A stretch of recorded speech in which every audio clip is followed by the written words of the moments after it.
who can help you, and don't be afraid to ask at any point. We have the audit board here, the remaining audit board with Patrick and Christian, noticeable green hoodies. We have some people from the national board here already, with or without pink hoodies. We always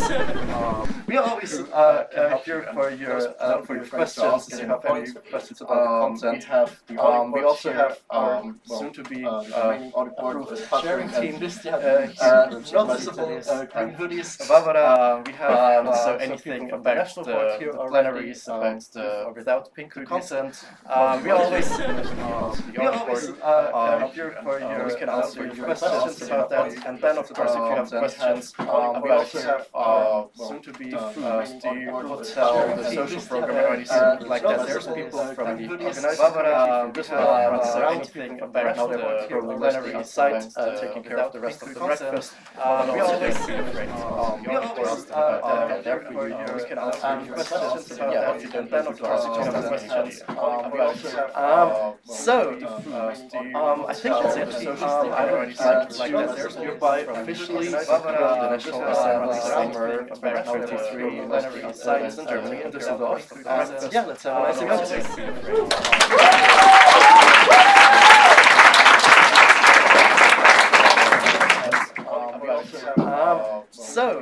Just checking. I think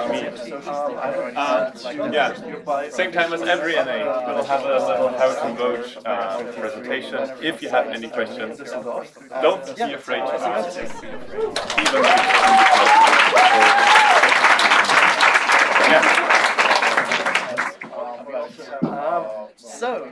just checking. I think same time as every NA, we'll have a little how to vote presentation. If you have please give us the don't be afraid to ask.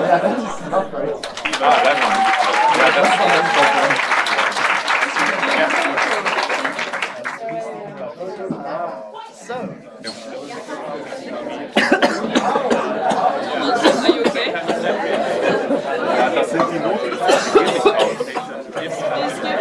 give us the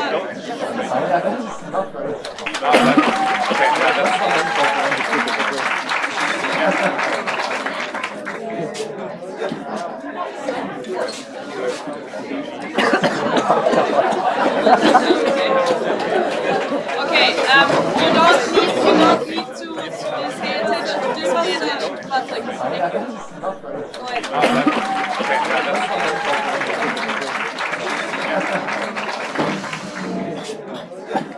Thank you. Let Milan work inside. Yeah, how to vote. So okay, you don't need to first, let's cover obviously, we have 22 sections. And half of these sections are present. We are able. Thank you. Let Milan work in assembly. Yeah, how to vote. So okay, you don't first, let's cover obviously, we have 2 times kinds of elections. So there are open votes and secret is basically that means concerning our members with our election section. How to vote okay, currently first let's cover obviously everything else. We have 2 times so you kinds of elections. So there request a secret open vote and obviously any open secret is basically that means concerning our members with our election. There are 2 kinds of questions and assembly. There are yes no questions.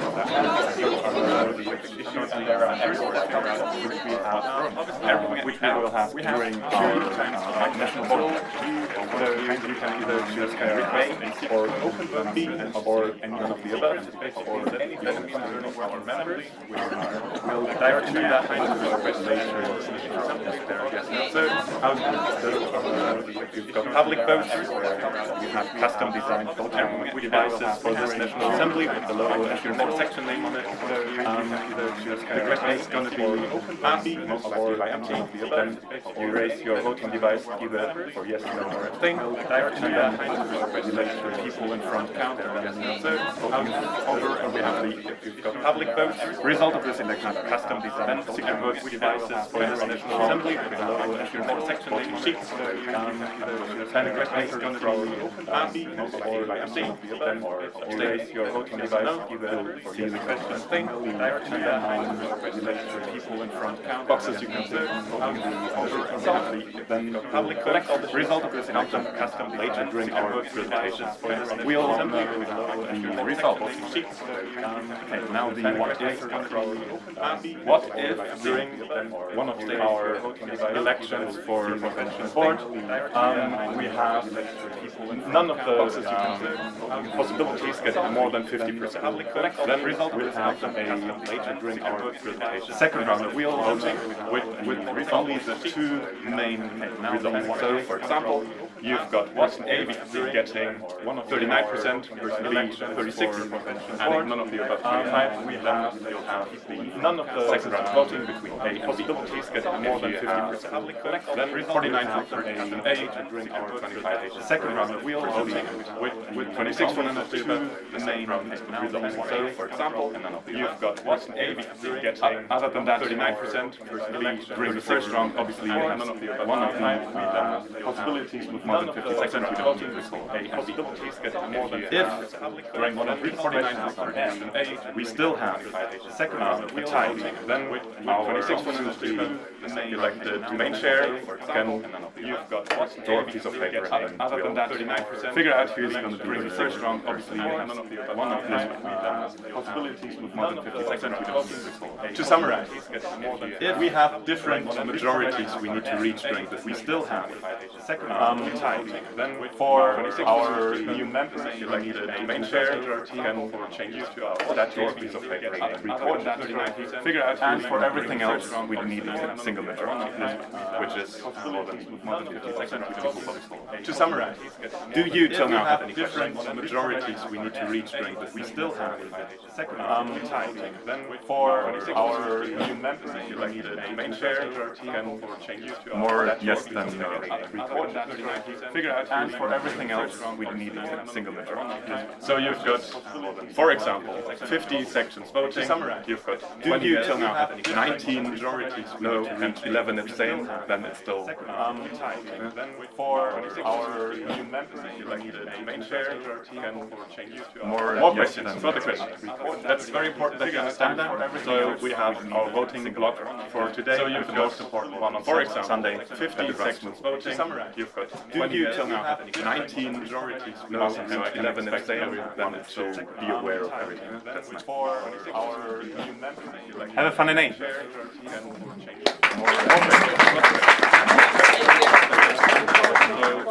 Our voting block today. So yeah, first things first, we need to have a look what's our quorum if we actually reach the 21 sections we need for today. And for that, I be doing some PowerPoint karaoke. Have a funny name.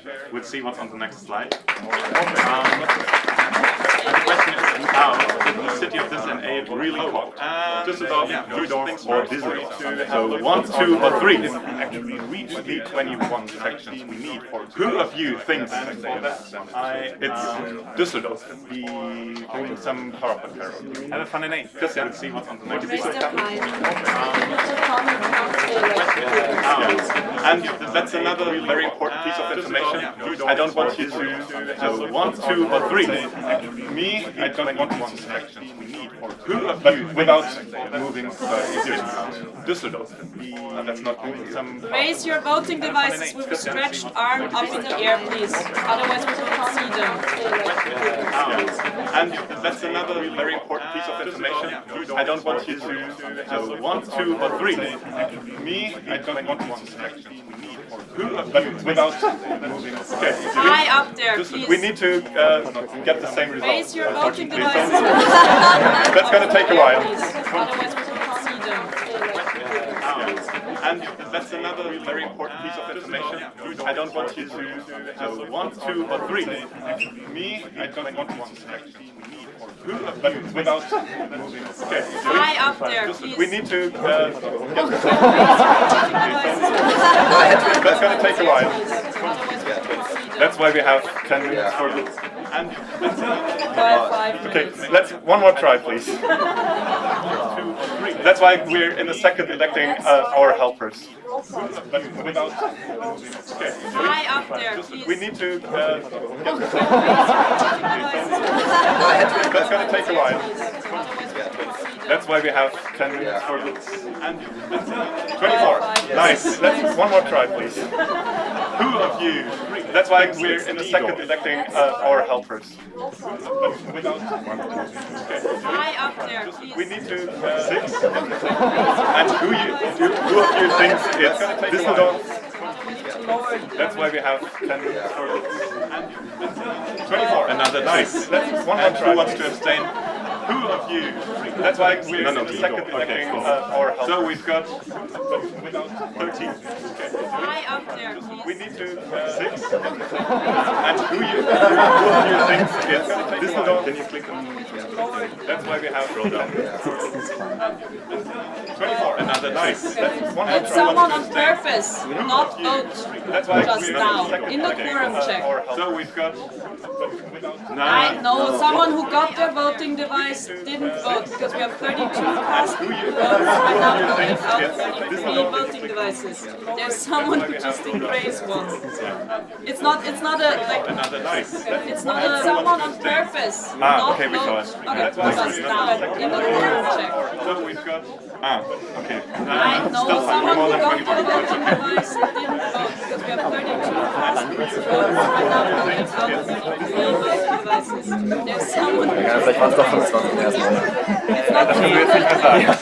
Ich hab's gelöst, someone on purpose. einfach weil es keine, Okay, weil es ein PowerPoint war und kein Google Slides. Das ist das einzige Vote, das Okay, so, People, that's the only vote for today. We need everyone who has a voting device to actually vote. For the rest, it's okay, but for the term, we need everyone. Das können wir jetzt nicht mehr sagen. Ich hab's gelöst, Raising their hand. einfach weil Okay. es ein PowerPoint war und kein Google Slides. Good point. Good point. Okay, let's do that again. People, that's the only who thinks it's today. We need everyone who has a voting device to actually vote. For the rest, it's okay, but for the term, we need everyone. Das können wir jetzt nicht mehr sagen. Ich hab's gelöst, Raising their hand. einfach weil Okay. es ein PowerPoint war und kein Google Slides. Good point. Good point. Okay, let's do that again. People, let's who thinks it's today. Let's do that again. People, who thinks it's today. For the rest, it's okay, but for the term, we need everyone. Das können wir jetzt nicht mehr sagen. Ich hab's gelöst, Raising their hand. 23. Okay. Okay, I expect more now. Ja. Good. Who thinks it's Tito? Okay, let's do that again. People, who thinks it's today. Let's do that again. People, who thinks it's today. For the rest, it's okay. Who thinks it's Disney? Thank you. Okay. Well done. Who thinks it's Tito? Okay, let's do that again. People, who thinks it's Disney? Let's do that again. Now that we know how it's going, let's try that again. Wait, we need to do some. Yeah. Who thinks Okay, so first order of the day. Thank you.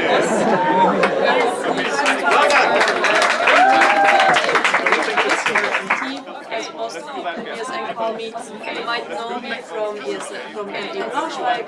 Now that we know how it's going, let's try that again. Wait, we need to also change. Yeah. Who thinks Okay, so first order of the day, which is nice.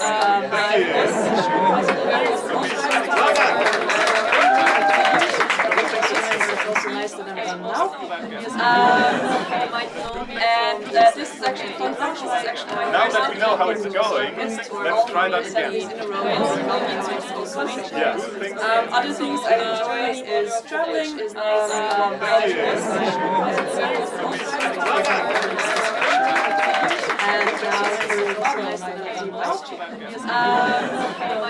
and this is actually fun function. This is actually my Now that we know how it's going, let's try that again.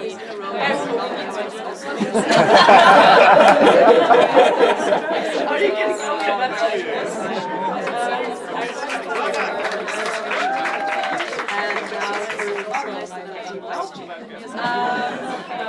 and this is actually Now that we know how to do it, let's try that again. Now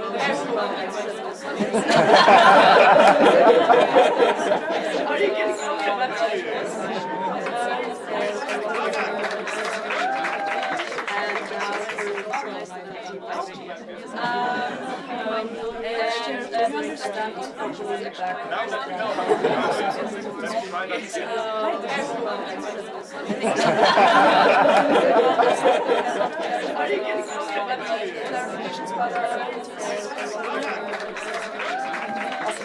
Now, first official question of the day. Do you consider MT as main chair and Barbara as vice chair for this National Assembly? So you've got to guess that abstain to choose from. Or yes, please raise your voting dice.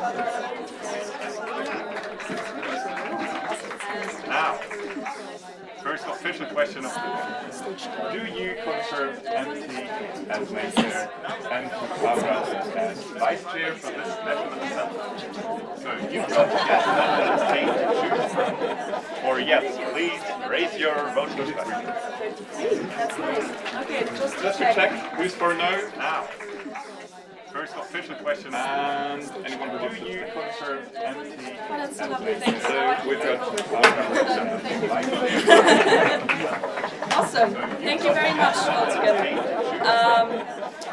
As your officially elected main chair, I'm gonna introduce you to the rules of the game of this weekend's assembly. Since it's very serious business what we're conducting here, you heard that, we have a couple of rules. Something that you already saw, we have a couple of hand gestures. Thank you very much all together. As your silent applause here, could I have a silent applause from everyone just doing jazz hands? Awesome. This is to not interrupt the plenaries. If you agree with someone or want to applaud them throughout this business, their presentation, you can just do that. So we don't have the interruption. Whenever you see someone raise both hands, not just all together, high five or high 10. Maybe you can clarify that later, but usually it's for us to ask for your silence. So what is to not interrupt, also raise your hands. Raise your hands and talk, because it's not your presentation, how it's supposed to be that. Can we try that? We don't have the interruption. Whenever you see someone raise both, thank you. Next up, we have a lot of presentations that clarify that later, but usually it's for us to ask for your silence. So and for that, we're going to have a speakers list, which is very important to raise your hands and talk, or you to not random how it's supposed to talk without yes. Next up, next up, we have all different presentations that somebody has to raise questions, but please, without not these speakers, give you the word, just have it very structured and nice. Whenever you make a statement, whenever you're stating something within the order of the National Assembly, please start by saying name, section, and position. Thank you.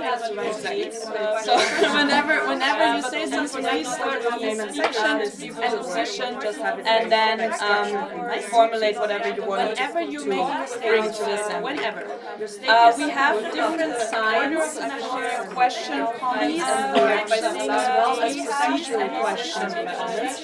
So whenever you raise your full hand, so whenever you say this because you have a question, so you will be edited, and then in case we don't manage to get the online system going, we're still we have figuring that out. But usually, you raise your full hand and by saying as well as if you have a question. Questions are the things with the question mark at the end. So when your voice goes up at the end, it's a question. So for comments, so something where the voice goes down, which doesn't require an answer. We're still this is important. You're in the out of usually to raise your full hand. Kind of sneaky questions. If you say it's comments, and I'm not going to take so whenever you raise your full hand, voice goes up. So if you have a reaction to something that has been said, if you're sitting in the lines, if you're presenting it goes down, if you're sitting in the lines, please raise two fingers. So I know that you're asking to say something as a comment. And if you have a procedural comment, like for example the lights, or when the presentation is stuck, or if you see something that's not according to your documents happening here, please raise one finger. If your procedural comments will always please raise. So whenever you have a procedural comment, know that you're asked procedural, not say because you want to say something at the beginning of the procedural comment. You will be the first one when the presentation is stuck. In case I don't see you according to your make yourself heard, or raise one finger. If you do that, I will see you procedural comment. Raise your hand with high attention. So whenever put someone in the last row, please raise their hand so I know yes, you want to say something. All right. We're gonna have a maximum of 2 questions per person at once. So if you want to be asked to speak English, you can ask a maximum of 2 questions. If you have a follow-up question after your question has been answered, this counts as the second one. In the last row, to raise their hand. So I know that yes, so just ask a follow-up question. That's fine. And then if you have another one, we're gonna have the added speakers with questions. As I said, follow-up questions are not reactions or questions. If you have exactly that, if you are mentioned by someone in their comments or with their question, you have the right to react immediately. It's also suspenseful. All right, that's fine. And then if you have another one, we're gonna have the added speakers with questions. Yeah, please be serious when asking questions. We have a lot of questions. We have a lot of candidates. So if you have exactly that, if you are questions either in this comments or with their question, if you want to know whether people went on exchange or reacted immediately, please ask them in the question. That's fine. And then the time to actually ask the questions that need for the answers for everyone. Also, when it comes to the candidates, I have a lot of candidates. Exactly that. So every question that has been asked and answered, if you want to know, will not be allowed to be asked again in the General Assembly out of 5 minutes. So please check through the candidates club whether your question might have been answered already, because otherwise we will say this question has been covered, so we're not going to be the candidate is not going to answer. And yes, well, please wait for the microphone because it's important for the live stream. We're not going to ask again in the General Assembly out of 5 minutes, but it might be important for the next days. So in case whether your question might have been answered already for them, otherwise we will say this question has been covered, so we're going not. All right, candidates. Yes, and a couple of are get together and how to please wait for the microphone. Respect for language. Please mind your words when speaking. In case you feel kind of want to take a step back, breathe once, and then see if your reactions are necessary. Please remember to speak English. There are candidates are not German natives. Even though I'm Austria, I understand you get together and how to. But Barbara, for example, I mean, she understands as well, but she's mind your words when speaking as an international field. Switzerland, they have a couple of members of course that are not German natives, so please reactions and use a language we all understand. Please also use inclusive language. You might have noticed that some of you add their pronouns on the pages. Try not to assume someone's pronouns. Be respectful if they use them. Mind your words. Also try to use gender neutral generalizations like that are not German natives instead of guys. Nice. And if you're talking about a hypothetical person, please try to use they instead of he or she. There are more than 2 genders right now, and we should start implementing respectful language. Last point, remember that you have a code of conduct in Germany that you also agree to by signing up to this event. So we're going to have ombudsman, and like talking about a hypothetical person, please try to use they but instead of or whenever you feel uncomfortable in the situation right now, address them. That is going to be explained. Last point, and I'm also decided and we can continue with the first voting vote if there are any questions regarding the rules of the game, like talking about the hypothetical. If you have any, you can always start the finger or whenever you feel uncomfortable in the situation right now, is there anything? that is already explained. Last point, and I also provide if there are any questions regarding vote delegates, get ready again, like talking about if you have any, you can always start to finger, or whenever you feel like you're more into the situation right now, is there anything? That is already explained. Last point, and I also provide if there are any questions regarding vote delegates, get ready again, like talking about if you have any, you can always start to finger, or whenever you feel like you're more into the situation right now, is there anything? That is already explained. Last point, and I also provide You saw both Christian and myself going through the and in order for this in the future not to be us, we need two people to help us with that. So basically, everything that's election and voting related needs to be the one with very important. You saw Christian both have the votes from our company and be involved in the sort of therefore, and in order for this institution not to be us, our future MD. So I need two people who is preferably election and voting related needs to be the one with very important.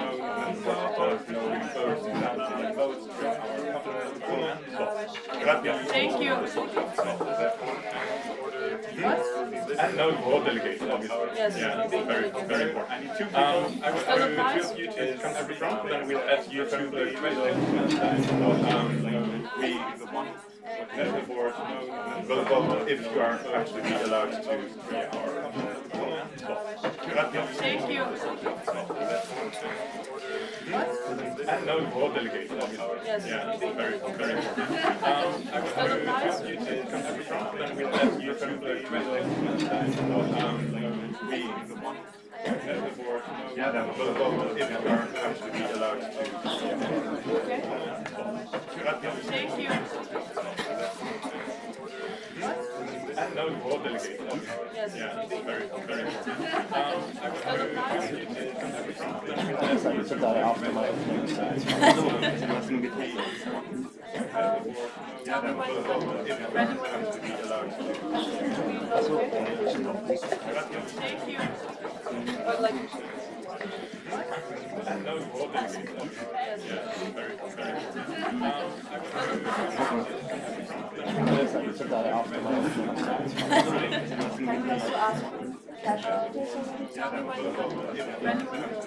yeah, sure. So, first thing's done. Second thing where I need people for is the cash audit. So, usually every day, sometimes every second week, we have a check cash audit. What's cash audit? Basically, we check what our national treasurer has done. So, first thing's done. Second thing where I need people for is the cash audit. So, this year, and usually every year, last year, every second. So, 2 quarters, like half a year, have a check cash audit. We do have a little check what our national treasurer has done and talk with everybody about the first thing on Sunday. Second thing, I'll need 2 people to our cash auditors go through all the numbers and stuff like that. We do have a document, so 2 quarters, like half a year, it says what we have to do. It says what we have a little check what are supposed to do stuff like that. So if you don't have any idea about what I'll need 2 people to our cash auditors go through all the numbers. It would help if you are able to speak through although it's not so in the sessions like half a year ago, what if you are interested in what a person says are supposed to do stuff like that. So if you don't have any idea about what once again we need 2 people for that. People interested go through all the numbers. It would help if you are able to be very nice. 1 and 2. So thank you very much. thank you very much. And then we'll be able to continue with the first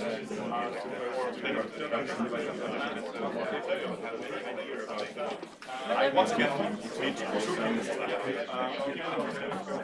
It would help if you are working very nice. One and two. Thank you very much. Thank you very much. Awesome. And then Okay, so while they're filling in their names, we can already proceed with the voting. once again, not I know, but like, So the question now is, first question, second question, yeah, second question, voting question. Do you elect Jana, Rostock and Axel from PS and EPFL as scrutinizers for this National Assembly? The options are yes, no and abstain. If you are voting yes, please raise your voting devices now. The question now is, first question, second question, yeah, second question, voting question. Do you elect Jana, Rostock and Axel from PS and EPFL as scrutinizers for this National Assembly? The options are yes, no and abstain. If you are voting yes, please raise your voting devices now. Thank you very much. You can lower them. Any no votes? Please raise your voting devices now. Do you elect Jana no's? Any abstains? so Jana and Axel have been Assembly, the options are yes, no. we're having the voting box. So now you're actually that counts. From now on we need you, please. Alright, next up we have the previous minutes of NA Cologne. Any abstains? Do you approve the minutes of NA Cologne? Since I assume that you all read them thoroughly, you are all very aware that those were written perfectly. So you can have the voting box. So now you're actually that counts. Question. From now on we So need you. the question again. Alright, next up we have the options are yes, no and abstain. If you vote yes, please raise your voting devices now. Minutes of NA Cologne. Since I assume that you all read them thoroughly, you are all very aware that those were written perfectly. You're saying yes. So you can have the voting box. So now you're actually that counts. Question. From now on we So need you. the question again. Alright, next up we have the options are yes, no and abstain. If you vote yes, please raise your voting devices now. Minutes of NA Cologne. Since I assume that you all read them thoroughly, you are all very aware that those were written perfectly. You're saying yes. So you can have the voting box. Please keep them up until I tell you to lower them. So the question again. Alright, next up we have the options are yes, no and abstain. If you vote yes, please raise your voting devices now. Minutes of NA Cologne. Since I assume that you all read them thoroughly, you are all very aware that those were written perfectly. You're saying yes. Please keep them up until I tell lower them. Anyone who wants to vote no, please raise your voting devices now. The options are yes, no, and abstain. If you vote yes, please raise your voting devices now. Anyone who wants to abstain, please raise your voting devices now. Yes, awesome. Thank you very much. Thank you very much. You can lower them. Anyone who wants to vote no, please raise your voting devices now. The options are yes, no, and abstain. We're gonna announce that officially on Sunday. Anyone who wants to abstain, please raise your voting devices now. I mean, you approved the minutes of NA Köln, but you might hear that again on Sunday. Awesome, thank you. Next up, we have an agenda. You have seen an agenda in the survival guide. You have seen an agenda announced in the agenda file. Both of them don't really match anymore. Please tend to the one that is still in the file. This one is the one that is the accurate one of NA Köln, but and we're gonna do it on the agenda as well. So the question is, do you next up we have an agenda? You have seen an agenda in Düsseldorf 2023. It's not on the question, but it's good to know. The options are yes, no, and abstain. Don't really match anymore. Raise your voting devices to the one that is still in the file. This one is the one that is the accurate one of NA Köln, but and we're gonna do it on the agenda as well. So the question is, do you next up we have an assembly in Düsseldorf in 2023. It's not on the question, but it's good to know. The options are yes, no, and abstain. Yes, anyone raise your voting devices now. The one that is still in the file. Thank you very much. You can lower them. Anyone who wants to vote no, please raise your voting devices now. Next up we have an assembly. Is that a no vote? Okay. Then one no vote. The options are yes, no, and anyone who wants to abstain, please raise your voting devices now. One. Awesome. Thank you very much. The agenda has been lowered. I hope you are aware that anyone that we all have to show up tomorrow in the morning. Thank you, Sunday. Awesome. All right. Then next up we have the ombudspersons. I teach that before, so whenever you have something that is on your mind, I ask the ombudspeople to one. Awesome. Thank you very much. The agenda has been lowered. I hope Sarah are aware that you are there for you in case tomorrow in the morning. Thank you, Sunday.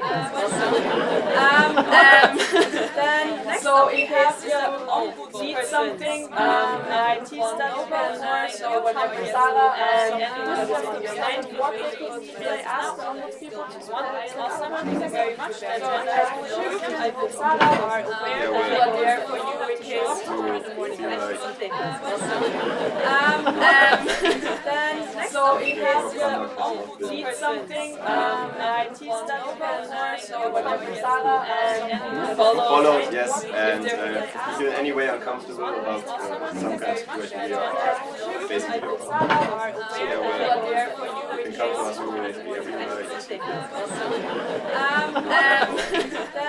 So in case you would like to also address someone who might not be from the national level, you can also tend to me or to us. This is also Follow, yes, and the if you main feel in any points way of contact uncomfortable for you about are Sarah some and kind of situation, we are So the question now is to also elect them. Yes, is that what kind of question is that? Is that a question? Is it a procedural question or a comment? So in case you would like to also address someone who might not be from the national level, you can also tend to me or to us. This is also follow, yes, and the main if you feel in any points way of contact uncomfortable for you about are Sarah some and kind of situation, we are So the question now is to also elect them. Yes, is that what kind of question is that? Is that a question? Is it a procedural question or a comment? So in case you would like to also address someone who might not be from the national level, you can also tend to me or to us. This is also follow, yes, and the main if you feel in any points way of contact for uncomfortable you also call it a safe. So the question now is to also elect them. Yes, is that what kind of question? Awesome. Any other questions? So in case you would like to also address someone who might not be from the national level. So the question is, do you elect Sarah from the national board and Christian will also report call it a safe? As ombudsperson now is national assembly, the options are yes, no, and abstain. If you're voting yes, please raise your voting devices now. So in case you would like to also address someone who might not be from the national level. So the question is, do you elect Sarah from the national board and Christian will also report call it a safe? As ombudsperson now is national assembly, the options are yes, no, and abstain. If you're voting yes, please raise your voting devices now. Okay, thank you very much. You can lower them again. So the question is there anyone who would like to vote no from the national board? Anyone who would like to abstain? Okay, so congratulations to you, because you have ombuds people now, and to you for being the ombuds people of these people. Awesome. Thank you very much. And yes, then we have the cash auditors, which are not in the presentation yet. Give me 1 second. Now they should be. Awesome. So we know what cash auditors are. So the question, are they still here? Yes, yes, yeah. Awesome, thank you. Do you elect Sahil from ESN Bayreuth and Ariane from ESNTU Dresden as cash auditors for this National Assembly? The options are yes, no, and who guessed it, abstain. Anyone who would like to vote yes, please raise your voting devices now. Yes, it's the last one for today, so please savor it.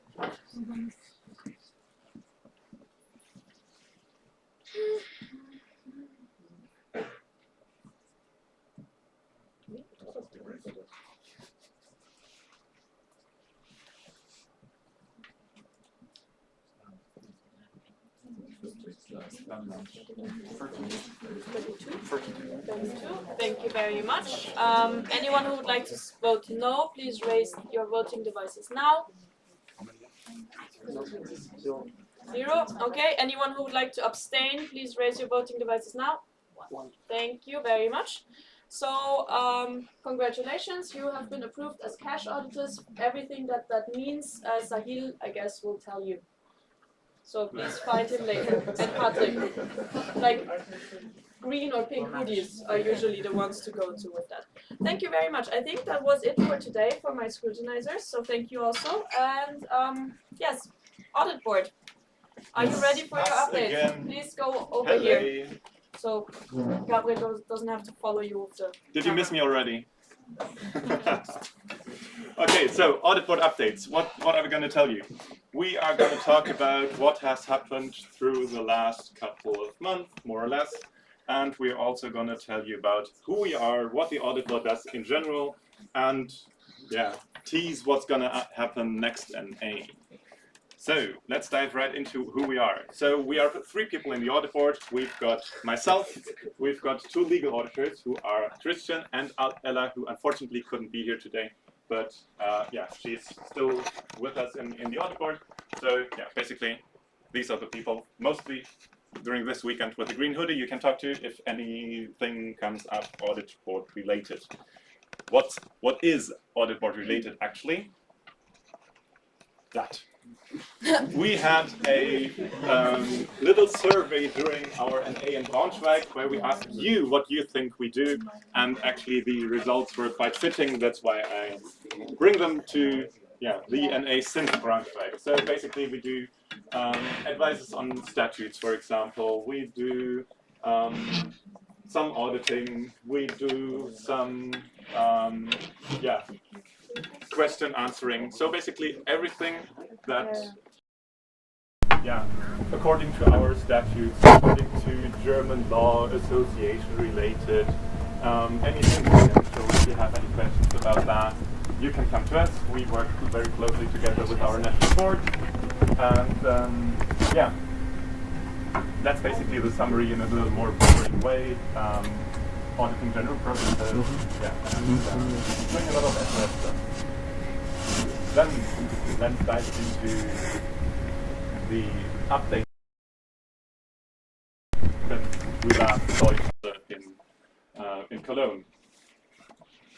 We divided this part in 3 sections. One, the general audit stuff, then legal and financial topics. About the general stuff, I'm going to tell you that, we had our calls. We meet weekly currently and talk about anything that comes up, about any section requests that reaches, about, basically any questions you have, association related, your statutes related, about your elections and whatnot.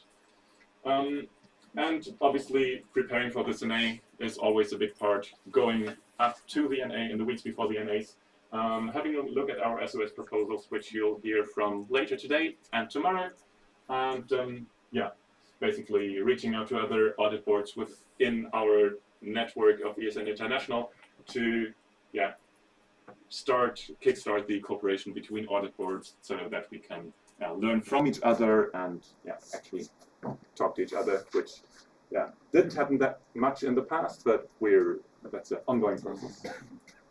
Yeah, and we also have a few. Don't die. We also have a few legal topics that we take care of. For example, you can always, as a section, come to us if you have any questions of any legal kind that concern your association, if it is concerning your own statutes, if it is just general German law, if something happened on one of your events, if something happened in your team, you can always come to us if you're not sure about stuff. We are obviously not lawyers, but we can give maybe some first good advice. Also, we ensure the adherence of our SOS, that the SOS of ES in Germany are followed in all matters of ways. And also, we create templates and some help and some best practices on the, for example, for legal stuff, like Mustersatzung and stuff like that. So if you, for example, want to make a new ESN section, or if you need any help with that, you can come to us as well. We also have a legal team which is a little small at the moment, but we would like to make it a little bigger and a little bit more important because, for example, at the beginning of this year, there were a lot of requests from sections, and it sometimes is a lot of work then with only 2 legal auditors, and then if we have our legal team can take some of the workload off us. But for example, in the last few weeks, there weren't that many legal requests, so it fluctuates a little bit the workload. Well, currently we're in a little bit of a restructuring of the legal team. We're questioning, okay, how do we include it in our everyday day-to-AD work? And we've got big plans. We want to, we have a couple of projects lined up, which we didn't have time to implement till now. But with a bigger legal team, we would have the capacity to do so. So that's a little advertising for you if you're interested in being active on the national level. Yes, come to us, please. Yeah, sometimes I also have to learn to give off tasks and trust someone else to do them, but yeah, it's very helpful to work together. And yes. Anyway, we also have a lot of financial topics that that's normally the financial auditor will take care of, but we would take care of the report as a whole. That concerns answering financial questions of sections and the MD and ensure the adherence to our budget. And yes. Awesome. So, since, yeah, maybe to give you a little bit better understanding what we actually do as individuals, we have like 3 slides that describe what a main auditor, a financial auditor, and legal auditors do. So, yeah, basically, if you paid attention in the beginning of our presentation, you already have a feeling about what we do. It's main contact person for like alumni, national board, preparation of and conducting the elections at national assemblies, which will be a bigger part on Sunday, for example.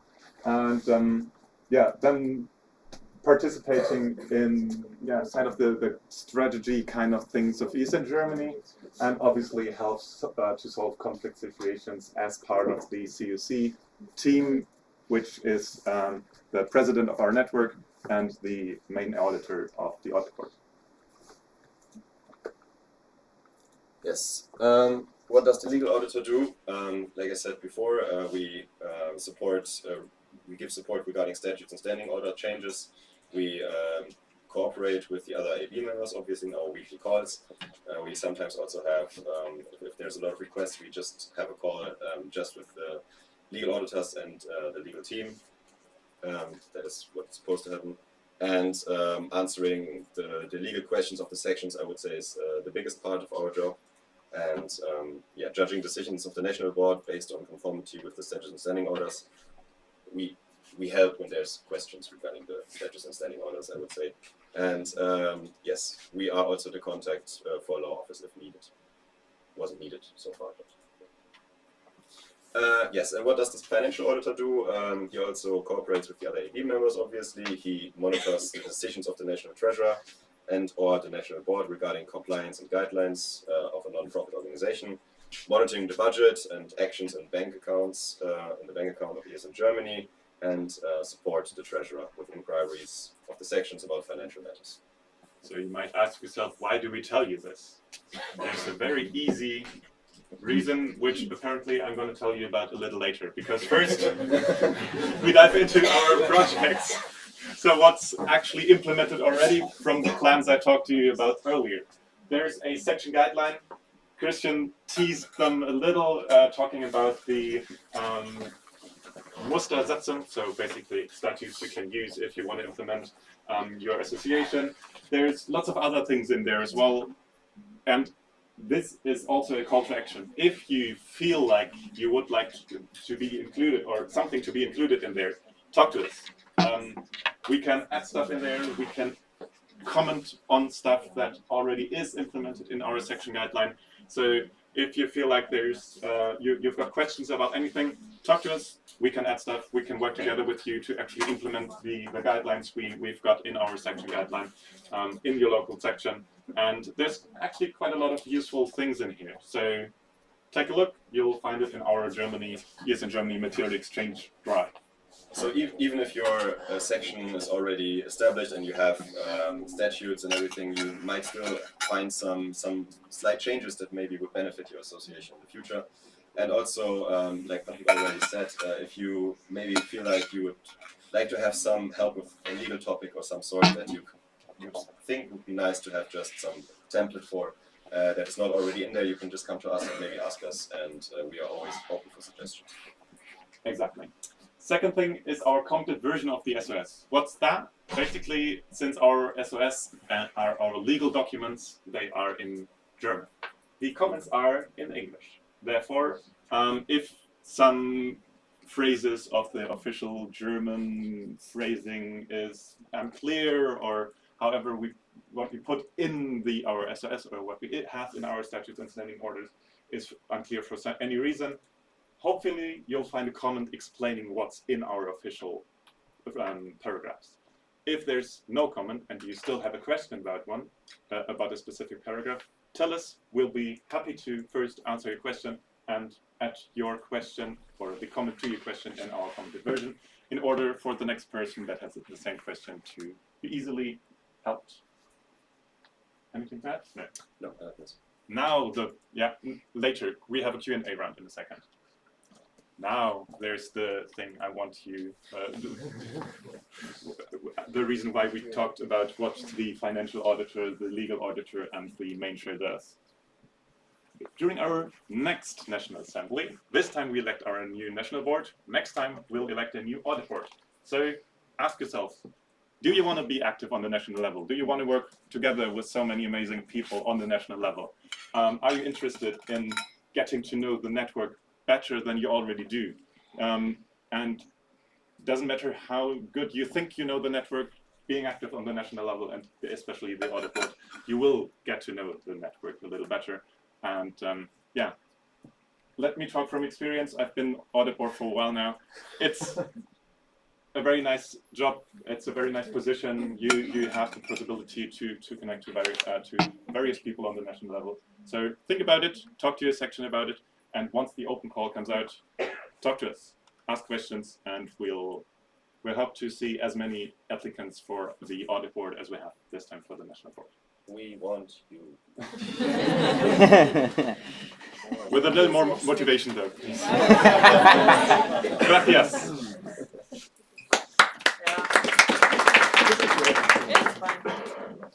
All right, as Patrick said, we're gonna have a question and answer round. So everyone who would like to ask a question, please raise your hands, and I will give you the word. So, Severin, you want to start? Severin Leser aus Bavaria. You spoke about the commented version. Is it comparable to a Kommentar as we does it also Please speak up a little bit, because we Louder. also take into account like Kommentare aus Gesetzbüchern? Yes and no. No, obviously we don't have comments in the length of what you would find in a legal commentary, but it is there to clarify the different Absätze and Paragraphen, you know. So basically, if you have Paragraph 4, Absatz 2, then we have a box where maybe it's just a short one sentence, and then the box says a few more sentences just to describe what exactly is meant by that one. So it is comparable, I would say, to what you would find in a legal commentary, but it's a little shorter, obviously. And for some norms that are very clear, we don't have a box, and sometimes it's a very large box for comment, you know, depending on how easily understand it is. But yes. Gavin? Yes, so we mentioned this Gavin? comment. Sorry. Gavin Phelan, ESM Tumi local representative. Thank you. You mentioned the open project about the commentary, but is there also an open project about an English translation, a proper translation in the future, as we have to give one to ESM International? Open project? No. To-do list? Yes. That's why we need people in the legal team. Thank you for the question. Yeah. ASM Tumi. I don't know how feasible it is in like legal things, but do you think it would be possible to have like a scheduled call maybe every 3 weeks where you can just go and ask questions to your staff sheet or something like that? We prefer if you have to write down your request in an email, because normally then the request is you yourself have time to think over your request and formulate it in a way that we can answer structurally and better, because you can obviously ask us to join the call, but we prefer that because if you just join the call and then start asking questions and it just takes longer, and you know the meme of like this meeting could have just been an email. So. Yeah. But like, if you feel like you have a big thing that you really want to talk to us with us personally, you can obviously always write us an email and say, we would love to join the next call. That's obviously possible. We have a call every week, so. Is that a real reaction or a follow-up question? No, I just want to clarify what I meant. Yeah, well, that would be a follow-up question, so you can raise your hand again and you can go ahead. Oh, okay. No, I meant like, if I want to know, can I put this word there in my statute, yes or no, so I can just quickly join the call, ask mini question, you just say yes or no. Emails would be way faster though. Yes. You think? Okay. Yeah. Give us a second to catch up, but you can leave Okay. your And hands also- up. You don't have to wait for me to ask again. You can just leave your hand up there. Sometimes us answering a question requires some research from our side, especially if it's regarding legal topics. Yes. So that's why we prefer the email kind of thing, because then we can discuss in the thread. We have it directly. We forward all the emails to our Slack, and then we can comment and discuss in the thread. So that's why it's very easy for us if you just write us the email. I get a notification every time you guys send us an email. So. And also, like you said, research. If you join the call and I have to say I'll get back to you on that, nobody's better off in this situation. And there's also going to be an email left. Gavin? Gavin Thielen, ESN2 local representative. You mentioned there will be an opening at the auditorium at the next National Assembly. All of you might be swapping out, which is very exciting for new people to apply. But I want to say both of you come across as very professional, and the work you do seems quite complicated. What background do you need to be a part of the audit board for people interested? I can just speak to the legal auditor. I would say it is great if you study law or something law adjacent. We used to say, at least for my application, that it is only necessary to be interested in law. But I have to say some of the requests that came in would profit from someone who has maybe 1 or 2 semesters in law at least under their belt. So that would be great. Obviously, if you study something like, I don't know, BWL or something where you had some legal courses as well, I mean, and you're really interested, you can always apply. Yeah, that would be my answer. Exactly. Adding 1 second. Yeah, and also if you are interested in becoming legal auditor, it would be also really nice to maybe come to us a little earlier, that you can maybe join some legal calls or join the legal team up front, so that we can kind of already do some recruitment and some knowledge sharing before you start with your term. But obviously after you are voted in, that's what also happened with me last time, you get a few months of calls where the old legal auditors will still be there, and there will be a proper transfer of knowledge and stuff like that. Yeah. So basically he said everything that needed to be said, but just to clarify, there's no official things you need to fulfill as of our SOS to be a financial auditor, to be a legal auditor or main chair. So technically being interested is enough. However, if you're just interested in like legal topics and have no legal background whatsoever, answering section requests might get a little more difficult than it needs to be. So also same thing as financial auditor, having been local treasurer doesn't hurt. Yes. Is it the same for the legal students, or what about the team?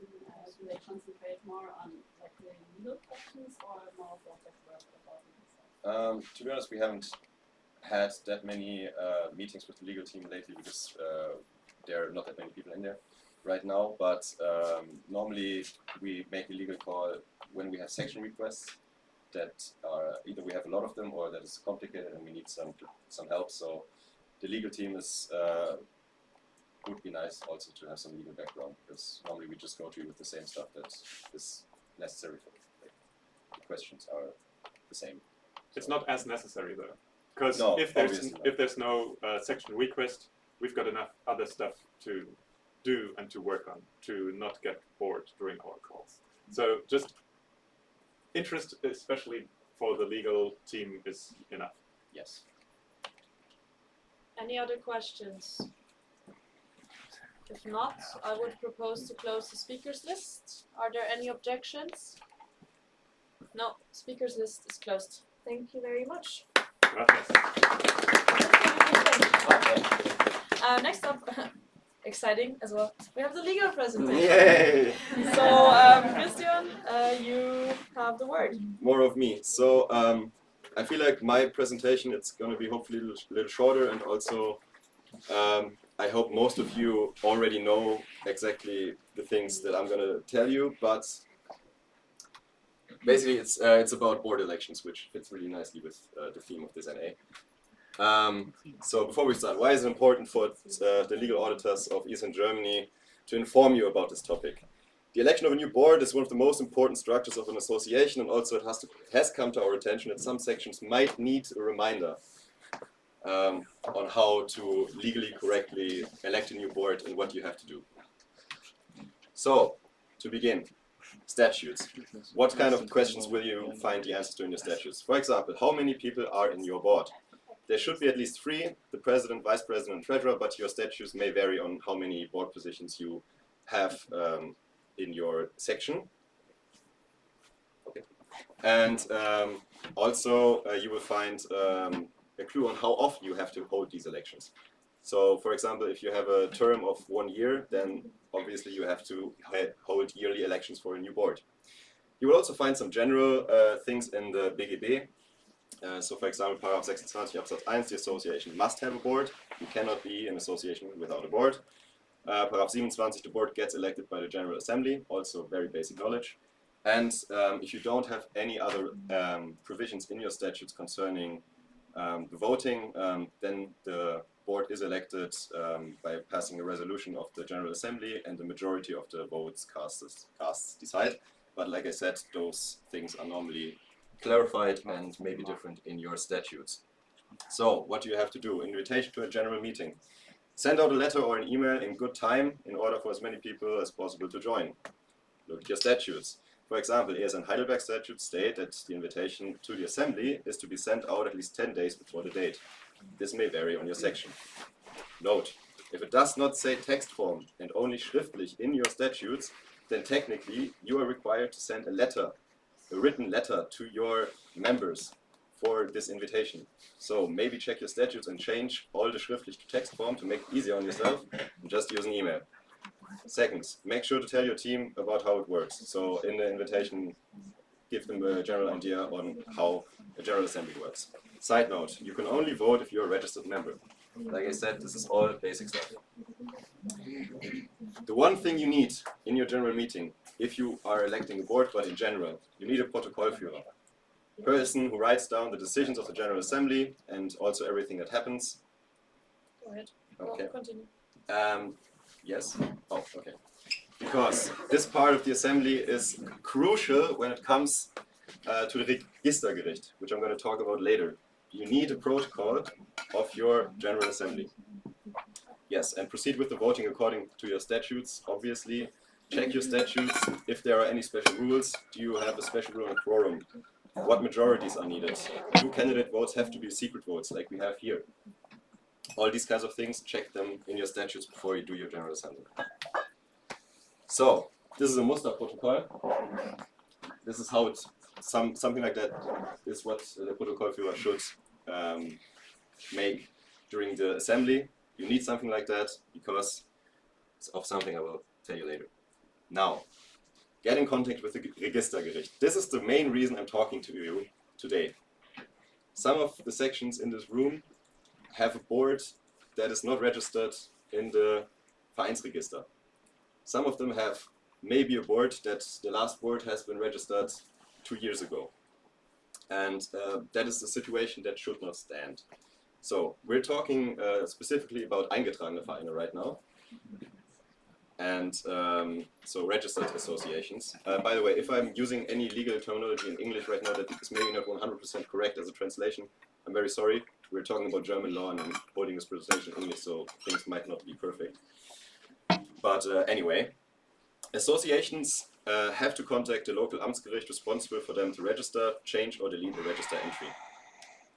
All registered associations are registered there, and the Register of Associations is publicly accessible and provides information, among other things, about the name of the association and its authorized representatives, so the vertretungsberechtigter Vorstand. The entry in the Register of an Association must be registered with the Amtsgericht by the association's board.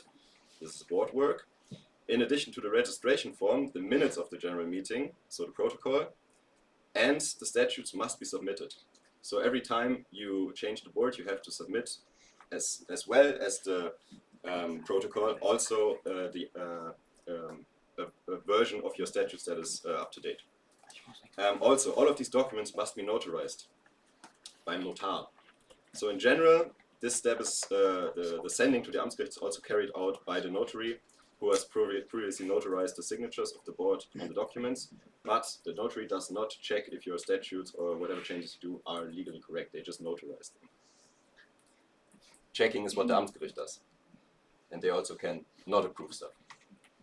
So, question to you all: when do I have to submit a change to the Amtsgericht? Maybe can I get like 1 or 2 quick answers? Yes. When you're electing your board. Yes. Yes. Change the statutes. Yes. Yes, and some other stuff. Those are the 2 important ones, yes. So, changes in the board, changes to the statutes. Also, if you want to dissolution of the association, change of address, I probably don't think so, and change in the form of the association, but important things, board and statutes. We're talking about the board right now, but just so you understand, there's a difference between a constitutive effect and a declaratory effect. Constitutive effect means if you register your association for the first time, it becomes an e.V. by the act of registering. If you, the same applies to the amendments to your statutes. So basically, if you change your statutes, they become legal the moment they are registered and not the moment you decide on them. All other entries in the Register of Associations have a declaratory effect. That means they testify to an existing legal relationship. In this way, a board acquires the right to represent the association externally simply by being elected by the General Assembly. So you are still a legally elected board if you're not registered in the Vereinsregister. That is very important, also really nice, because a lot of you are not registered in the Vereinsregister, and that would be really bad if it was otherwise. So irrespective of the entry in the Register of Associations, board members can be effectively appointed and fulfill their tasks of the association. But nevertheless, due to the special protective function of the Register of Associations, the incumbent board must always be listed, should always be listed in the register, so that third parties can rely on the board listed there to be actually being the legal representatives of the association. So, for example, if you want to make a contract with another company and they look you up in the Vereinsregister and they say, but you're not the Vorstand, you're not the president. In the Vereinsregister it says someone else is the president, then you have obviously problems. So, please register. Yes, this is a muster you can find just by Googling it. This is from the Deutsches Ehrenamt on how to apply for register entry when it comes to Vorstandsänderung. If you need any templates or something, you can just maybe ask me, write an email, but it's really easy to find that kind of stuff. Yes, and also one more thing that probably no one knows. You actually have the obligation to inform ears in Germany once you change your board and your local representative. Yes, you have to send an email to the national level. That is actually something you are obligated to do. It's in our Ordnung, Paragraph 4 Absatz 2. Jedes Mitglied muss eine Ansprechperson, Local Representative benennen, welche auch andere Positionen innerhalb des Mitglieds innehaben kann. Und dann das wichtige Satz 2, der Wechsel der Ansprechperson sowie der Vorstellung des Mitglieds ist dem Vorstand unverzüglich mitzuteilen. Unverzüglich means ohne schuldhaftes Zögern. Thank you very much. Have a nice day. Q&A, I was always trying to escape. Okay, so we have a Q&A. And for the sake of my lovely vice chair, who's not a German native, please try to leave out the Denglish. If you have the word in English, please try to use it, because otherwise I have to translate it and it gets very messy. I'm sorry. No, it's natural. Hard. I understand why you do it, but please try to avoid the terms so we have minutes. I guess, Gavin, you work first? Yeah, go ahead. Gavin Peelan, And speak up, please. Gavin Peelan, ESN2Me local Thank you. representative.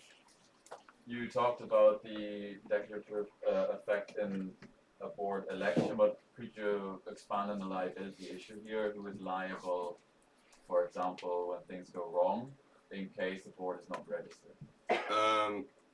Well, that first of all depends if you're an eingetragener Verein, if you're a gemeinnütziger Verein. There are a lot of variables on this, but yeah, maybe if you have a specific question on that, I would have to get back to you on that. But so it's obviously always better if you're registered, but it's mostly for reasons like, for example, if you have an old board that hasn't been active in the section at all for like 2 years, and then they decide to make a contract with third party, and they still say, oh yeah, by the way, I'm closing that contract in the name of ESN so and so, and then they look up, oh, fine, so you're still in there perfectly. Auf Rechnung, geil. Then he has whatever he wants, and they can build a section. So there's definitely liability problems. We hope the live stream works with recording, because otherwise this will be very difficult. But Yeah. Yes, thank you. Okay, you had a question, right? Yeah, Severo is in Deggendorf, event manager. Are you going to post in the drive this thing that you have talked about? I can upload the presentation in the section guidelines maybe or something or somewhere else. First, we have a drive. Oh, you have a drive. Oh, you have a drive. Yeah, perfect. Maybe not immediately, but after the assembly. Yeah. Henrik, BSN so far. You say that you have to register changes when there are elections of the board. Yes. What if there are elections of the board and there were no changes? So all the official positions got re-elected. You don't have to. You can also speak into this, so. Yeah, it's for the live stream. It's for a live stream. Ah, okay. Yeah, they see you and hear you. Then I think. Okay. Oh wait, sorry. I need to. Yeah. Okay, here. Okay, so now I can. Yeah. I have the question if you have elections and all the positions are re-elected, if you still have to register them. No, you don't have to. Yeah, it's okay. It's the same people. You don't have to do anything. Okay, thanks. Any other questions? Yes. No, that's not how we do it. I do that. Where are you? There. Go ahead. Almost. Stand up, then we will hear you better, I guess. Please. Okay. Luis, please stand up. Then we might hear you better. About the secondary communication report. Okay, now there's no one. Since there's not the word schriftlich, so I written there. Technically, a verbal communication is not valid, right? Yeah, you can send an email. Yeah. Text. Verbal. Because it's not. Yes. Thank you. You can also send them a WhatsApp if that's what you No, that's exactly the other thing. Because there's no mention that it needs to be in written form. Yeah. So it can be also a verbal communication to a member of the NB.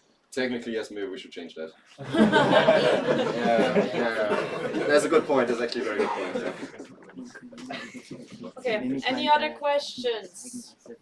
Yes, go ahead.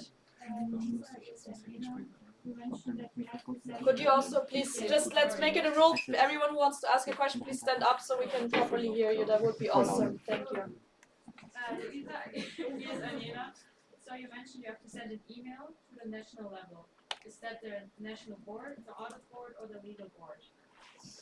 We don't have a legal board. I know what you mean. So right now it says that it has to be the national board that has to be informed, but we might maybe change that a little bit. But yes.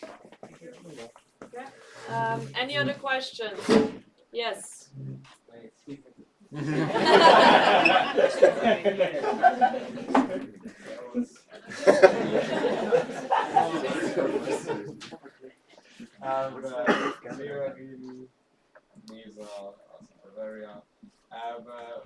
Why would you change it to the national board?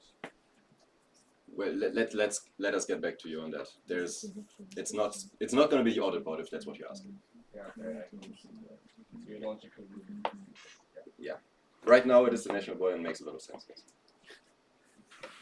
Any other questions? If not, Do I oversee someone? No. If not, then I would propose to close the speakers list. Are there any objections? No. Speakers list is closed. Thank you. Now you're allowed to leave. Thank you. Is there someone from the OC in this room? There's someone. Yes, please. Thank you, Luis. Because the unexpected occurred, which is that we're way ahead of time, like way ahead of time. So we need to check whether the lunch is already ready. Otherwise, I would propose to maybe push up the presentations of the proposals of the audit board, because that would be about 20 minutes, and we could do that now. Hi. Question, is lunch ready for us or not? It's on the way. Okay, so it's not ready right now. No, it's being delivered. Okay, awesome. So we gonna do the proposals now. Aha, we need to vote on, because last time you told me I don't need to do that.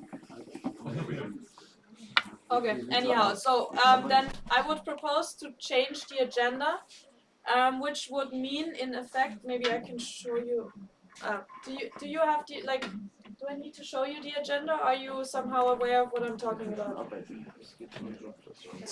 What does that mean? If I'm aware, okay.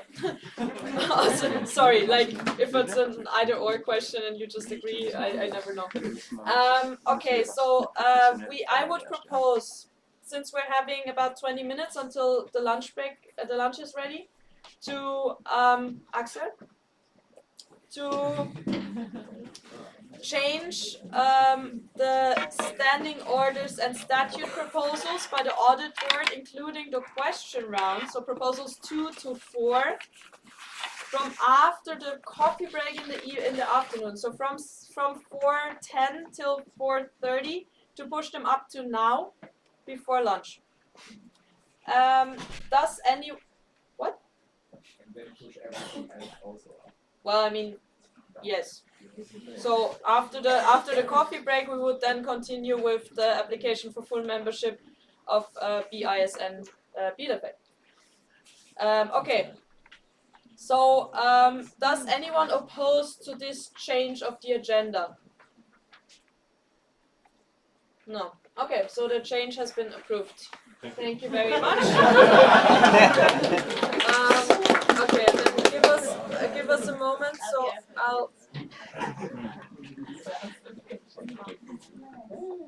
give us a second so we can change the.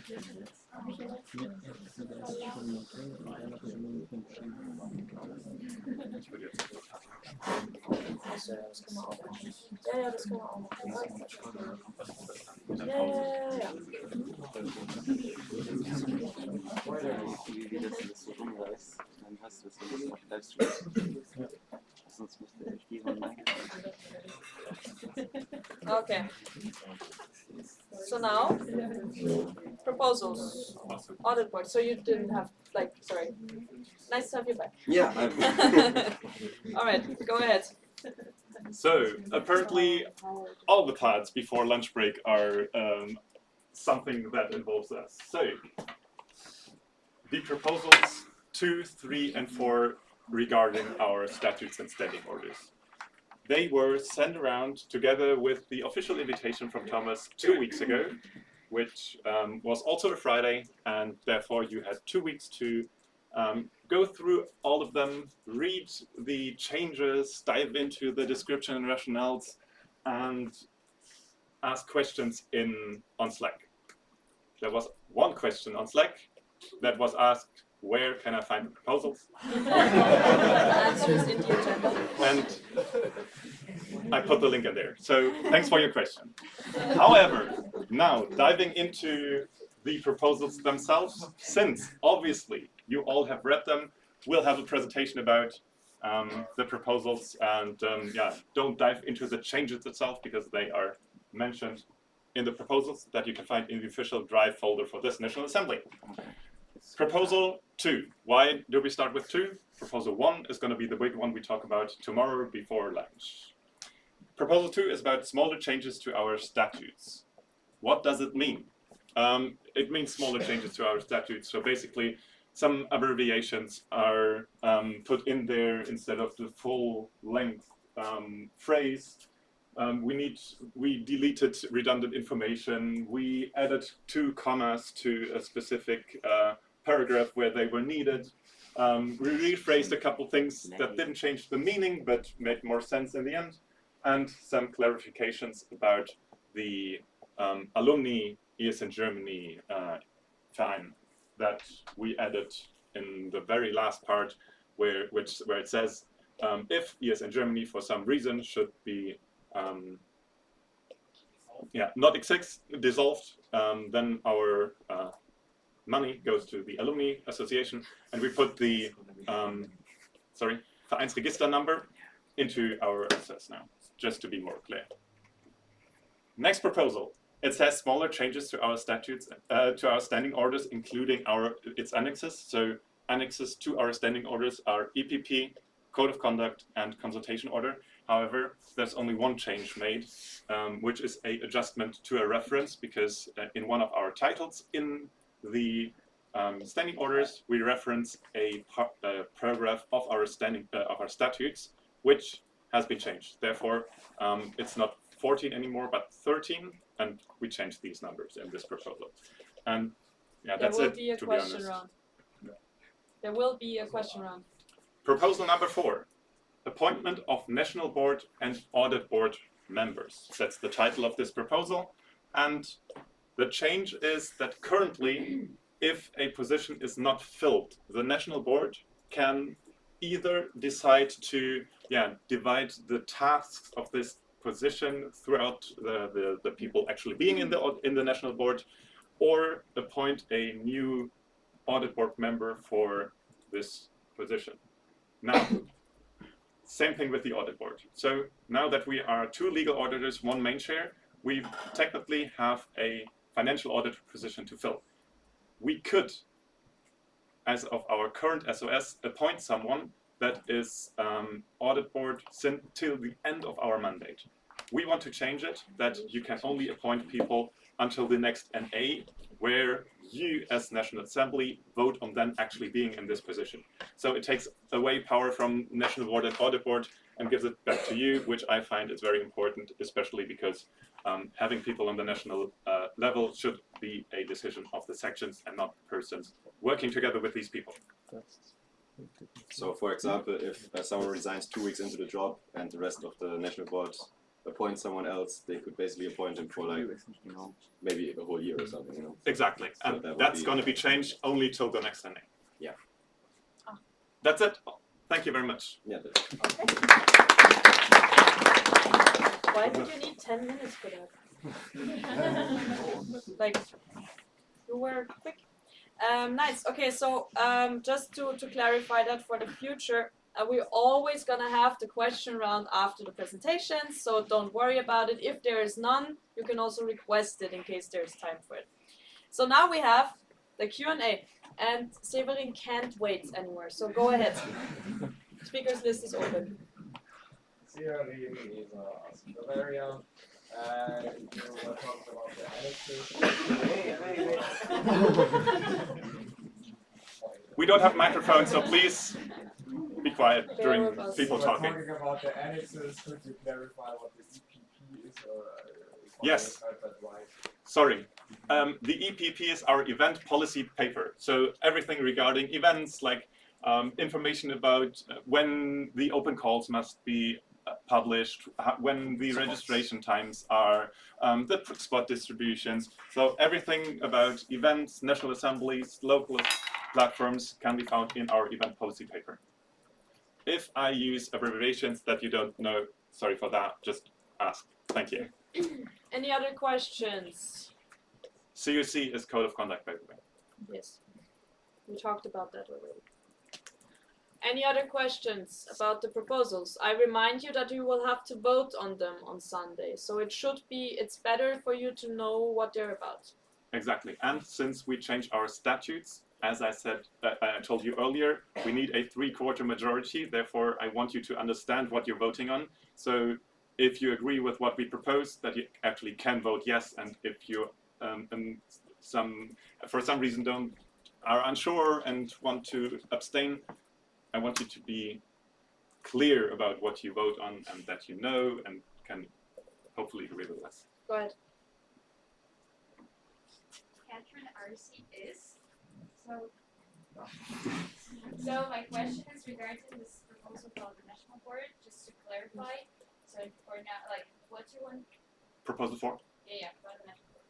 So, for example, if someone resigns from the mandate, let's say, then National Board appoints this person until the next NA, and on the next NA, then sections are voting for this candidate, or like for this person.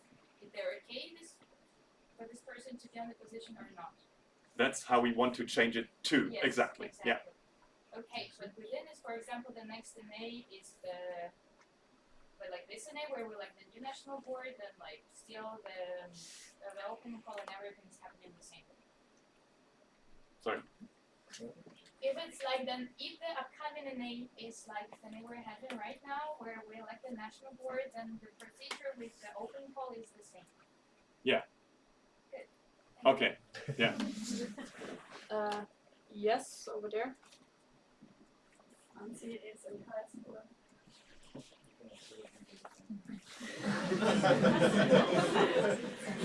Local Vice President, what if it's the case that it's not an election NA? So will the election be only about the appointed person, or will there be an open call and everyone can apply for a position?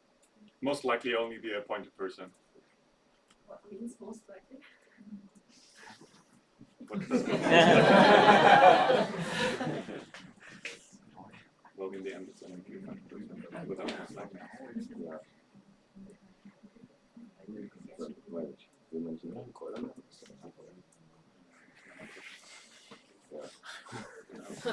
Lord, to all the board, congratulations. Yeah.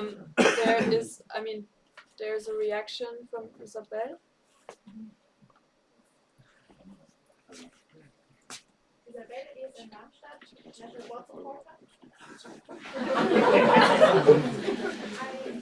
I don't see anything speaking against opening the call and looking for new positions, so it doesn't necessarily mean that we would have to vote on the same person that was appointed before, but there could also other candidates apply to that point for the next event. Exactly. We just discussed our statutes, and an open call will be held.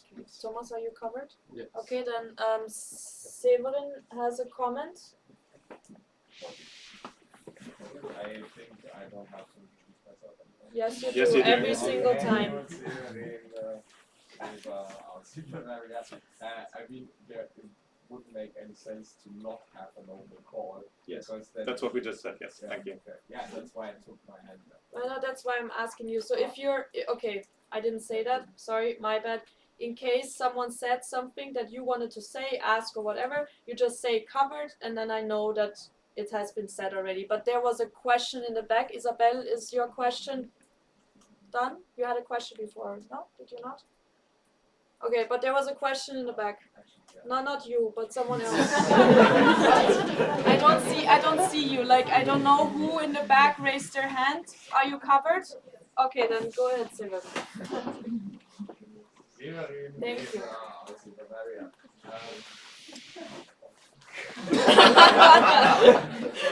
If we approve this change on Sunday, it would mean that when we are still on the MA on Sunday, we also have to vote on a new financial audit. Or No. Financial audit in the statutes. No? Okay. Okay, any other questions about this? Just in case you were wondering what happened to Proposal 1, we're gonna be hearing about that tomorrow. Because it's only 2 to 4 and yes, usually 1 comes in the beginning. So, any other questions? Otherwise I would propose to close the speakers list. Are there any objections? No. Okay, speakers list is closed. Thank you very much. Gracias. Yes, well, now the question is again, do we have food or not?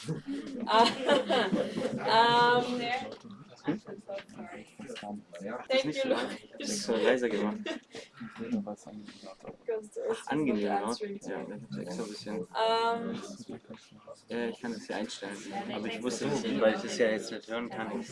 Okay, is there anything else we can push up? Oh, they're not ready. Is it here or would we have to go somewhere?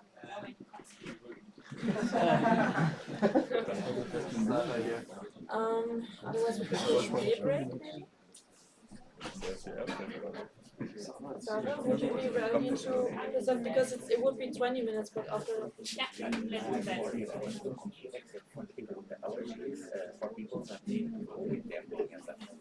Okay. But it's gonna be a while. Okay. Alright, so, Axel, and was it Jan? Yes. Please come to the front because I'm gonna propose another change to the agenda. We were working so hard to make it shorter, now it's too long. So I would propose to push up the Spree Break 2023 presentation by Sarah to now, including the discussion, which would be at the very end of our agenda for today. So basically after the coffee break we only have a lot of time for the application for full membership of the two candidate sections.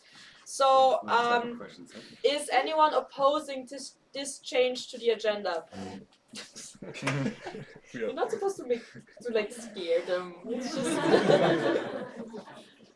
okay, I don't see anyone, do you? Awesome, so that change has been approved, thank you very much, and you might want to sit close to the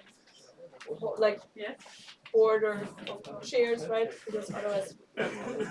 Okay, so Sarah, you have 10 minutes.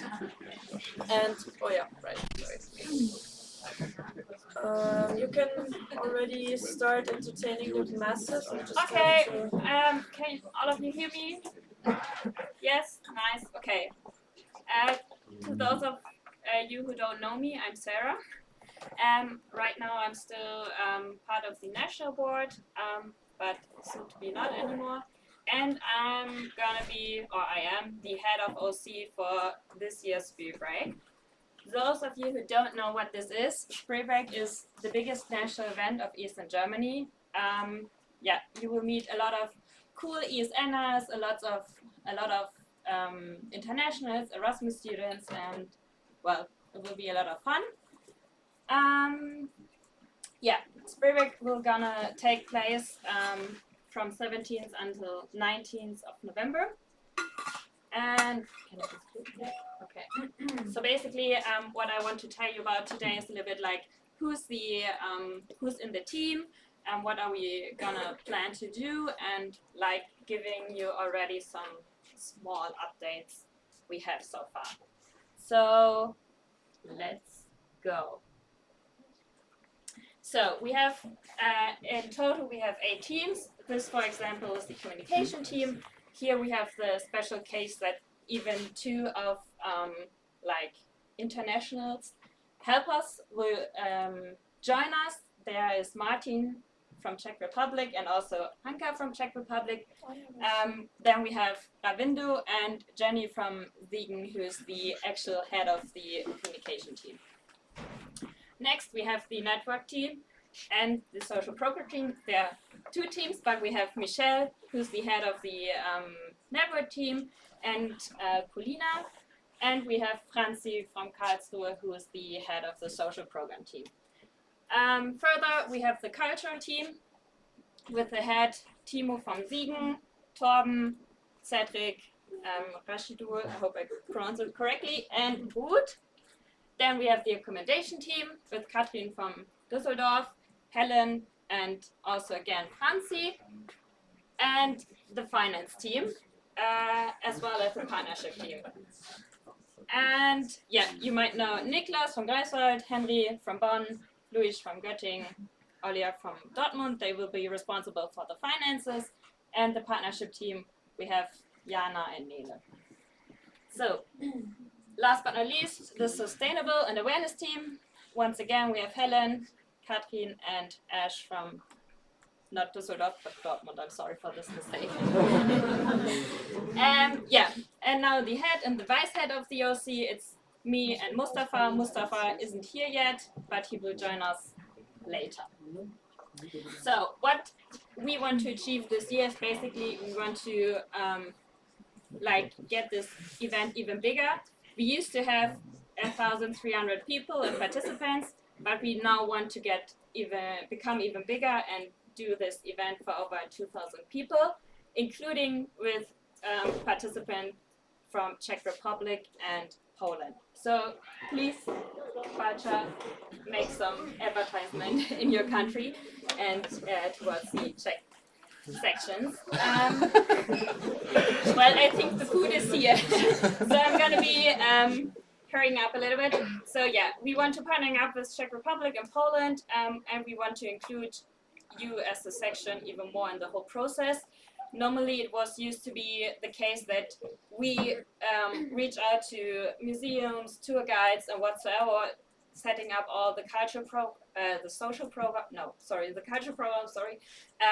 in Berlin itself, and then you could, we also did the bookings for the tour and stuff whatsoever, but no, we want that we basically tell you, okay, you have these options, and then you as a section can more or less decide, okay, this tool will fit here and this tool will fit there.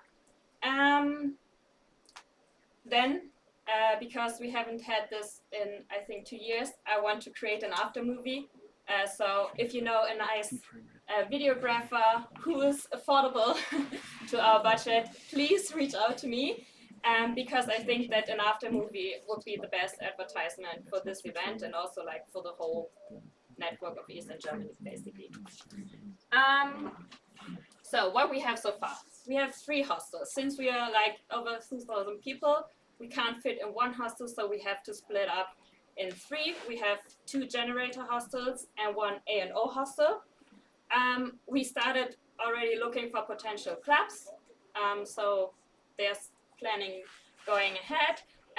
We prepared a list for potential museums and guided tours where you can spend your time with the Erasmus and international students. We are planning to change the Sprayback logo since it's not Vim comfortable, so we're on that too. And yeah, in general, we want to implement a kind of system for partnerships and potential partners, so we're on that too. I guess that's it so far. Yeah. So yeah, if you have questions, let's go. Thank you very much, so. Okay, also for this one we have a Q&A. So everyone who has a question, should we let them come here for the phone? Yes, so everyone who would have a question, please come to the front so we hear you. The phone hears you and everyone in the world hears you as well. Gavin, would you want to show us how I just asked you to do it? Thank you very much.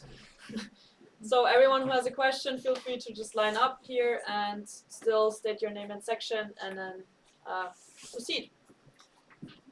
Gavin Peelan, ESN2ME local representative. As we are increasing the number to 2,200 people, the chances that unfortunate and bad things happen, be it either a medical emergency or perhaps social incidents, so to put it, will increase. Have there been thoughts made for structures to put in place a larger amount of ombuds people to connect a proper structure, maybe also proper first aid sanitation on spot? Yeah, we already thought about this. Our goal is to create an awareness team, how it was more or less at the EGM. For those of you who haven't been at the EGM, there was a huge team of a lot of awareness people wearing colorful t-shirts so that those people were visible for all the participants, and we plan to organize something like that as well, so that those people who are on this awareness team are visible and easy to reach out. And yeah, we don't have the people now, but we're planning to get them on board. And also with the physical, with the medical aid, I think this is a nice point. We haven't thought about it yet, but we will keep that in mind for further organization. Well, you can Another go. question. Yes. I mean, you can ask your second question. All right, my second question. Also with the amount of people, I realized last time when we had to move everybody out of the hostel, there were some hostilities towards me as an organizer for trying to get people away from the front door to avoid problems with the hostel, since they did not know me as I'm not from their section. Are there maybe ideas to increase the accountability of local ESM members for their incoming students on the spot? Or is there another way of managing the crowds when they're that big, when something needs to happen?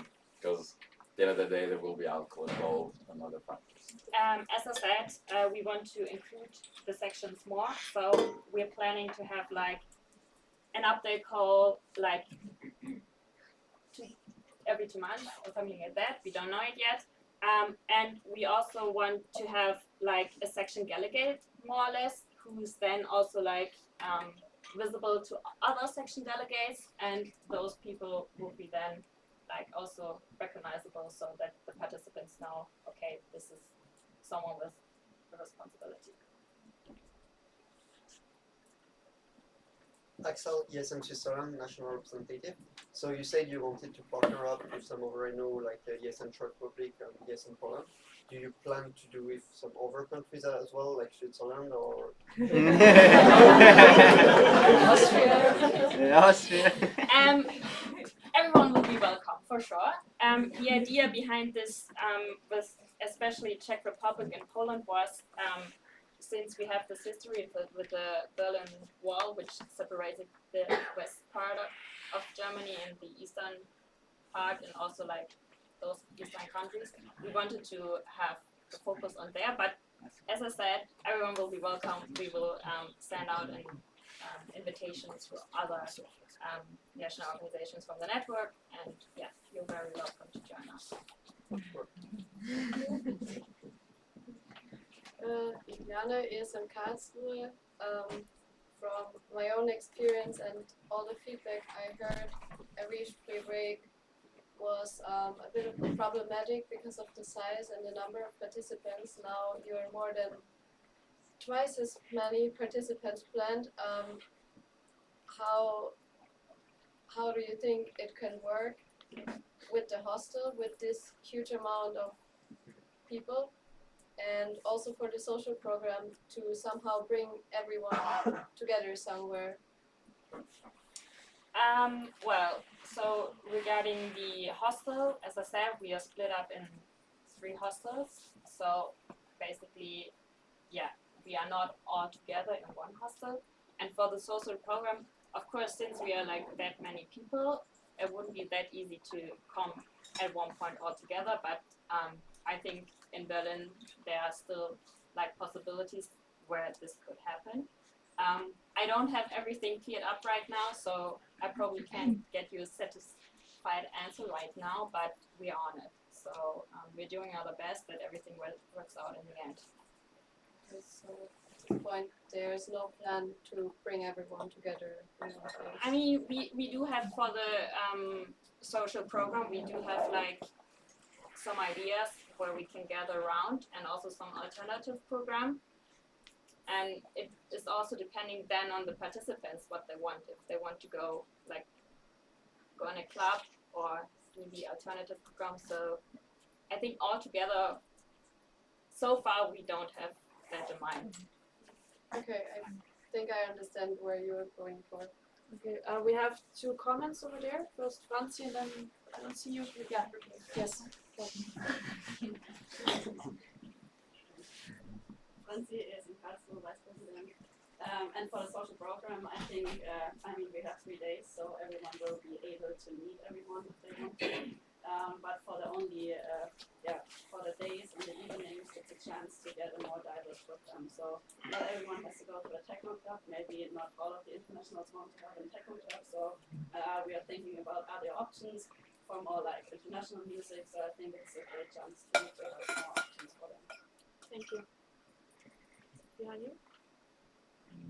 Catherine, regional coordinator is so as person from Berlin and as a participant of the also the team in previous spring break, if there is, let's say, if you ask where potentially you could fit all the 2,000 people, there are places in Berlin where it's difficult to fit, at least where to put all of them, just in case if it's something like from sections, if you have the rec list for this, we can consider that.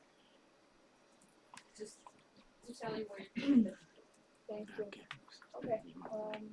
Perfect. Thanks, Ellie.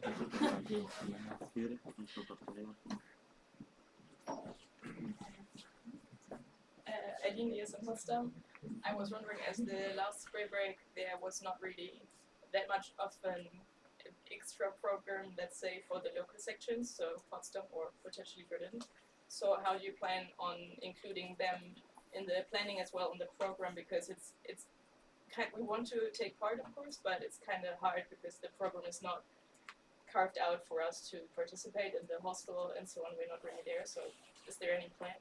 To be honest, so far we haven't considered that yet, but yeah, as I said, we just started to organize everything, and I also keep that in mind.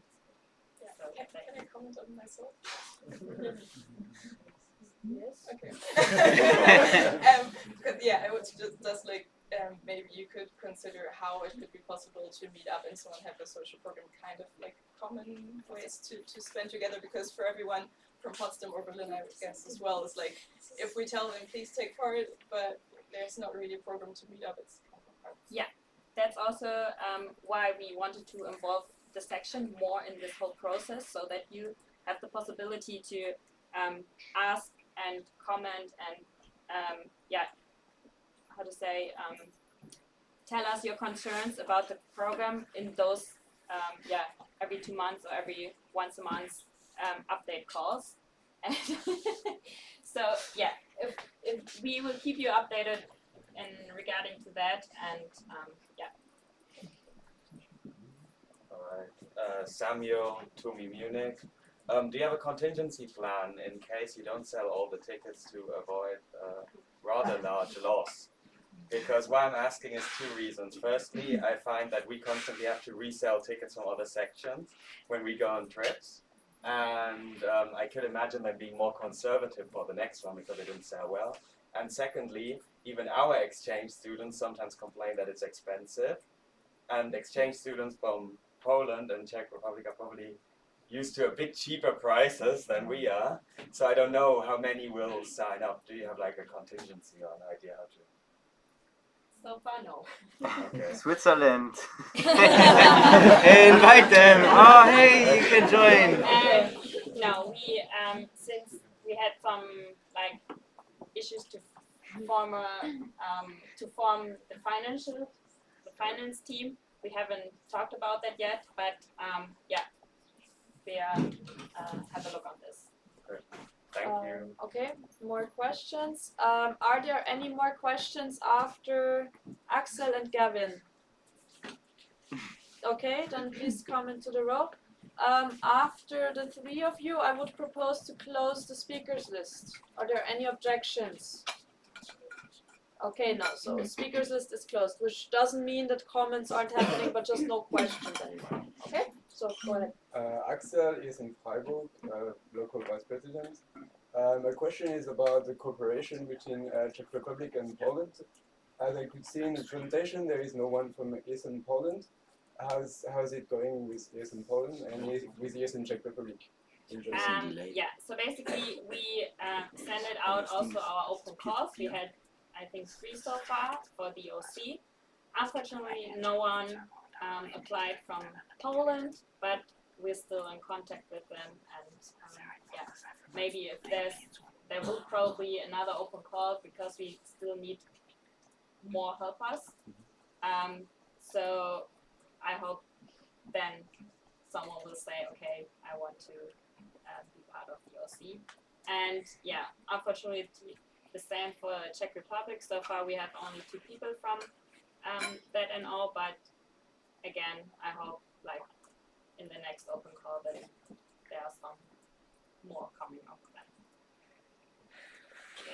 then. No second question? Gavin Thielen, ESN local representative. I wanted to add on Samuel's question about the contingency plan and ask to what extent down payments have been made for the hostels, and if it would be possible to revoke one of the hostels in case we realize tickets aren't selling as fast as they should be. Technically 2 questions, but yes, go ahead. Thank you.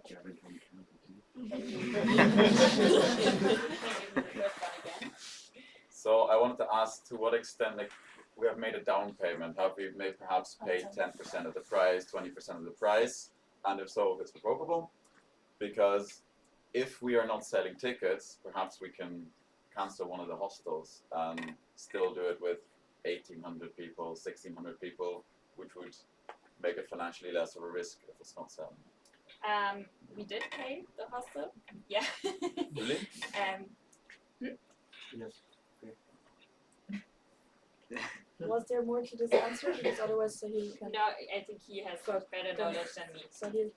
Sahil, National Treasure. So we have the deadline of 3 months. So if we are not able to sell the tickets, we just cancel the number of spots in the hostel and then we are no problem. The second question. That is, it was kind of one question. Okay. That's why. But there were 2 question marks, anyhow. Maria has another question. Maria is in Stuttgart president. For Rhine Rhapsody, the OC there decided to offer different payment plans to the local sections. I wanted to ask if this is also something that you're considering for Spring Break. Payment plans like? Like we could choose if we wanted to immediately pay all of our tickets or if we would prefer to pay like at the event. Yeah, I just wanted to ask if that's something that you're considering. Yeah, again, the finance team haven't get together yet, so I think as soon as we come together, we will talk about that too, and we will consider also that. Sahil has a comment? Sahil, National Treasure, it will be. Okay. Needs to be. Alright, then since the speakers list is closed, we're gonna have, I hope there's someone from the OC here now. Yes, awesome. So could you come to the front please and tell us what's gonna happen now? That would be great. These ships are not from the OC, but I do know there's food outside. Okay, but who's maybe getting someone from the OC, that would be awesome for them to tell us what's gonna happen. Next,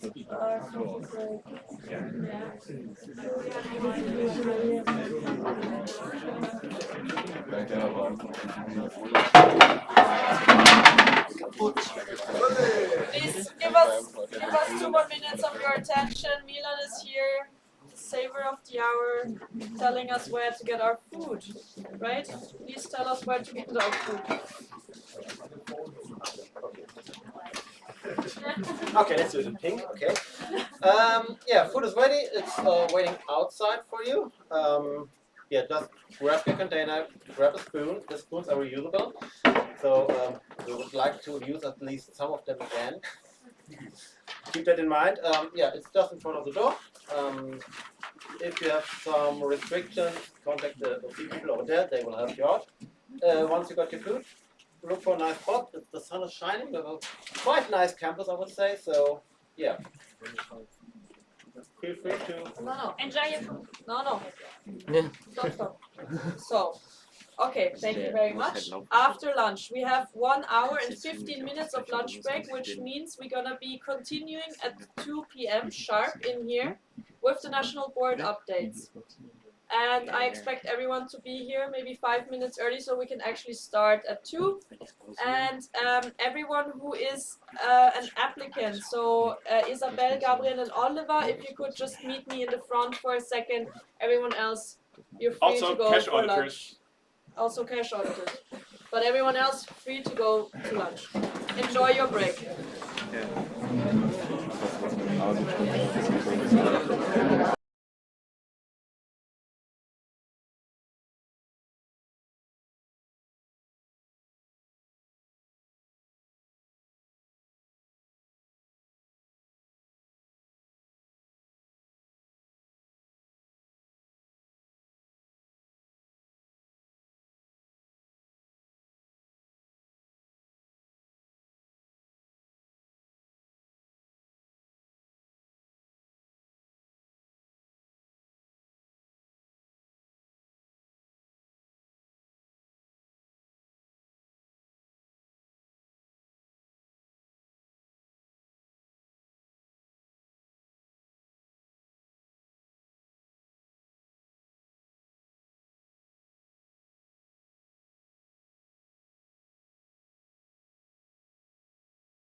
Still people outside, Severin is already volunteering without me saying anything. That's almost psychic ability.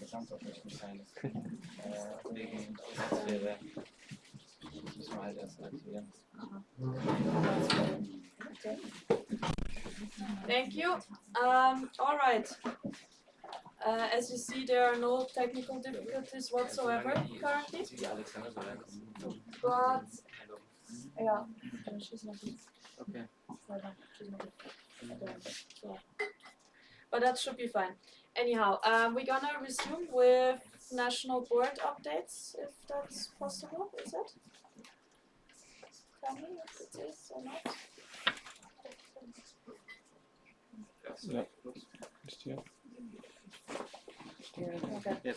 Yes, national board updates. So I would ask the national board, everyone who's here from the national board, to join me in the front. So give it up for your NP, please. They're hardworking people.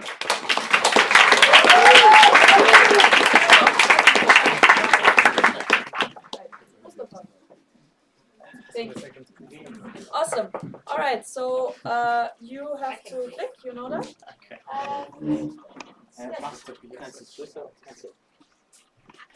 All right. Well, this is figured out. Yeah. Hello back. We are going to tell you a little bit about what we did in the last month. Give you some updates about the work of your national board. I'm supposed to stand here. And I would like to start actually with someone who is not here, and that is Tobias. And Tobias was, or technically still is, the project manager of ESN Germany. Unfortunately, he kind of stepped back in the last 2 months. He prepared the slide in order to be shown. But yes, he was over most of his mandate a very active member of the national board, and we would like to thank him very much for all the effort he put in the last months. 2 months more or less, I would say. He didn't find the time and the motivation anymore to really continue. So yes, he announced that to us. We spoke about it. He will do the transition, and we would like to point out that he took over a very difficult task. Like, the position was newly created. He was taking over something relatively unexplored in the network. And while it was clear that not everything will magically appear in the first mandate, it was also quite frustrating to him that in the end a lot of the projects that he tried to start did not work out. So yes, I think in the name of the whole board we can just say thank you for his work, and thank you also for the applause. Continuing with my own updates, I think. So I would like to kind of make the transition there and say, last National Assembly, we talked about the grant application we wanted to do with Poland and Czech Republic, the ESN countries there, for the spray break. That did not work out in the end. We did not manage to finish that application. That is very sad, but it is also like coming together with the end of like Tobias's work, and this is unfortunate, but I think we learned a lot also to look into the future. What then actually happened afterwards is that we are actually part of an Erasmus Plus application. We wanted to go for an Erasmus Plus grant also for spray break. But then relatively late in the application timeline, we joined an application on health and well-being and sports during your exchange, together with the Nova Sport app, together with like universities from different countries, and together with also the International University Sport Association. So yes, since Tobias was not that active by that time anymore, I kind of took over there before the application. That's also why I have it in my updates. But yeah, there's no result on that yet if the application is actually approved, but we are part of an application, which is already nice. Yes, I mean, some general work, the NA preparation from the together with the CT when it comes to the content, and talking about things we talked about last time, but that did not work out. The idea of getting an intern in that specific case did not work. Were a lot of bureaucratic hurdles actually, so yeah, within this mandate we will not manage to get our first intern, but again, we learned a few things. So for the next board, I would actually recommend to look into the possibility of getting an ESC volunteer, so European Solidarity Corps. I already started the process there to make us an eligible organization, signed up for the portal there. Or still the possibility is to get an Erasmus Plus intern, but it needs to be someone from an EU country, from a resident, which is unfortunate. We want to include everyone, but the bureaucracy is just, yeah, beyond us, I think, for if it's not the case. All right, next slide, please. Do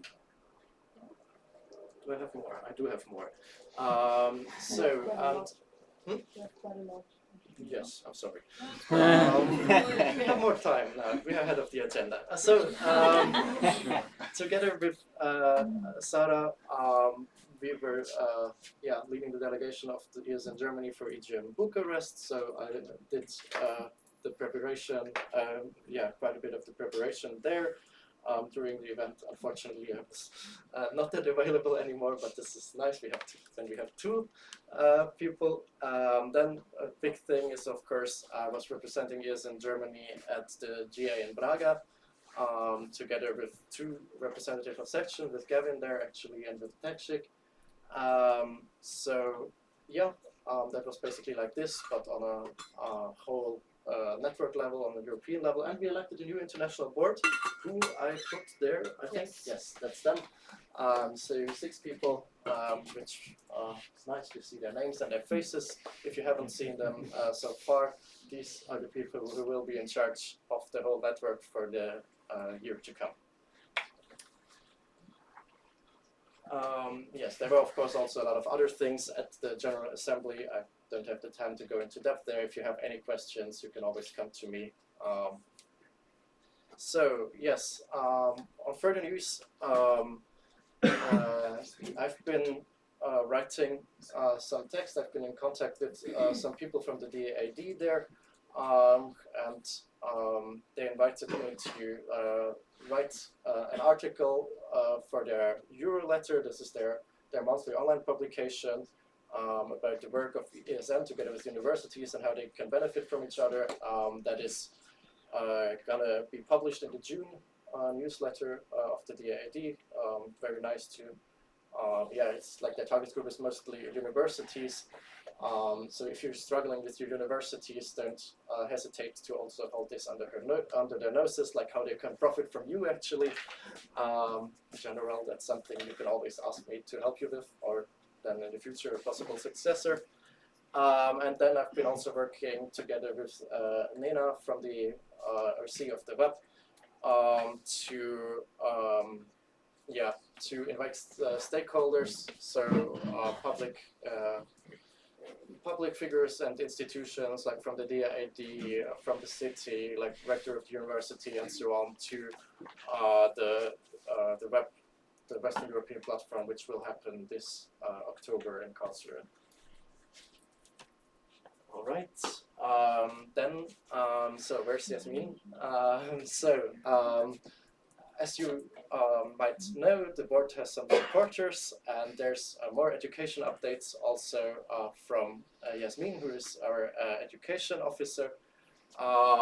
She was working again on the cooperation with the BVMD, which is the Association of Medical Students in Germany.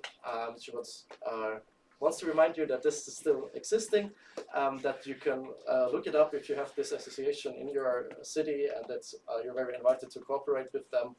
They can, for example, provide you like first aid workshops for your sections or things like that, which are useful for your events. She's trying to establish a cooperation with Europa macht Schule, which is also a program of the DAAD, and which is looking good, that we will soon annoy you with more emails there, what you can do.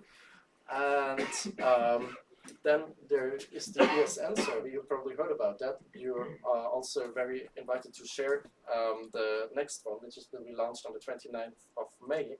But we also got the data, like it's a European-wide survey by the whole ESN network. We got the data for Germany. We requested that from the international board, and we want to break it down and to actually have something to discuss with the DAAD where there's room for improvement, and we are looking for people to help there, because it's quite some analysis to do. And then I would also want to mention that we will be going to the European Youth Event in 2 weeks. Yasmin already put a lot of work in the preparation there, so we will have a delegation of I think 17 people by now, quite a few people going to Strasbourg for this event. This is going to be a very nice, strong representation of ESN Germany there. I think I'm done. Oh, yeah, that I'm done means that I have to continue. Because unfortunately Alicia has to work, so she cannot be here. But she's prepared some slides for you. She has been working again on section calls. The next section calls will be in June, and yeah, you will hear from that. She's been preparing them. She's been coaching the candidate sections. We have 3 candidate sections at the moment, 2 of which are going to apply for full membership here on this weekend. So very nice. She's been working very closely with the regional coordinators, which is, there's still some development done to integrate them more, especially when it comes to network care. They have been really valuable help. Then she applied for ESN Germany for the ESN Awards. She put in together the applications. And yeah, for the ESN Awards, we won an honorable mention for the training days last year. So it's a really cool event, and it's going to happen again very soon. Actually, 2 weeks? 2 weeks, just like the European Youth Event. Yes, together with the training officers, Leon, she's been working on the content preparations there. And yeah, going to be great. I think it's also on the next slide. Okay, the next slide is about the section calls. They will start soon, and yes, also thanks to everybody who is already volunteered to help there. As you might know, the section calls are not always held just by the vice president alone, that would be crazy, or just by the national boards, but also like by volunteers from the network care team or regional coordinators.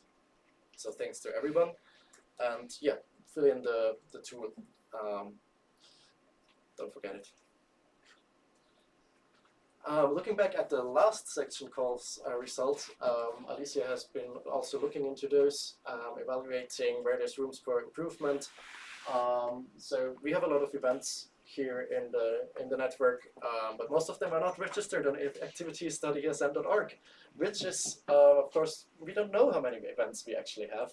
And actually really funny, like this is the number from this website that the international board also takes when it's like, oh, we have that many great events, and talks about that to important people from the European Commission.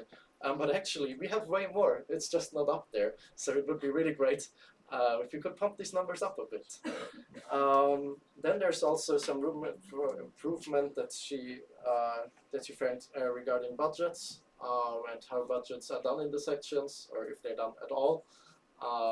Just to have a better overview there as a section for your money. For local partners, there's quite some sections who rarely or not at all have local partners. Don't forget to register them once you have them. And yes, also what would be really important for us as a network actually in general, that the volunteers actually get a glimpse into the ESN cosmos, get the information, get introduced to the German Slack, and also the ESN Galaxy for the whole, well, galaxy of the whole international network. And training possibilities. So I'm not 100% sure, but yes, like offering development possibilities for your volunteers is also valuable. We have the training days, but you can offer that as a section, really. You can see who's qualified from your section. You can get someone from outside from your section to maybe share some information and some skills, some workshops that your volunteers might need. Okay, training days are happening. Already told the date. It's happening in Biberach an der Ries in southern Germany, and it's going to be fun. You should all motivate your sections and your volunteers to sign up. Not for this year because the registration. Wait a moment. I think it's still possible. Maybe we will hear that later also in the update. But yes, it's cool. Like here's not a lot of workshops. If you want workshops, go there. It's a weekend in a how do you call it? In a house, all together, cooking together. Usually, if I'm right, I think Mustafa can tell that better actually later. It's a cool event. I will leave it with that. Okay, so here we go. So, hello everyone. On my side, does the usual treasury work. So basically, the management of finances, tracking the money flowing through our account. As of this year, the turnover of ESN Germany would be around 400,000 euros. And also keeping the bookkeeping up to date and make sure all the payments are sent and received on time. Creating and sending invoices for different events to our sections and also reminding them about the deadlines. And working on automating the process of invoice creation and reimbursements. Sending documents of first quarter of 2023 to our accountant for our tax declaration, and also working on digitalizing this whole process of sending documents every quarter. And then there were a lot of meetings and discussions related to the finances of Rhine Rhapsody and Spielberg 2023. The profit for Rhine Rhapsody will be around 5,000 euros. And at last, supporting some of the sections with finance-related questions and tasks. That's all from my side. Okay, unfortunately Emily isn't here today, so I'm taking over her updates. She created together, I think with Isabel and Patrick, the patches and hoodies for the EGM Düsseldorf, for the NA Düsseldorf, NA Hessen, and NA Braunschweig. So she will arrive tomorrow, and if you have questions related to this, ask her tomorrow. She updated the VIM from ESN International. For those of you who don't know what the VIM is, it's more or less the rules, like how we present ourselves on social media, like with the logo and stuff like that. And she did some partnership promotions on our social media channels. Then from my side, I collaborated with our partners, like on the national level, for example, Flyler and Einhorn, and on the international level with Eurosender and Uniplaces. I reached out for new possible national partners. For example, we have a new partnership with the Generator Hostels. If you have questions related to this, ask me later. And I talked also at the EGM Bucharest because we had their mobility and carrier fair, and there were a lot of potential partners. And I talked, for example, to the Interna and the Expedia group. And then regarding the ESN cards, I created invoices. I sent out to you all the ESN cards. I shipped them to you. Sorry. I took over the ESN card order of spring 2023. And in case there were problems or questions how to get an ESN card, I was also helping that to international students or sections.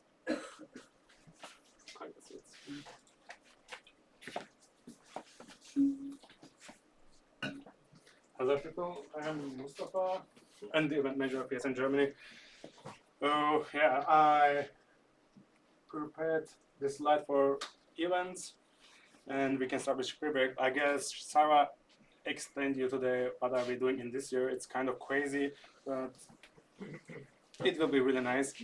And this year we are changing kind of the structure of the OC, and I am putting there also some efforts.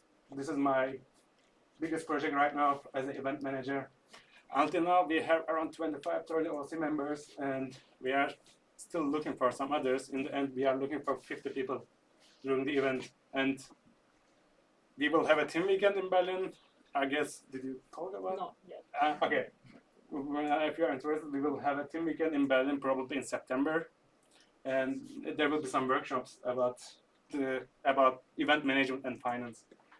And the other point, Thomas already said that the grant didn't work, but we are still working with other national organizations, Poland and Czech Republic.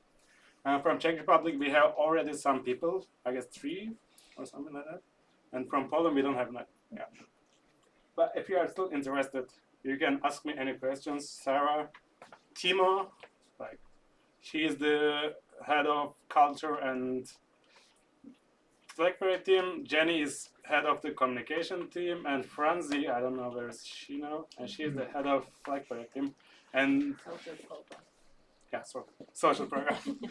Yeah, and you can always ask them any questions, and also me or Sarah. Training days, it's happening in 2 weeks. Maybe you don't know what is the training days. Like we had our first training days after some years last year at, where was the city? Close the castle. I mean, I forgot the city. It was like Hofgeismar, yeah. Hofgeismar. And this year we are doing the second one. It is kind of important for us because we are now like actually building a culture for training in ESN Germany, what we didn't have before. And if you are interested, like getting some new skills or like meeting amazing people, it's your chance. Registrations are still open. Like we have around 25 registered people, and we have 45 spots, around 45. Like we have still some space for it. And if you have any questions about this, you can ask me or Patrick, because Patrick and Axel are doing the CT in, not CT, but trainers for the training days, and you can approach them and ask what are they preparing for the weekend. This event is more like bonding event, not party event. Not party event for sure. Like, but it will be quite fun. Like last year we had a lot of fun, and you will meet a lot of amazing people, and you will be able to have some connections with these people. And now we are going National Assemblies. Yes, we are sitting here. It was also in my portfolio, and for NA I was also quite involved, I will say. And I think it's quite nice to see you here after all. And for these events, as you know, I'm doing spot allocation, reallocation, and confirmation emails. Like you are sending me some emails about some stuff, and I'm answering. It's kind of the work that I do for NAs. And I'm kind of the bridge between OC and the participants. And I also had calls for the NA with the next candidate. They will make a presentation tomorrow. And yeah, Ryan Rhapsody. And I wasn't, unfortunately, not that involved because I had to work Wednesdays and meetings are on Wednesdays. But Sahil was quite involved in this, and Oliver is the head of OC for Ryan Rhapsody. if you have any questions, you can ask them, and we have a Slack channel for that. Like if you have any questions, you can also write them in the Slack channel. Do I have any other? Yeah. Okay. This is a good one actually.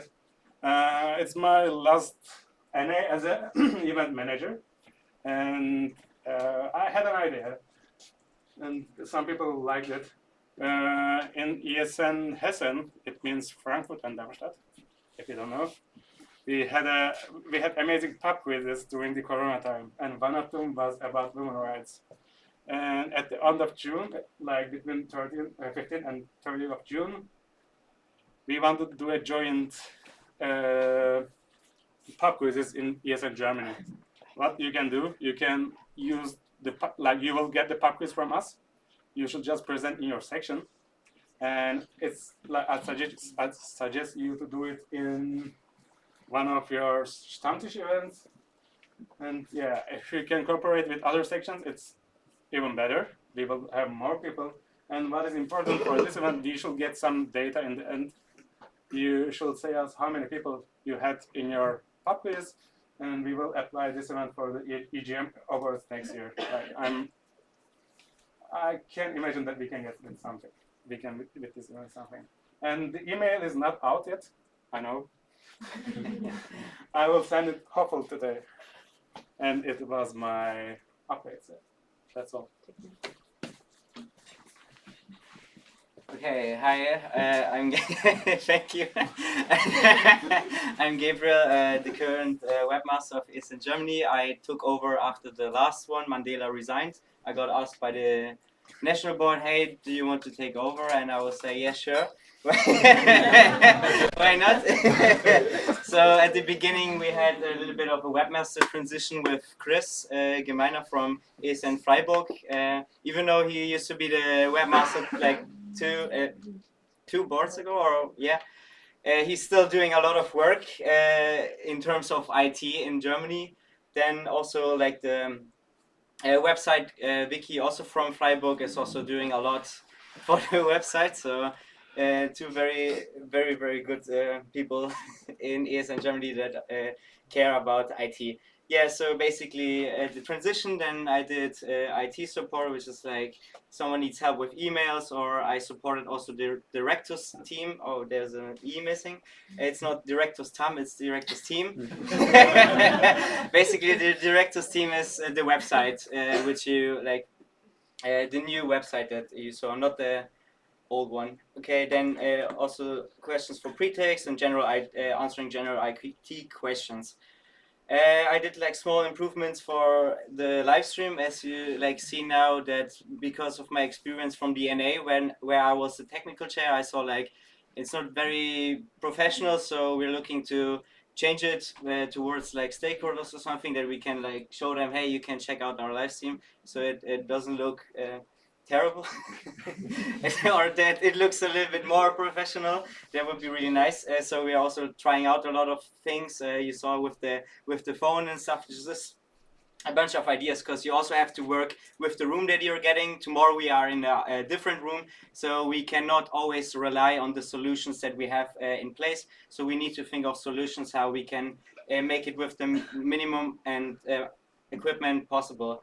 Then I also did internal IT calls about the state of IT in Germany with, as I mentioned, Chris and Vicky. Also Tekshik was there, who is from Halle Saale, the president. He's also a lot of involved in IT. And also with Lukas, the creator of the ESN section app, or the TUMI app that people know it from. And then I had like, I didn't do. Oh yeah, I also did the internal call about like international of like IT internationally, ESN internationally. So just like seeing, okay, how. Okay, one point is missing. Basically, what I did also. Or is it the next one? Oh, okay, yeah. I forgot. Sorry. Okay. Oh yeah, I had contact with companies like Slack and Pretext to explore how can we like we have like this offering from these companies, but how can we like maximize it and make it more tailor-made to our use cases. And I researched and established contact with other national organizations about their IT stack. I researched, for example, during GA, there's the GA report, and it also has small sections for IT, and you see basically that most national organizations have like no IT, which is really terrible. I know, for example, Austria uses Pretext, it uses Slack, so maybe we can also, when we find solution, work together on this, and just in general have an overview what other NOs are doing as well. For like, if you talk about IT, you need to like not see it from an ESN perspective, but also maybe get advice from other NGOs or non-profits, because we're not like the only one that has like members and something like this. So basically I also researched about IT infrastructure. Very, very boring for you, yeah, but IT infrastructure in like other national organizations and national projects. And I also started an academic project related to ESN with my university, and more on that will be during my candidacy speech, because I'm also candidating for the IT manager again. So yeah, these were my updates. I hope I got you excited for IT. And if you want to join the IT team, yeah, thank you.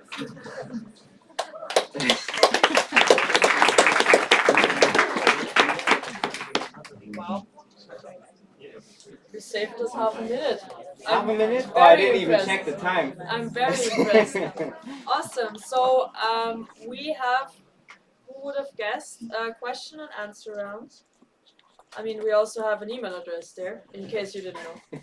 But we also have a Q&A, and for this Q&A, as Gabriel already said, we are...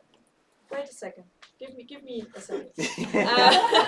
We're trying out something new now. So we have Slido now, and we hope it works.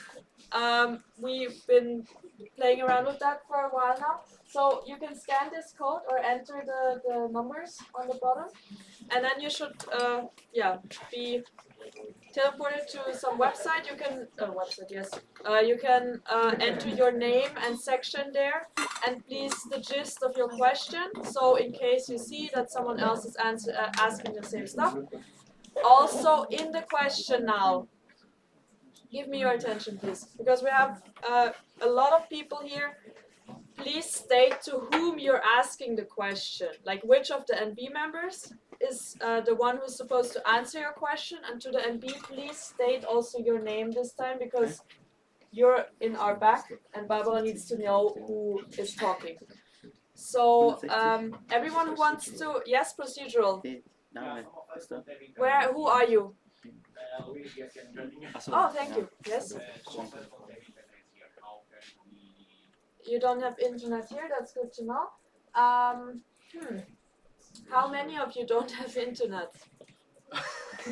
Alright then.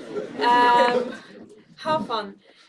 Okay, so I guess no Slido then, but for tomorrow we know it works. Okay. Awesome. Yeah. So, is that a question to the procedure now, or is it, okay. So, are there people who already entered questions on Slido yet? Otherwise it would show up. Okay. Otherwise it Well, updates. then not. Alright, so we need that very structured, we need the phone, and I would still again ask you to just form a line and ask your questions. But at least you know it was. If you have questions for me, Thank you. please later. I have to go to the toilet.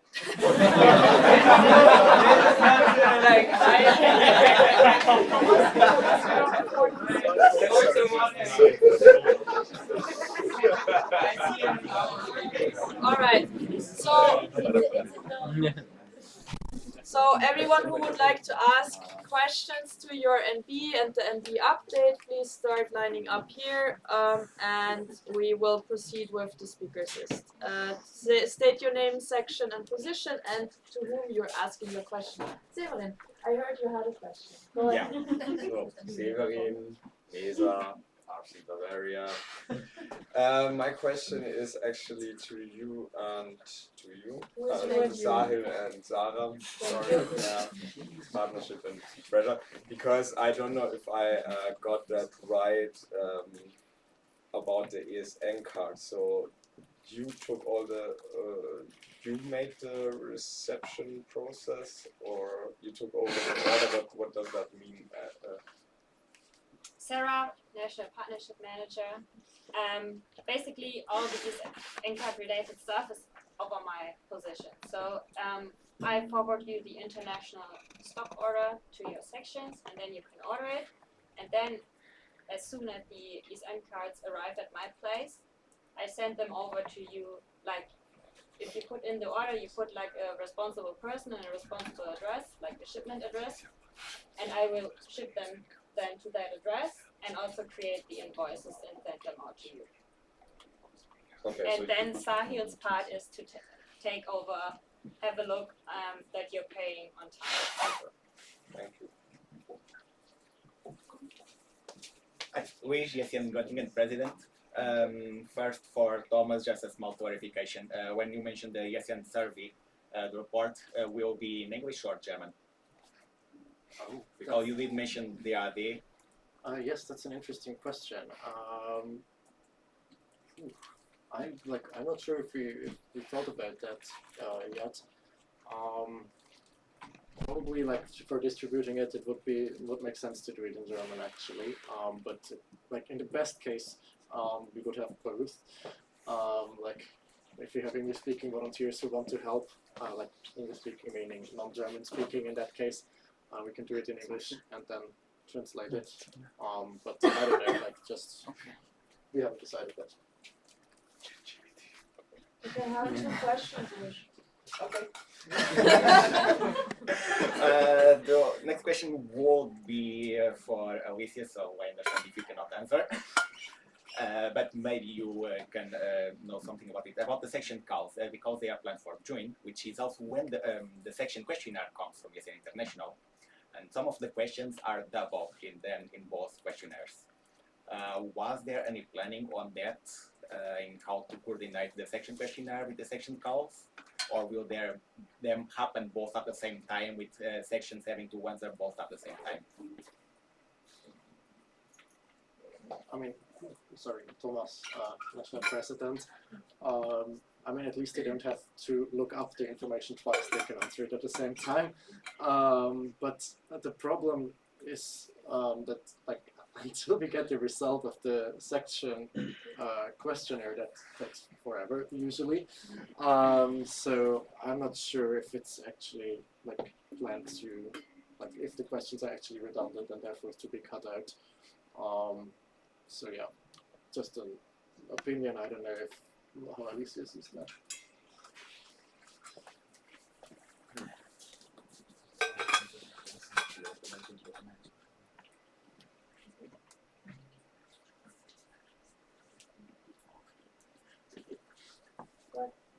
Gavin Peelan, ESN Toomey. I have a question for Sarah and Sahil, tagging on to Severin's question. I would like to ask why Sarah wrote the invoices and not Sahil, as this is a finance matter.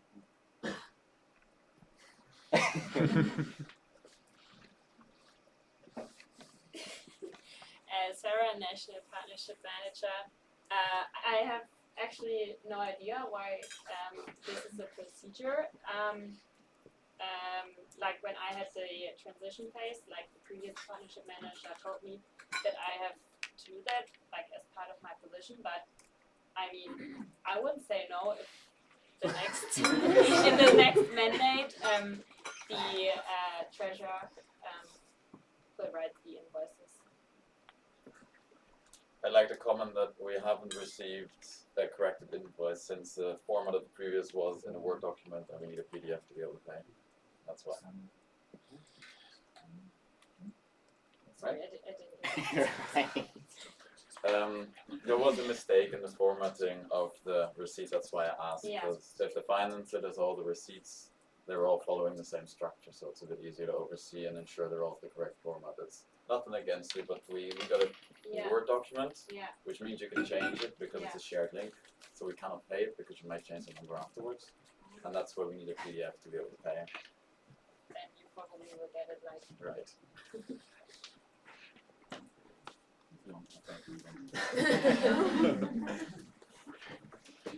Luis, Jessian Göttingen, President. This question will, well, about the training days. Again, half Alicia, half Mustafa, maybe the board. No, this is a question based on the feedback I got from my section members when I was trying to convince them to register. That they were wondering why aren't the training tracks already decided before, so they know what for sure they are getting the training on. Because they are afraid that they register and then the trainings are things that either they are already at training on or that they are not interested in. Will there be maybe an idea to change these for the future? It's a good feedback, but it's more in Alicia's part. But I can take the feedback and give them Alicia and also maybe the next board. That's a quite good feedback. You're right. Maybe we should do it in beforehand and tell, yeah, these are the topics, and at least we can give the topics. But thank you. Comment, Patrick AB. I do see the point. However, I feel like it might be difficult to way in advance know both who are the trainers and which topics they feel comfortable with sharing and actually holding workshops. So I do see why people would like to know before. Currently, the agenda is published, or not published but finished, but knowing this a couple months in advance might be difficult. Thomas, National President, I would also like to add, I know it at least from last year, there's usually, it's asked in the registration, it's how you call it, it's asked what the people actually want the training. Needs assessment, actually, that was what I was looking for. What people would like for the training, and that is going into the decision what the training is about. And of course, if you know that beforehand, I see that is an advantage in some hand, but of course then you can adapt it to what the people yeah, you can adapt it to what the people put as their needs in the registration. Follow-up question. You're the only one. Go now. Sure. No, then in that case, so if after this assessment there's people that don't have their needs covered in the training, which might happen, you cannot always cover the needs of everyone. Will the people be allowed to cancel the registration after the trainings are done? I can answer no. No, it's not possible because we cannot, the point is, Mustafa, nation board, by the way. It would make everything quite harder, and especially for the finance. We cannot always we cannot change the spots always. Maybe for the next time I had an idea now. We can name one of the topic, and the other one maybe will be free for the next year. It could be an option or something like that. I mean, I can just take the feedback and give the next one. More questions, please? Yes. I prefer if you use by the the way, phone. They can hear me from there. By the way, it's Did not. you listen to that? It's not supposedly to be only Luis. So if you have questions, feel free to come up here and also ask your questions. Question for Gabriel. Yes.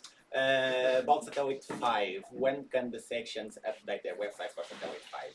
Satellite 5, Chris also strongly is against it, because the one thing is that on the server itself, it has to support a very specific version. In some servers it doesn't run, so that's an issue. If you want to move to Azure, we were thinking of maybe to Azure, then it's free hosting, but we cannot do it Satellite 5 there because it doesn't work. And seeing the experience of other countries, doesn't seem like Satellite 5 is the thing to go to. So or Chris and Vicky at least, we're focusing on the director's website. Yeah, and yeah. So follow-up question on that. So German sections won't be allowed to use the official website from the problem is ESN International could really easily host it themselves or do it themselves. But there's no support from them. If you write them an email, I wrote an email to them and you get no response. So this is also an issue about also documentation and everything. So if they would like that, they should like support it more. Because like right now, it's a little bit chaotic, I feel like. Okay. If you really want to use Satellite 5, maybe we can do it for your section. But then you have to maintain it and everything. No, we will also have to discuss, because like there's like pros and cons. If people really want Satellite 5 go with the official road, then I guess we have to do that, or like do that and find possibilities. But right now we have the director's website and Satellite 4, and yeah. I'm also not aware how many sections are still on the Satellite 4. I think maybe like 10, I'm not sure. Like a lot of them are on the directors. I'm not sure how many are on the Satellite website, yeah. There's a comment from Gavin. Yeah. Without the mic is fine. I would prefer if you... Yeah, you would prefer it, of course. Just scream. Gavin Peelen, ESM Munich. I wanted to say that Satellite 5, as it stands now, is still quite buggy, and I believe a lot of national organizations are waiting for some updates to come so that the bugs are ironed out, and then we can consider transferring. I know they're developing Satellite 5 currently to have APIs, for example, to link to activities at esn.org, which means your activities would only have to be uploaded once. But as of the moment, a lot of national organizations find it too buggy to transfer already, and that's why we're waiting. And it's also a security issue, because like ASN Spain that I was in contact with got like hacked. So and plus like Satellite 5, you cannot transition the old content to the new website. Like you have to do it all again, like everything. And also that's the reason why ASN Austria is looking for alternatives, because they had problems too, and they said like either the section app they wrote in their GA report or WordPress or something. Because like it's not ideal what ASN internationally does in terms of that. You know more about RRT than I do, and I was president for 2 years. But Jana. Jana is in the phone. Yep. Oh, sorry. Thank you. I can't pay attention. Like, Were the last training days also in Lieberhand under this, and is it possible maybe to switch up locations anytime, or is it changing? Mustafa and from both. Last one was again Off guys, no? It's close to Kassel. Okay, yeah. And I don't know, we are changing the location always, because the last one was in the middle of Germany, and this one is south, maybe next year east, north, kind of. Yeah. Okay, yeah, thank you. I think that's a question from me. Yeah. You have a question? Is that from someone in the room? Maybe it's online. I know, but that's why I'm asking. Is that question from someone here in the room? Is it from you? Okay. Well, I would after. But wait. That's not how we do it. No. Anonymous doesn't work. So you have to tell us your name and section and. Yeah, I'm Sahil from ESN Bio. Thank you. And usually, if you're in the room, we left that here for the people who are online. So if you're in the room, please come still to the front and do the procedure as everyone else. So yeah, I'm Sahil from ESN Bio. What are the steps for involving and implementing the TUMI app for Erasmus website? And if possible, then can we get a workshop also?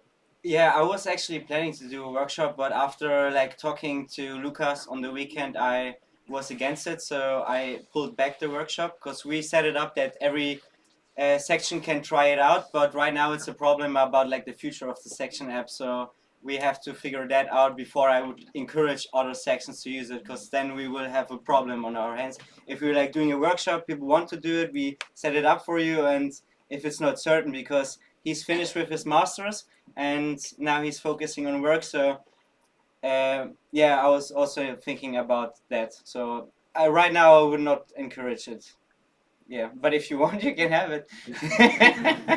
I mean, we can set it up. Okay. So, Luis, how many more questions do you have? Two. Is there anyone else who would like to still ask questions? No? Otherwise, I would propose to close the speakers list after Luis. Are there any objections to that? No objections. Speakers list is closed. Luis, go ahead. Luis, yes, I'm Göttingen president. Question for Sahil. How are we in terms of execution from the budget since we are already half of the year? What do you mean by that? Where are we in terms of like plans? That if everything is going according to plan, if we have surplus in some places, if we went over budget in some other places, how are we doing? Well, basically we are saving some money because MDT didn't happen, so we saved some money from there, and then the community meeting also happened, and since not many people from the MB applied, so we are saving some of the money from there also. And also since we are gonna have a spree break. Please speak up, Cindy. Okay. So since we are gonna have a spree break, which is gonna be like 2,300 people, so the profit margin is also gonna be quite bigger, according to me. So yeah, so these are gonna be the changes in the budget, let's say. And the budget already was planned for 250K, but according to me, the budget for this year is now 400K because 250K is only for these people. Okay, Luis? Then last question, I guess for the board in general. What happened to all the other supporters? Because the only supporter that I was mentioning here was Yasmin, but there are more. Are they still around? Have they resigned? So many questions. I'm joking. Please now tell us who you are when you answer. Okay. Okay. I mean, I can, like Thomas, national president. Yes, I mean, some people might have actually read it.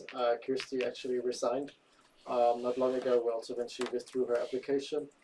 Unfortunately, a lot of other board supporters cannot be here at the National Assembly because they have other things to do. Like we mentioned, Leon, he cannot be here. Muvan also cannot be here. Who we have here is Isabel, who is the CLR officer. And Jasmine, yes, you already mentioned, but they're the only ones present actually. Really low. Okay, so thank you very much for that. You are allowed to leave.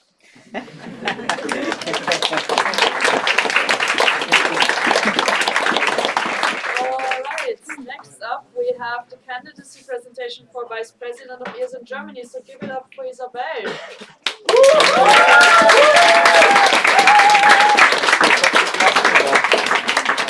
You have 10 minutes and I'm gonna put the timer here so you know how much time you have. You click and when I say ready, you start. Go ahead. Thank you very much. I'm very happy to present you my candidacy for Vice President today. My name is Isabel. I'm a member of ESN Darmstadt. And if you don't know me already, I want to quickly present myself. I was born in Darmstadt roughly 25 years ago, so I didn't make it that far in those 25 years. I'm a chemistry student at TU Darmstadt, and so that's what my 9 to 5 usually looks like. I'm currently doing my master's thesis, so I will be finishing my studies this semester, but I'm planning to do a PhD in the same lab afterwards, so I will stay in Darmstadt, I will stay close to ESN,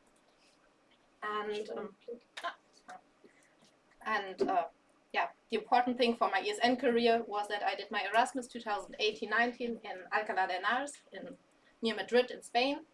And yeah, that's where I first got to know ESN. I started learning about the network.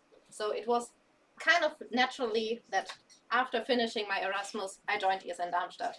At that moment, ESN Darmstadt was just founded a few months ago. And I'm very happy that they supported me and encouraged me to join events really early in my ESN career. So before the pandemic, I was allowed to join the national platform in Karlsruhe. I was allowed to join Spree Break in Berlin, and we were hosting our first local platform in Darmstadt. So that was really motivating me right from the beginning. And so roughly 1 year later, I was elected as the president of ESN Darmstadt, and I had that position for 2 mandates. I can tell you it's not always easy being motivated during the pandemic and keeping the team motivated. But I think in that time I learned a lot about leadership and keeping the team motivated, and sometimes also taking decisions that might not be too popular, but necessary for your responsibilities. And I want to mention one big highlight of my local career, which was our NA Hessen last year. That was our summer NA that we organized in Darmstadt together with ESN Frankfurt as a section cooperation, and where we celebrated the romantic wedding of our mascots Matilda and Frankie. And in the last year, together with the last NB mandate, I started exploring the national level. I was the first CLR officer of ESN Germany, so you might know me from those monthly calls where we talked about everything that is happening in the network. So that, yeah, roughly a year now was my start into exploring more of the national and international level of ESN. I got some very nice insights into the work of the last national board. So I think right now I already got quite a good impression of what it means to be part of the national board and what kind of work would expect me in the next year. And to talk a bit more about my motivation for that position or for stepping up in the national level, yeah, the essence of all that motivation is more or less the ESN spirit. And we all know that spirit, we talk about it a lot, and I think it kind of means something different for every one of us. So I want to try to define it a bit. The first and most obvious thing is ESN is international. That is special. In every city, in kind of every country all over Europe, there's an ESN section. And even though all those volunteers, they have never met, they are all working towards the same mission. They all share the same values. And that creates a community that I haven't found anywhere else before. And even though we're all working on the same cause, we're super interdisciplinary. All of us are studying different things. We have different skills, different experiences. And all that together creates a great workforce and makes us super professional.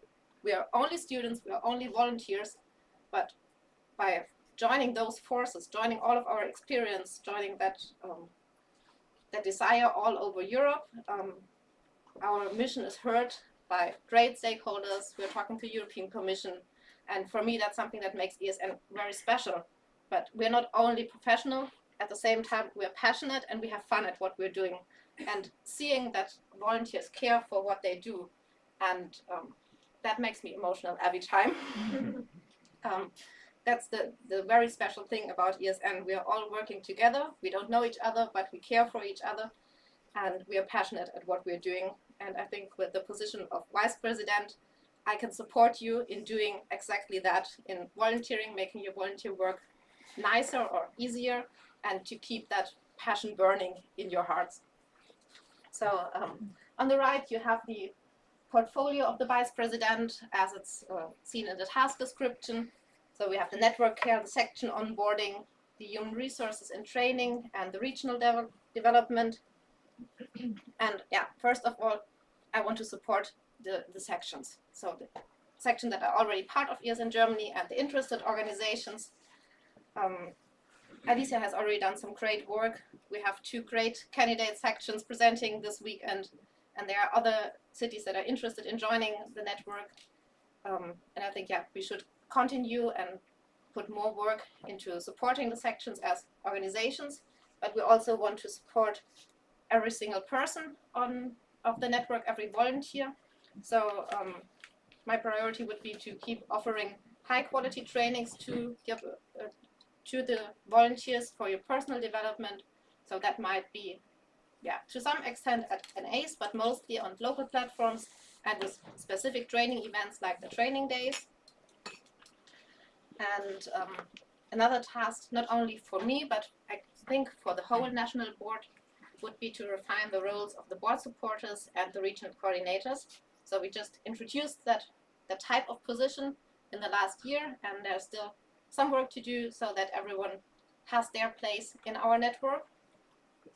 And I've already talked about a lot of tasks and a lot of support that I want to offer, but I can't do all of that on my own. So I want to rebuild network care team. I've talked to many volunteers, today, yesterday, in the last events, and I see a lot of motivation for people that want to have the other sections, that want to share their experiences, but they don't feel ready to be part of the national board or to be a board supporter themselves.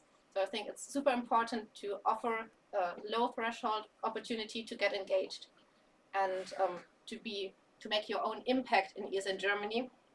and to share your experiences. Because after all, ESN Germany, that's not only the national board, that's not just the supporting bodies, that is all of us. And I want to create a we feeling so that at the end of the year, you don't talk about ESN Germany as a they or them, but as the we or us, because it's all the sections all together. And yeah, if we join that forces, we can get way farther. And yeah, with that, I'm at the end of those slides, and thank you for your attention, and I'm happy to discuss your questions now.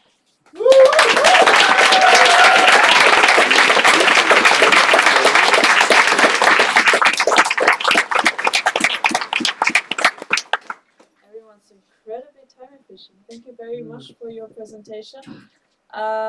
So question round now again. I was thinking of something. Maybe people who don't have internet have someone next to them with internet. No? Okay, never mind then. Yeah, we're gonna do the same thing. Please line up. Tomorrow we hopefully make that Slido thingy work. And if you still wanna put something on the board or like on the Slido, you can put a lot of appreciation for Isabella. That might be nice as well to like spread the love. But everyone who would like to ask question to your VP candidate, and I would encourage you to, because you're voting on Isabel's candidacy on Sunday. So go ahead, ask your questions. I'm opening the speakers list, and I'm also reminding you that some of the questions have already been asked in the candidates block, so please mind to not ask the same questions again. Are there questions for your candidate? Luis has a question for the candidate. Anyone else as well? You can already start coming to the front. Please go ahead.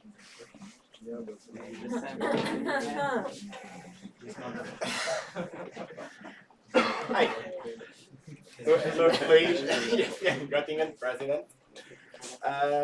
Question about the section calls and the second question from International. Would you consider after the calls, and also maybe you also have the information from the section, questionnaire from International to make a report, maybe together with the network team, and the report and the state of our German network to the sections?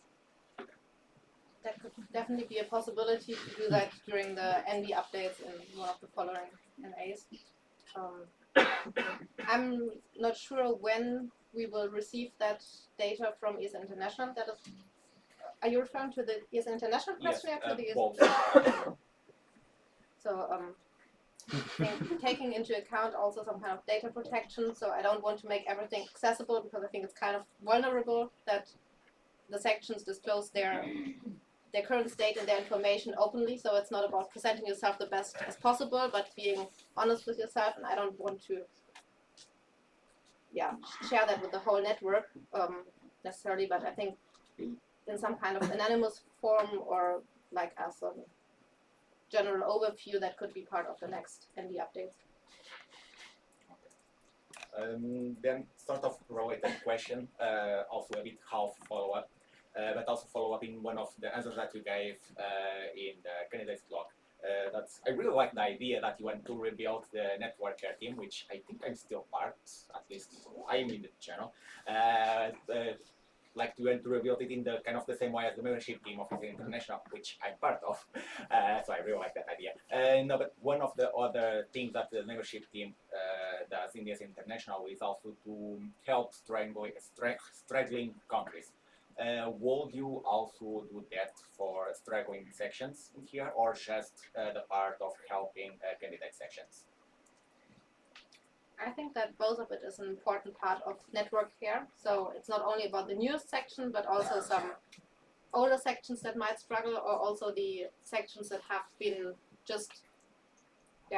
candidate sections and just started being part of the network. So I think that all of them might need the support. And I think every section that needs support should get support, as long as there's the workforce and people in the network team that have time to give that support. Hi, Juliana from ESN Karlsruhe. I read the candidate blog, but I'm one of the people who don't have internet, so I cannot exactly check the wording. I also have a question for the network creative because I'm also in the Slack channel and nothing has happened in a long time. How exactly would you find members for the network care team? So I think the first, like after the national board being elected, the first part would be to look for board supporters and opening a call for the national board supporters, and afterwards start opening a call for all national teams, because I think I won't be the only new NB member that wants to start a national team or like to enforce that body again. So there will be an email, like an open call, explaining all the teams, explaining the tasks of each team, and then we can see how many people sign up with that open call, and depending on the answers, it might be necessary to open a call again or to ask specific people. I've talked to so many people that kind of seemed interested in a certain topic, and additionally, I also think that the region coordinators should be part of that team to some extent, so it would be like 8 to 10 people in the team already, and I think that's a good start. So you will start a new team and people have to sign up for it or apply for it? I'm not sure if we have that in our stages or standing orders anywhere written, if they need to be voted from the NB or appointed, or if everyone just kind of sign up. Maybe we would need to make some rules for that, but I don't expect 50 people joining the team so that I would have to choose anyone. I think that everyone who wants to be part of it can be part of it. And maybe applying again might be a nice reminder so that I know who's still interested and still active in this. Hey, Axel is in Freiburg, Global Vice President. I have a question towards the trainings. We have growing numbers of trainers within EASE in Germany, which is quite nice. But I would like your opinion about if you consider implementing trainings for trainers to grow even more, because we have a lot of sections and it would be nice to cover views. That's my opinion, sir. I shouldn't say that, because it's also present in other NOs, like for example in Spain, in France, and others. Would you consider that? Or what's your opinion about it? To be honest, I'm not sure of the exact number of trainers that we have right now, and if we have people that are experienced enough to train other trainers. But one of my first tasks would be to appoint a training officer, because I'm not a trainer myself, and I would want someone with more knowledge on that topic to help me with that. And I think if there's a desire in the training community to give such training, or that might definitely be a good option. But I also don't want to interfere with the Educate program too much in that cause.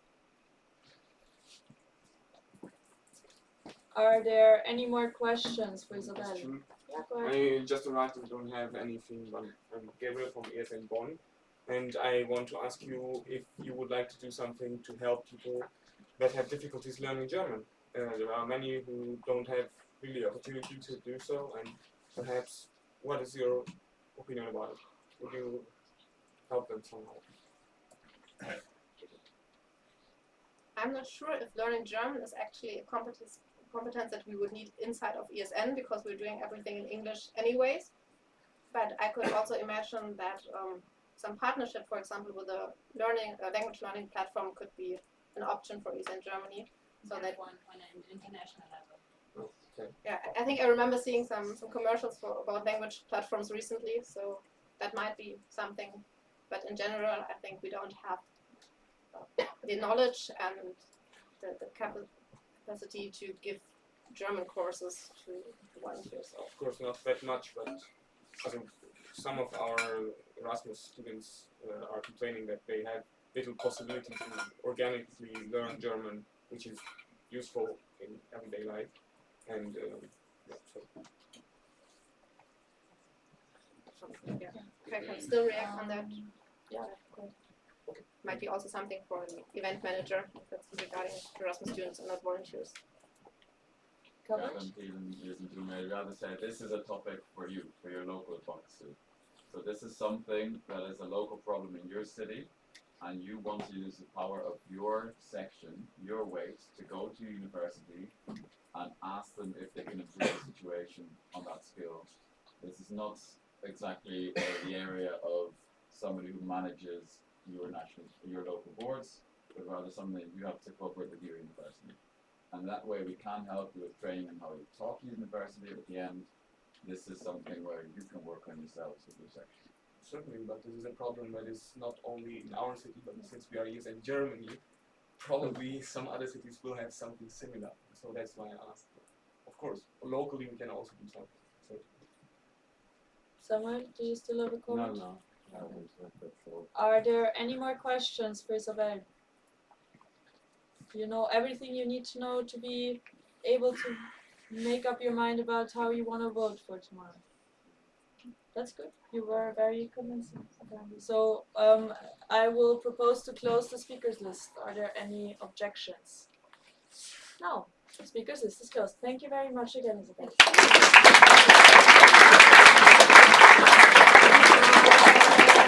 Alright.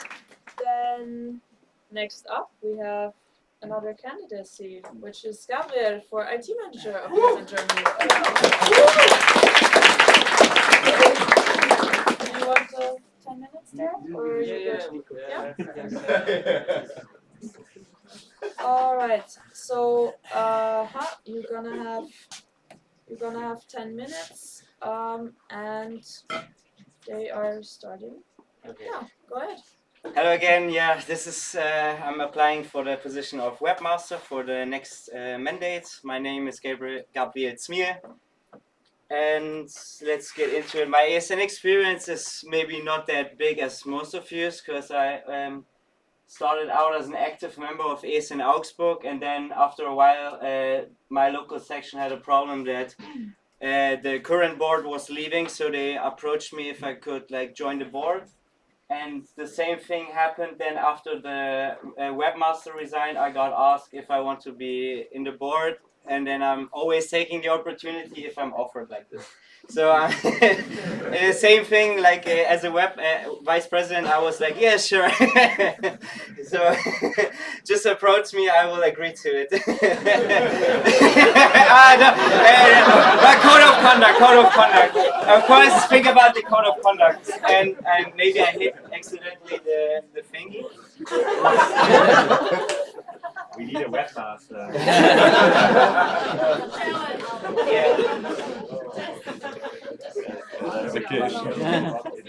The beamer Something changed? No. Yes, so I paused the time, it's all good, thank you very much.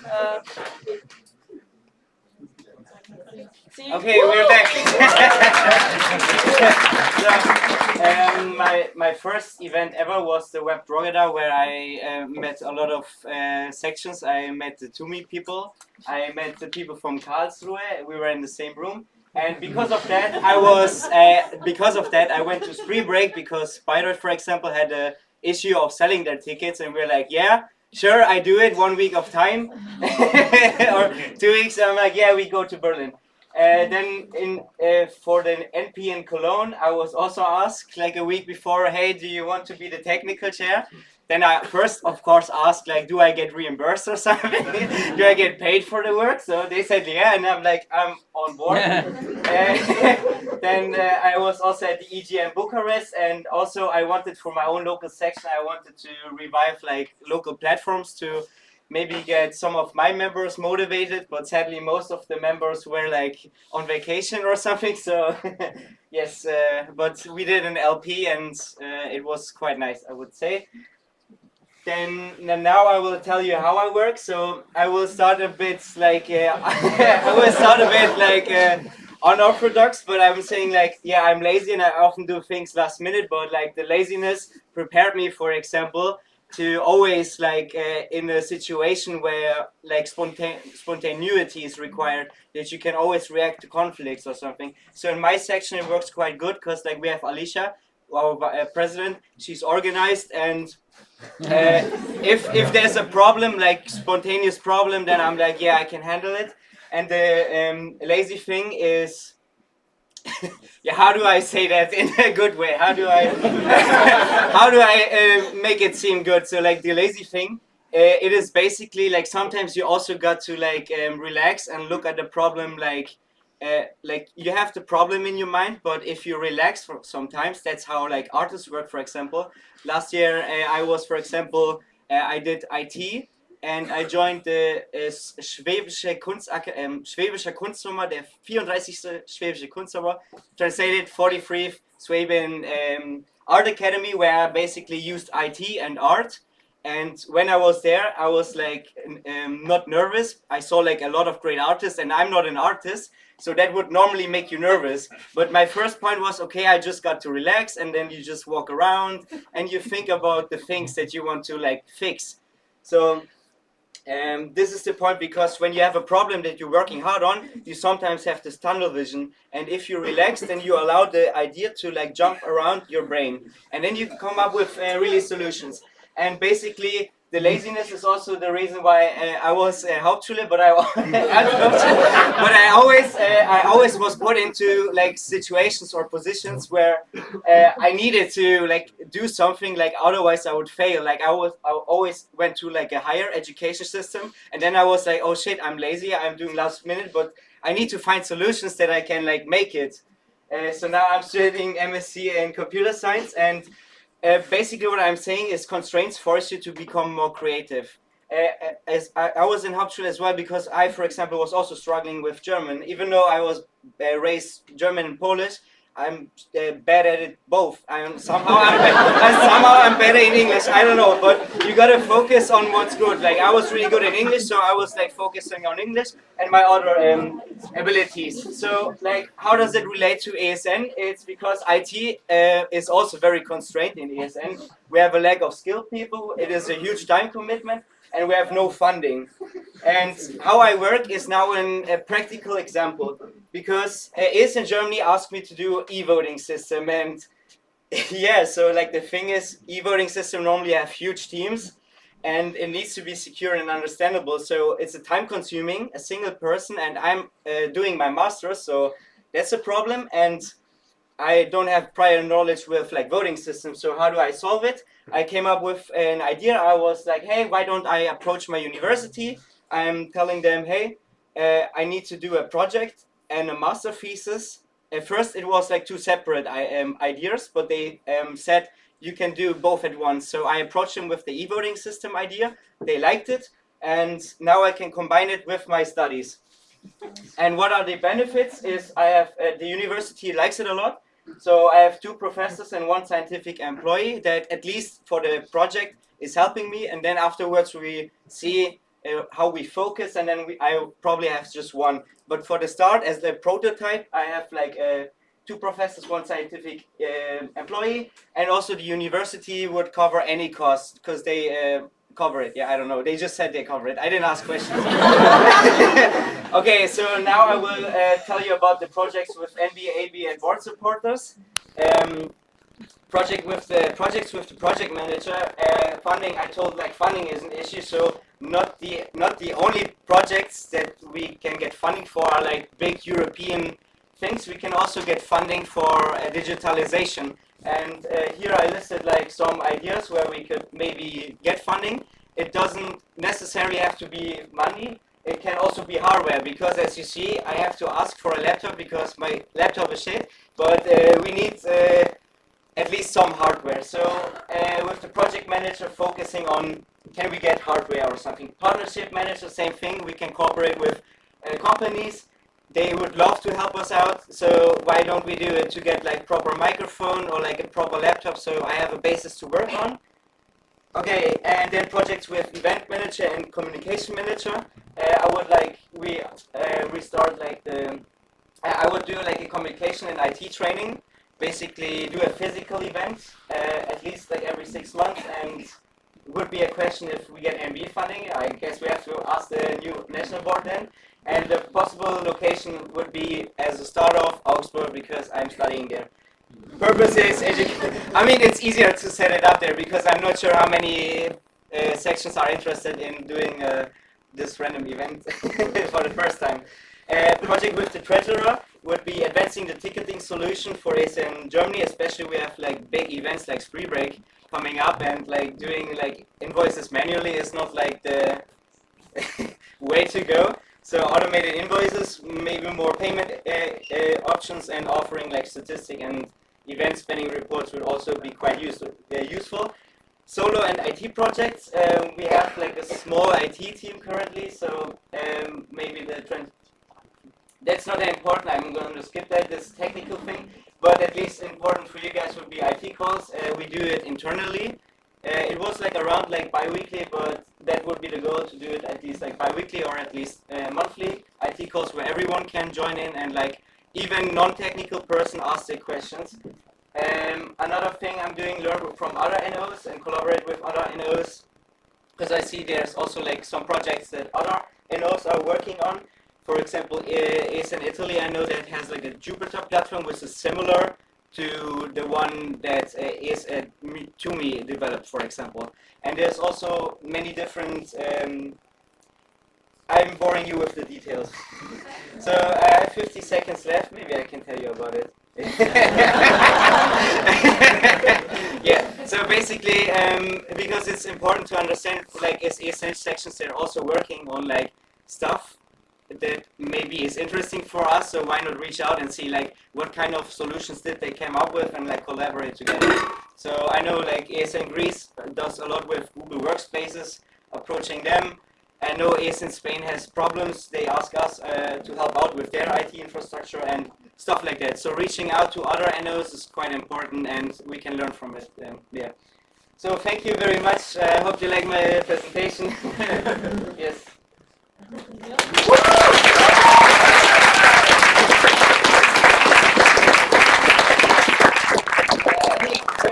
are you doing it? Sorry, I didn't want to do your job. Not first of all, not yet, but we gonna proceed with the second presentation for the position. So thank you, Gabriel, for now. Yeah. And I would ask Oliver to join us in the front, and then we're gonna have a joint Q&A session. But first, give it up for Oliver.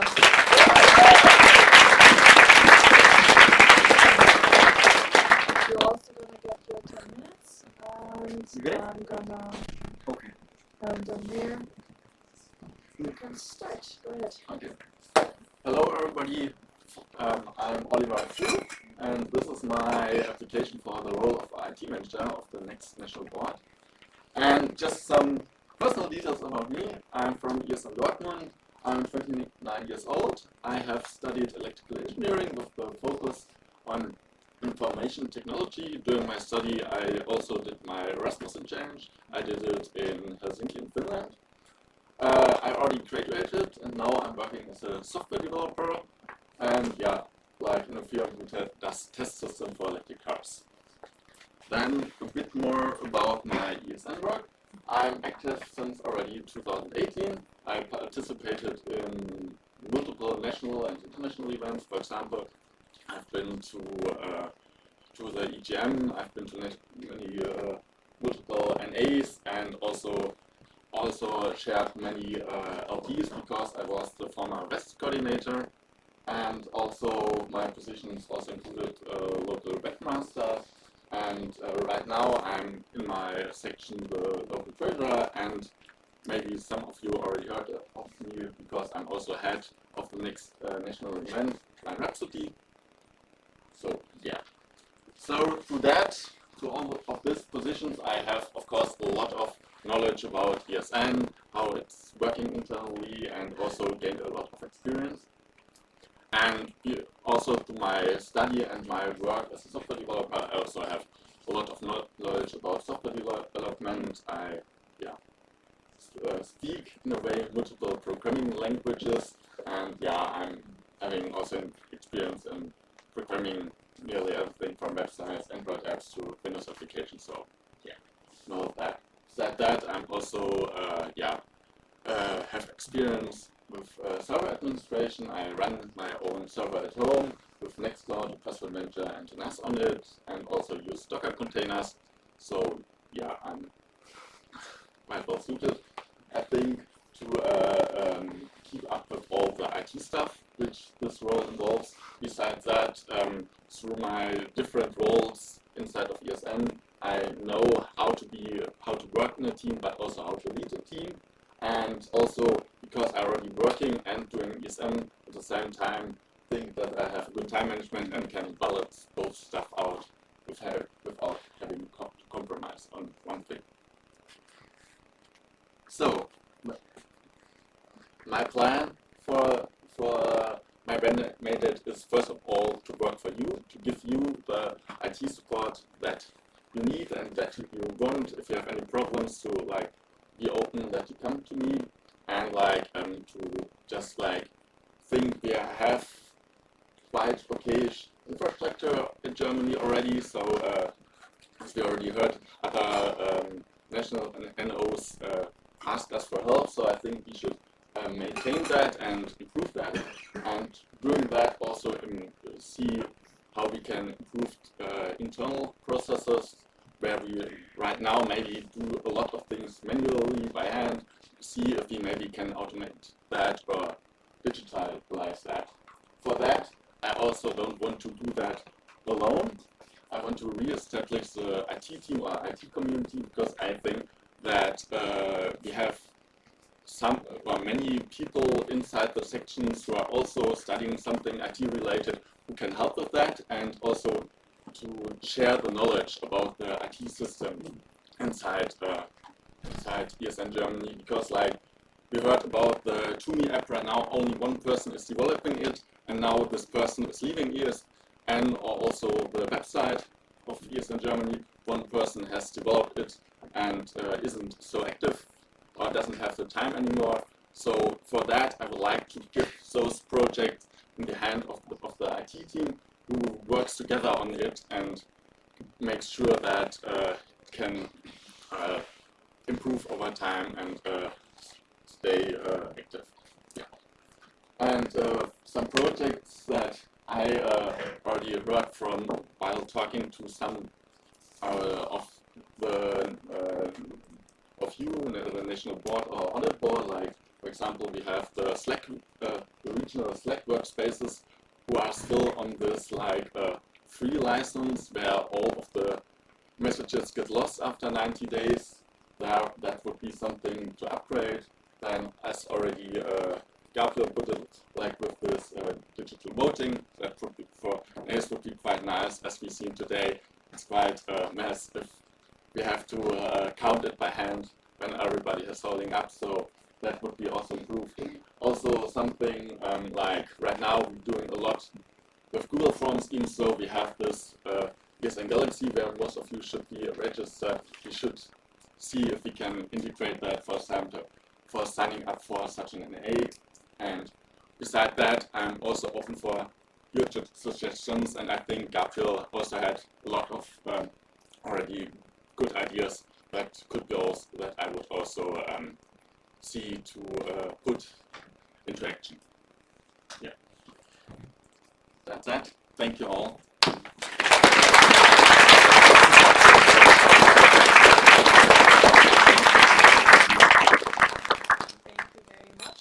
So I would ask you both to come to the front. We're gonna have, as announced, a joint question round. So if you have questions for the two candidates, again, I would encourage you to ask them. This time there has nothing been asked on the candidates blog, so you can already come to the front. There are the stars are to be reached for, absolutely. So without much further ado, I open the speakers list, the question round, all of it. And I would ask you again to tell us who you're asking to, and if it's for both, I would ask you to say your name before you answer. In case the question is asked to you both, which happens a lot, then please state your name of who of you is to ask first, and I will alternate. I would ask you to alternate with answering, so if there are two questions coming after each other to you both, first one of you answers and then the other, and then the other way around. Alright, that was a lot of instruction. Please go ahead. Axel Jeschen Freiburg, local vice president. I have two questions. Can I just ask them two at the same time?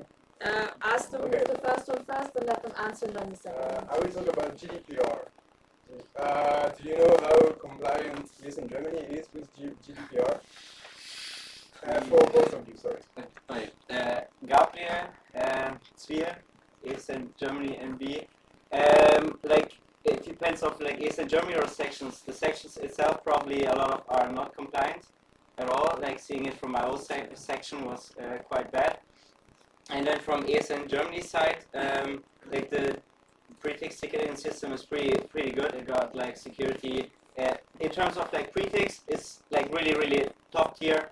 Can get better. Slack also very good for communication. Also top tier, like all the security things. But what's not that compliant is, for example, the use of WhatsApp. Like WhatsApp is only allowed to use privately. So the way we use it right now is technically not allowed. Yes. So we should use Slack instead, because like the WhatsApp thing that we do right now, you shouldn't do like Vereins work in there, because it's not in the TOS, for example.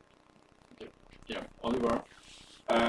Yeah, I would also say that there is of course some improvements possible. I would guess, as it is for section, it's also for Eastern Germany, that we collect a lot of data, but we never delete them as we should do with, according to the law. But like, I think for that we should maybe look into that and see if we can create guidelines for Eastern Germany, but that we can also share with the sections to use that. And yeah, as you already said, like WhatsApp, yeah, isn't like a valid communication device, but I think everybody should know that. And yeah,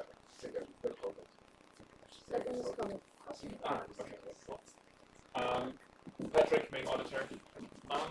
Question to both of you. And since I think both of you have quite interesting ideas how to shape your your mandate, the projects you want to tackle during your mandate, I want to ask both of you, is one position as IT manager and two people applying for it, how do you see yourself within the realm of ESN Germany if you should not be elected? So do you think you'll still be active in said IT team that both of you want to implement?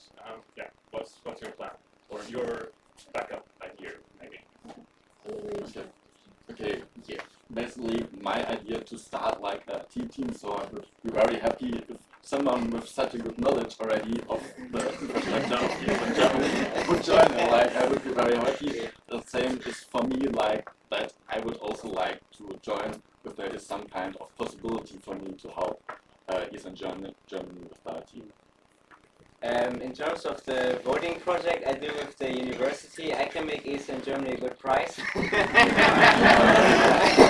I make the fair pricing. No, other than that, it depends on how you, in what position you see yourself in. It really depends on the task at hand, what is like asked for you to do. Because yeah, I think that's a difficult discussion, because like I would say yeah sure, but if the projects are not interesting, then or like it's not that fulfilling, then I'm just not going to do it. Yeah. I mean, not like, for example, if someone asks, hey, can you do this? And then it's like, no, I would rather focus on my master because that's more pressing. But because I'm doing it like combined, I can focus my attention on that. So that's how I would say. Thank you very much. I'm not opposed to it, but yeah. Hi, it's Jenny from Vegan. A question for both of you actually. And I think communication has to be, the platform and the content has to be right.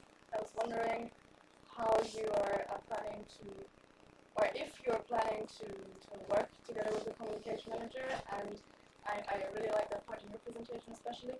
And if you, it's two questions. Louder. It's a follow-up question, kind of. Well, maybe let you answer first, and then we'll see if we need to follow up. Also, okay, I was just about to text. No, so as you've seen before, like the combining the IT and the training, the communication committee, both would be a good way, because you need both like highly skilled people and like I wouldn't say like highly skilled people in IT and then laymen, I would say. And for example, it's also quite interesting for you because there are so many good tools like Canva, for example, that you can like really get a lot out of it. But you need like someone maybe to like guide you like to, hey, this is how you can use it effectively or something like that. So this, for example, during a physical event or like during a guide, like basically showing other communications managers, hey, this is how you effectively like do social media. You can like use this thing and to with multiple platforms. You're not having to create so much work for yourself. Yeah.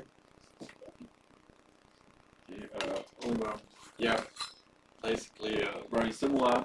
Like I would say like that in some way the IT managers are probably the ones who have more the skills how to implement things, and the communication manager is more the creative part in some way, and like combining them, for example, with a joint workshop or by like showing them the tools is the best thing that we can do to improve the communication part. So yeah. Okay, thank you. And since you want to work together with the communication manager, have you thought about maybe sending a guide or creating a guide to send out to the section? So yeah, maybe this is how you should use this and this tool, and this is how you set up that technical whatever. Oliver. Yeah, I haven't thought about it yet, but I think it's a very good idea. But I would like do it together with the communication manager, because like I have to say that I don't have so much experience in that, but like see what there is possible and see also maybe get the input from the sections how do they do it right now and what kind of tools and experience they have, and combine that, and so basically practice sharing. Thank you. You want to answer? Yeah, with the guide, but I already said it in my answer. Okay. I mean, kind of like that, supporting communication manager by showing them effectively how to use these tools. That is what I was, I think, insinuating is the correct word. Yeah, I don't know. Yeah, thank you. Okay, Matthias, President to Munich. I have a question for Gabriel.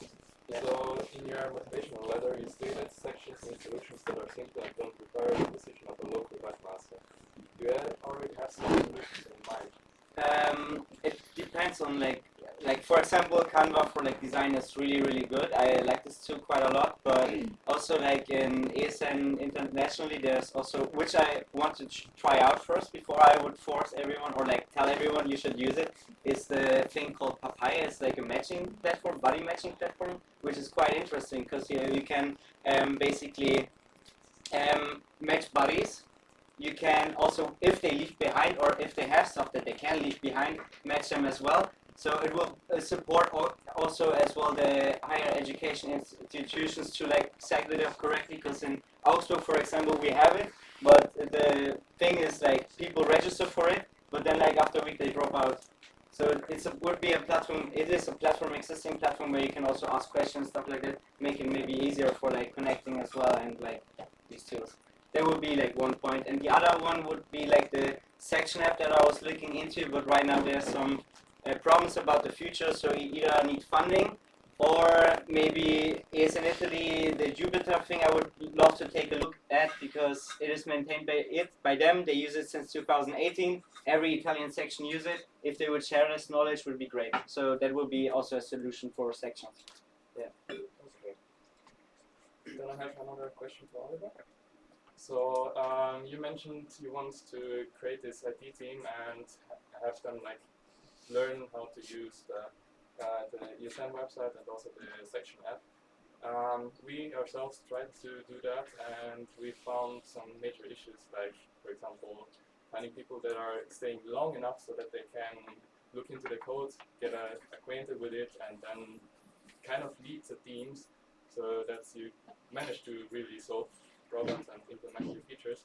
How would you solve that, or have you thought about that?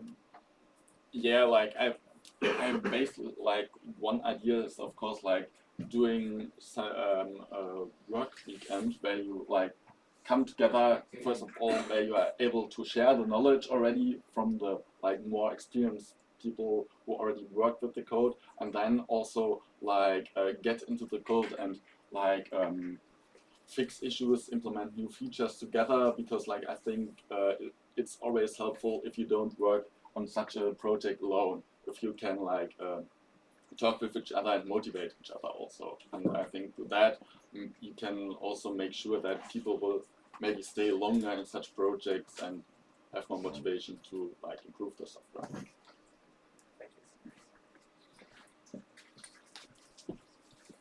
Okay, Woldemar, active member from ESN Potsdam. As from presentations what I got was like a question for both. Not necessarily on law background, but like how do you plan to work with how do you plan to work with challenges related to like the legal constraints for like e-voting systems? I mean, there's like other different kind of challenges related to the law, legal aspects of different like e-voting systems or other technical developments. And so, how do you plan to work with this? Who goes first again? I forgot.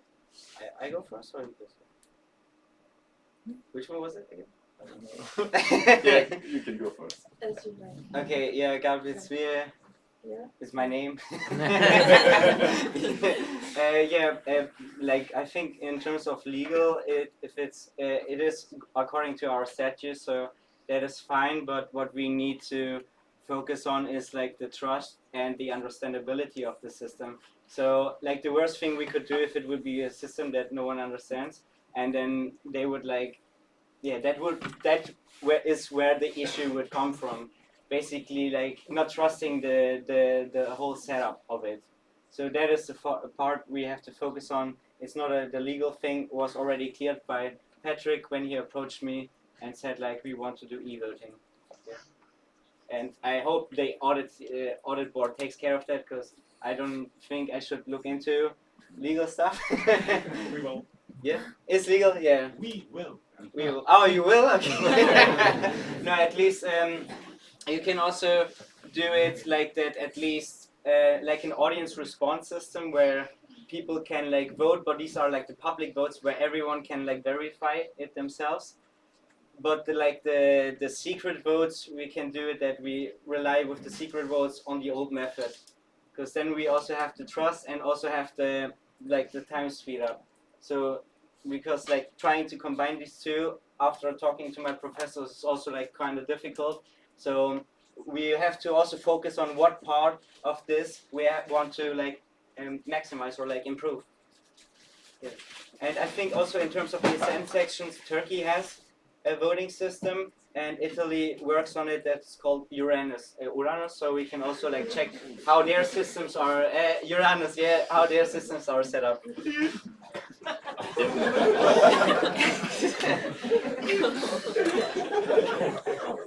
So, yeah, Oliver, like, yeah, from the legal perspective, I would say that you have the legal auditor, so in the audit board, so I would work directly with them and see how to make it legally approved and see, yeah, what's needed for that and adapt to their application. So.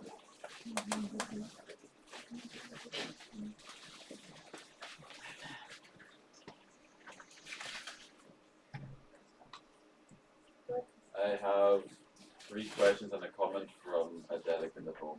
So I'll do 2 first, then I'll move behind myself and do it again. If that sounds like fun to you, it sounds like fun to me. Go ahead. Gavin Peelen, ESN to me, in the name of Lukas Heddendorf, ESN to me, former webmaster and developer of our app. He has, I'm translating here, 2 questions for Oliver first. So the first question for Oliver is, you mentioned you want to expand the website. Question A there is, how exactly is the workload going to be done here? The split. So, in particular, if you think Vicky will do it. No, like, I think, I haven't talked with her, but I think it's important that like it's not one person anymore who does a project. That's like the idea of the IT team, that we have multiple people who are able to work on such a project, like the website, and also me included, so that like if one steps down, there's still enough people who can like implement and extend new features into the website. The second question for Oliver is, what do you think concretely needs to be expanded? Because Lucas found your motivation letter didn't have concrete examples. To be honest, I think like I would say that I would need the input of the sections and see what they want to have expanded. But for myself, I have to say that right now, for example, you can't put in your own code of conduct if your section has one. Something like that easily could be like implemented, or I don't know, like from C. What the code of conduct is it? Yeah, but it's one of Eastern Germany is inside. But if your section has no, I think that's a standard. If they didn't change the template, then it's a standard one. I think. Gentlemen, oh, sorry. That's not how we do it here. Oh yes. If you want to comment, okay. happy to do that. But then forget what I said. It's not that you're not allowed to voice it. It's just that Barbara needs time to like also write down. Sorry. I don't. Like okay, I could be wrong on that, but something like that. At least it was in former times like that.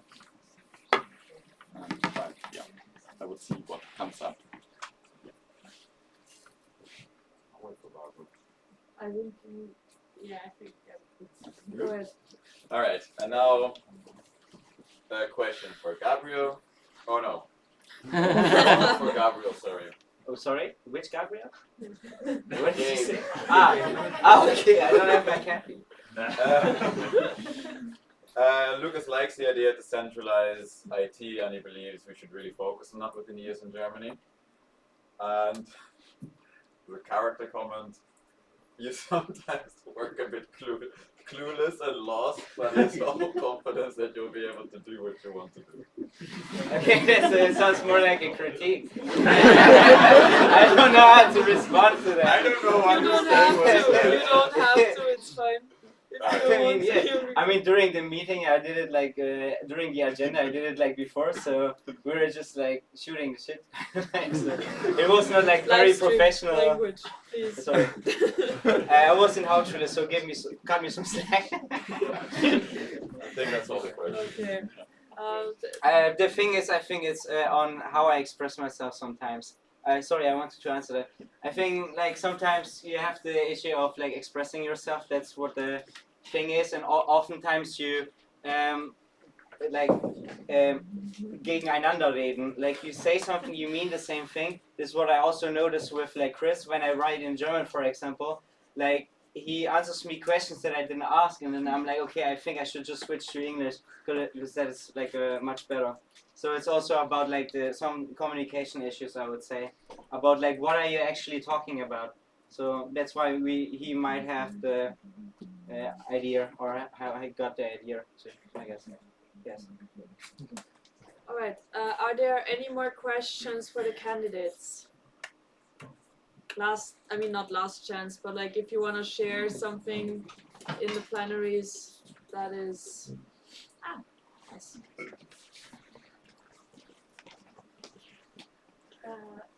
Anna is in Stuttgart, a local vice president of local webmaster. I have a question for Gabriel because that was already asked earlier, but I didn't really get the answer. Because you said in your motivation letter that you would want to like find a way to like maybe reduce or get rid of the role of the local webmasters, and I didn't really catch your answer in that. How you want to like. It depends on like what kind of tools are you using for like design. There's like very easy to use tools like Canva, and in terms of other tools, there is like software as a services offered by other stakeholders like Pretix, for example, or the Papaya thing from ACE in Italy, where you don't have the required like IT, where you don't have to do the IT work. So you say that in this way you don't need a webmaster, you can just let other people. I mean, I'm not sure that any that a lot of sections have webmasters, so that's like an issue. We also don't have a webmaster in Augsburg. So what specific problem do you have is, I think, what we should like check for. Like, what specific problem do you have where you need a webmaster? We can also like approach like sections and go approach it from this way, because I cannot give you example of how I eliminated it if you don't tell me what is the problem that you have. No, I don't have a problem. For example, in my section, the webmaster is mainly responsible for keeping the website up to date. Yeah. So for this, we need have like the webmaster. It is a role, just because of course. So also could be a communication. I mean, you don't have like technical skills to use directors, I feel like. So you want to take the task from the webmaster and put it on the other positions in the section. I mean, like the website thing. It's you need at least like a person that is maintaining it. That is true. But I'm not sure if you need like a webmaster. Sounds like also like a daunting task. It's also not very marketable. If you ask, hey, do you want to be a webmaster? They think it's a lot of IT things. But if you just say like it's maintaining the website, if it could also be a communication manager, I think the role is really up to you. How do you want to call it? It was just saying like offering solutions where you don't need like a really high-tech person to understand the system. That is what I'm trying to say. Yeah. And I have a second question, because you mentioned that you're lazy, and that you kind of just follow tasks that are like interesting to you. No. That's how I asked the Yeah. question first. Sorry. So that's how it sounded. So like I was about to ask, like, how do you plan on avoiding tasks that are maybe like quite monotone, like just like. I mean, I still do it, like in Stuttgart as well. I think one of you, I'm not sure if it was you. It was you, yeah. I was just like answering the question. It was not like, oh, this is like a menial task, I don't have to do it. I still do it, but it's sometimes on the back burner. Might take a week or something, because I'm also like sometimes busy. So with whatever problem we have, I will answer it, and it will stay in my mind. This is basically. I also remember like from months ago, someone asked a very specific question, and hit them up and say like, hey, this and this and this. So like these tasks are also in my mind. I will do it, but it might take like, it depends on, what are you like actually doing right now, or out of busyness, or you're focusing on something specific right now, like a project or something. Okay, so you keep like a list of tasks. Yeah, I mean like the tasks, I know like I also can in Slack, people write to me, and I also mark them in emails. Like I get emails and I mark them, which one I have to respond to, and in Slack I can just like say, hey, remind me one day, remind me in 1 week, or just like also like a bookmark. So like these tasks are there, and yeah. Perfect. This is just already asked. Okay, don't worry.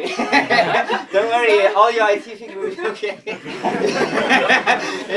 You're getting scared. No, I have a similar question to Oliver, as I first asked to Gabriel. How do you plan to like keep the what is your plans regarding local webmasters, just so we can have like a contrast to like Gabriel's stance? Yeah, like first of all, simplify the role for the local webmaster. Thing similar as Gabriel wants is that you don't need to have like high technical knowledge to be able to change something on your website.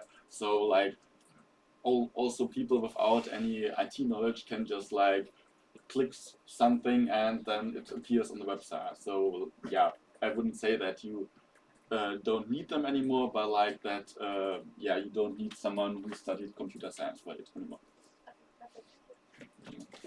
Okay, are there any other questions for the candidates? If not, I propose to close the speakers list. Are there any objections? No. Okay, speakers list is closed. Thank you very, very much.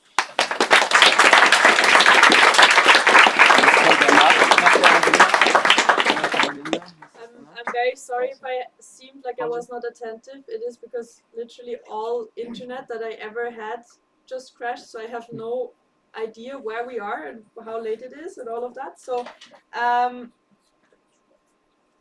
the question is now, I don't think that coffee break is going to be ready because we're like half an hour early. So my proposal would be to push the working group for local treasurer presentation by Luis from Sunday to now. And then we'll have to see how engaged you are in that, because otherwise we will just have to, I don't know, play get to know each other games or whatever, because we're way too fast with everything. But is anyone opposing to this change?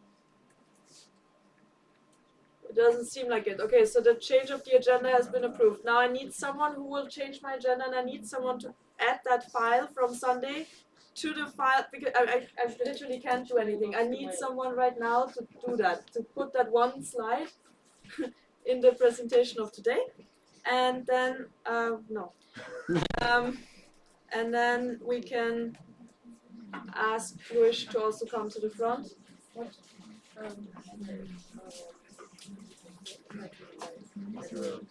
No, that doesn't matter. Like, that doesn't matter because then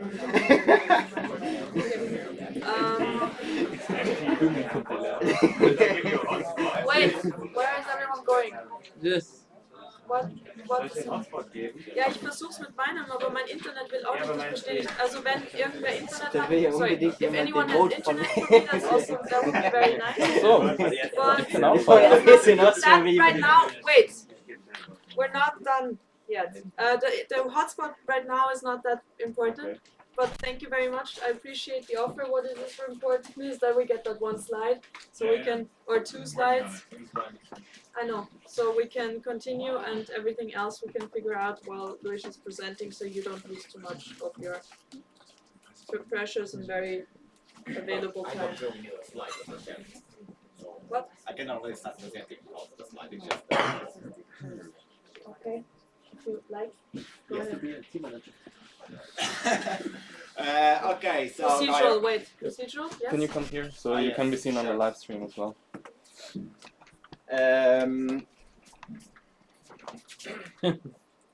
So, like the title of the working group already explains, like the title really explains basically the entire thing.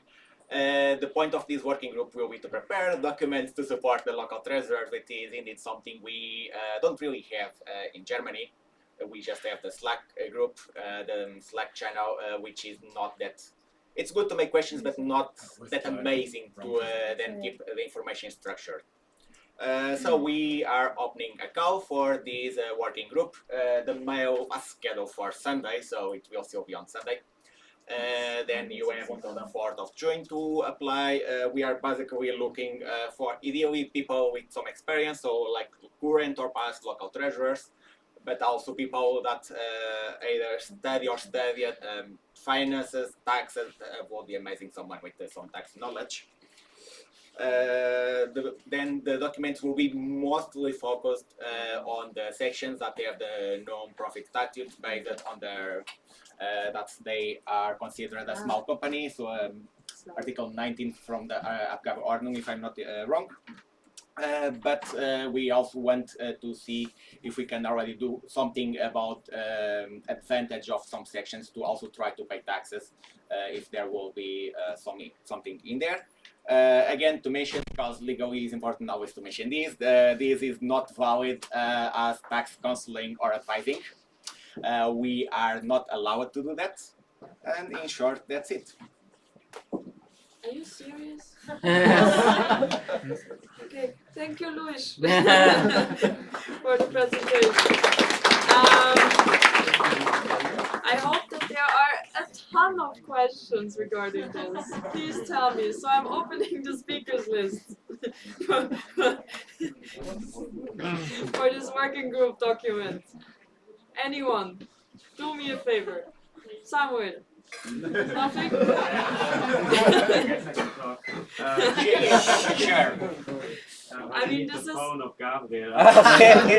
is as I understand it, this is an opportunity for you to also voice what you would want in that kind of document, like what you could contribute to how your local treasurers are being helped with. So Sahil, if you have a statement to give to this as well, I invite you very much. I don't know, like I'm trying to buy time here, you know. So yes, please go ahead. Maria is in Stuttgart, president and also treasurer there. So you mentioned that this is mainly for sections that are already registered associations, correct? Not necessarily. Like because there will be basic things like typical budgeting for the section, budgeting for events, which for a non-registered association it's mostly good. Okay, that was my question. Okay, thank you. Yeah, Samuel, yes, and Tumi. I really thought long about this question, and I just wanted to say, if you do an open call or Dropbox or something, I can post some documents, because I started working on that because we are a rather big section. I've already done an event template with taxes included and stuff like that, and I guess I could just share it. I'm going to talk more about it tomorrow during my presentation anyway. But What's the question? well, but no, she said feedback, and I wanted to give one thing that I would like to, or a group to do, is to have some kind of structure you can adapt everywhere to every section that will make it really easy to follow through, especially for new treasurers. Okay. Yeah. We have a comment from Thomas. Yes, Thomas, National Board. You might know I don't skip any opportunity to advertise. Oh. Okay. Turn around. All right. Still Thomas, National President. Yes, I never skip an opportunity to advertise our amazing material exchange drive, because Samuel just said he can share some documents. We already have the opportunity in the drive. There's the shared by sections. There's photos for different communities. Of course, this is expanding of people coming together. But if you have some best practices on this or other things, really encouraging you to take that opportunity and just upload your documents there, and then also mention that probably in the regarding communities, that so that people actually look at it. Thank you.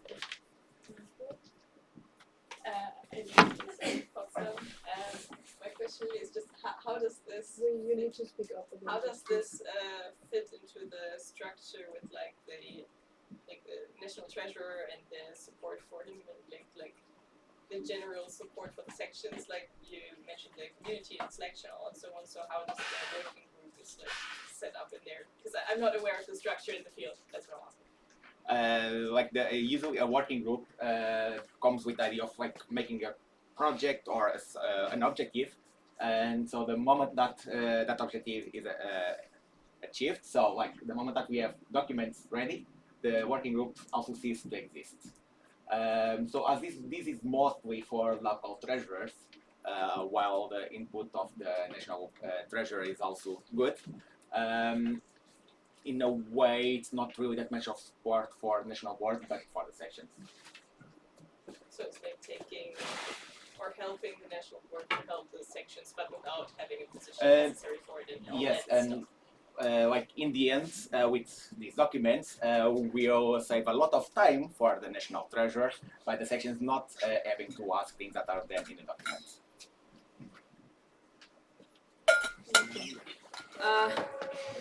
Are there any more questions to Luis? Please. Do you still more time or? No, I mean, I guess can that's talk the sea bringing stuff that we can eat, but still, I think they would need some time to set it up. So, Sarah. Sarah, National Board. Wouldn't your working group not make it sense to put it as the board supporter, because you basically helping out the national treasurer? Have you think about that? I will say that's a question for the national treasurer. So Yin, you've been mentioned. In case you want to react, you are allowed to. The idea is basically that a lot of the sections. The idea is basically that a lot of the sections, they have a lot of finance-related questions. So we want to gather those questions, and we already want to answer those questions in this document, so that in case they have any problem, they just go through with the document. They already know the answer. They can already proceed further. They don't have to wait, to ask the national treasurer, okay, we have this problem, how to solve it. So it's just more easy way of going about it. I'm actually not sure if that answers the question, because I asked when if you think about that it makes sense, if it makes sense to create this working group as a position as a board supporter. The thing is, with more people, you have the more ideas. That's the thing. Otherwise, there will be like only one board supporting position, and that guy basically will be responsible for working on this document. So that's not the idea. The idea is that to have a big group of people and a team, who is gonna work on this document so that we can, frame this better. Yeah, may I also still say something? Because, well, yeah, depending of next treasurer, either still Sahil or Samuel, what their ideas are. If they want some sort of board support that could also like part of this, totally fine. I'm happy to be free. Because the like the working group. So the moment that we have these documents ready, the work is on. So let's say that we are done in 3 months. Even if it was a board supporter, then after 3 months, that board supporter will be out of job. Okay. Any more questions? Otherwise, I would propose to close the speakers list. Are there any objections? No. Speakers list is closed. Thank you, Luis. Alright, so we have a couple of options now. Patrick, do you have a reasoning why you don't want to do the proposal now? Yeah. Yes. Yes. Okay. Awesome. Then we will leave you with that. Bielefeld, would you be ready, willing to go now? Not so much. Okay. Can I? Yes. Perhaps. I mean, this is also from Sunday, really. But if there is nothing else, I could do my presentation. If you would like to do is it the European? Yes. Yes. I mean, we could do that. That would be awesome. Thank you very much. If you're ready to do that, would you please do your I will need a presentation. Yes. Patrick is doing the slide magic, please. Yes, we need to. Okay, but wait, before we do that, people, this is exactly as inconvenient for all of you as it is for me. What are you doing? Aha. Okay. Und das kann man richtig gut mit Breaks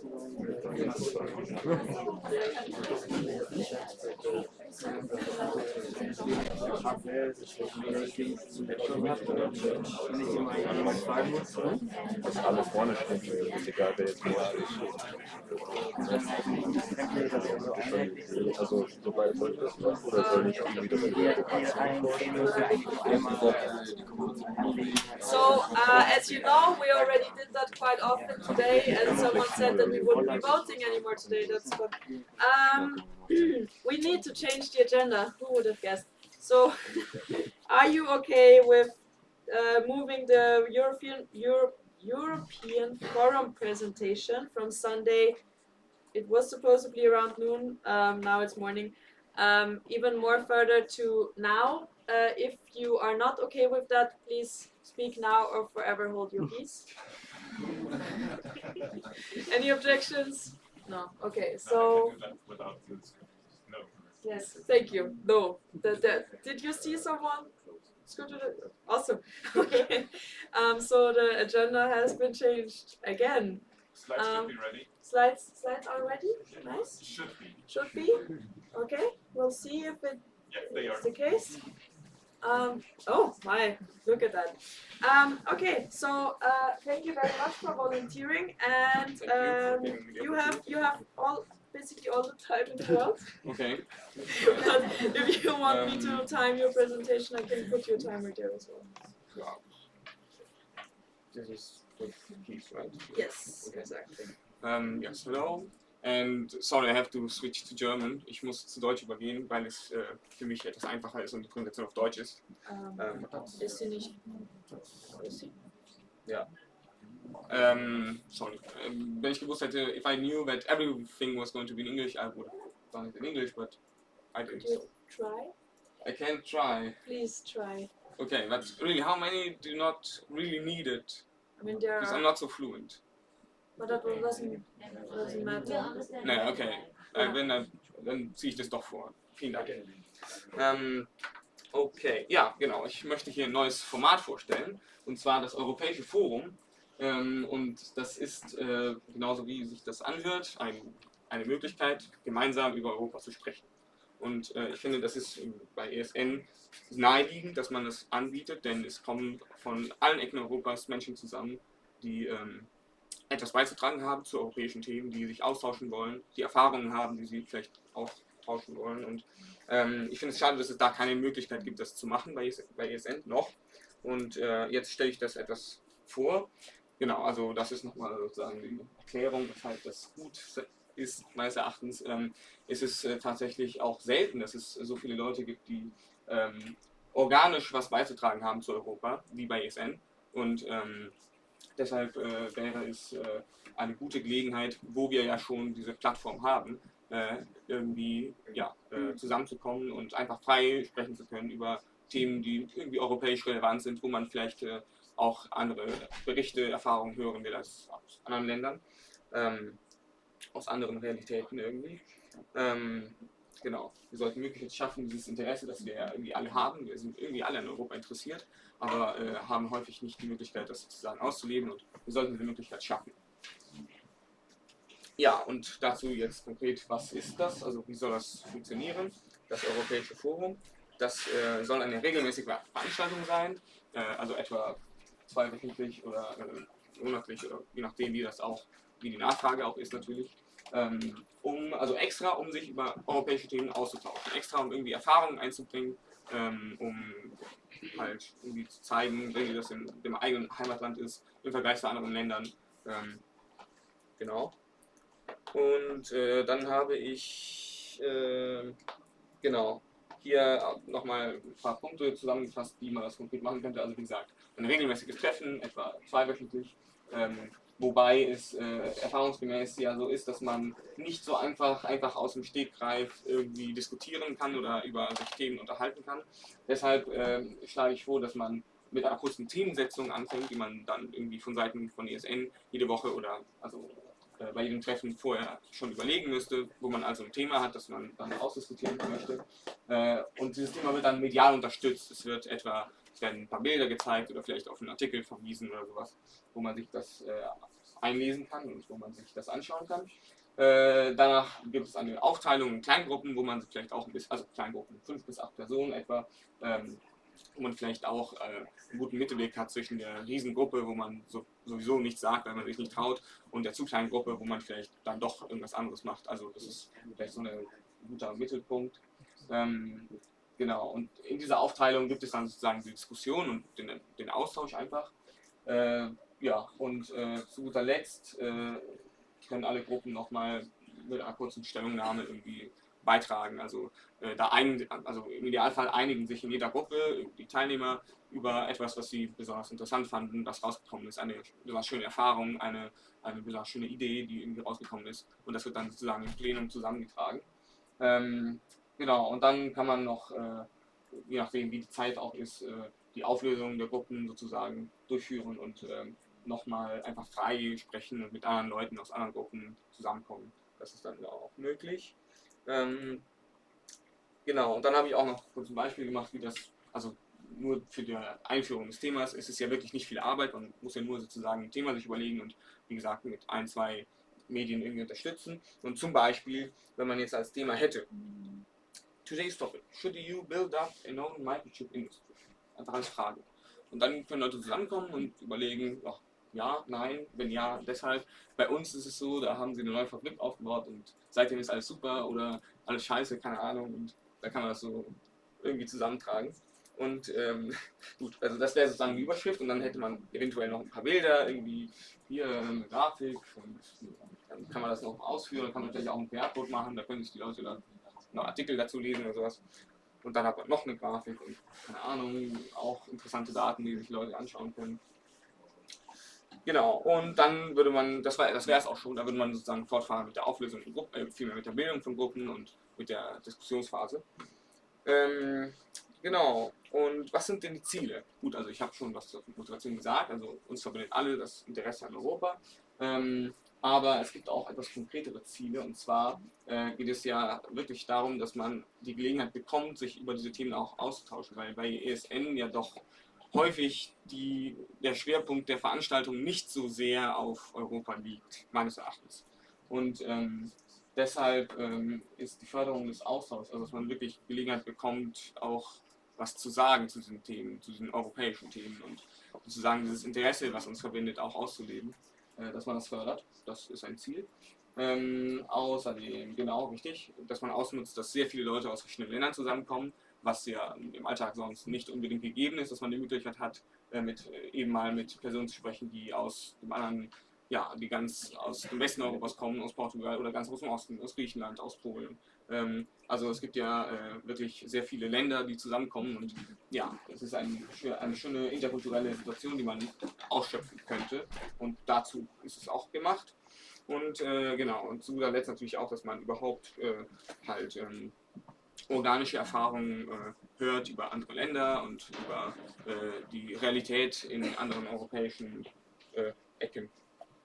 Ja, und genau, gut, das ist natürlich nur eine grobe Vorstellung, Details kann man immer noch anpassen. Und ja, außerdem lade ich alle ein, die das irgendwie interessant finden oder die sich dafür erwärmen können, zu überlegen, inwiefern man das so oder ähnlich ja, umsetzen könnte. Und genau, Stammtisch und Bierpong sind gut, sollten aber nicht alles sein, meines Erachtens. Danke fürs Zuhören und ja, wenn ihr Fragen habt, natürlich gerne.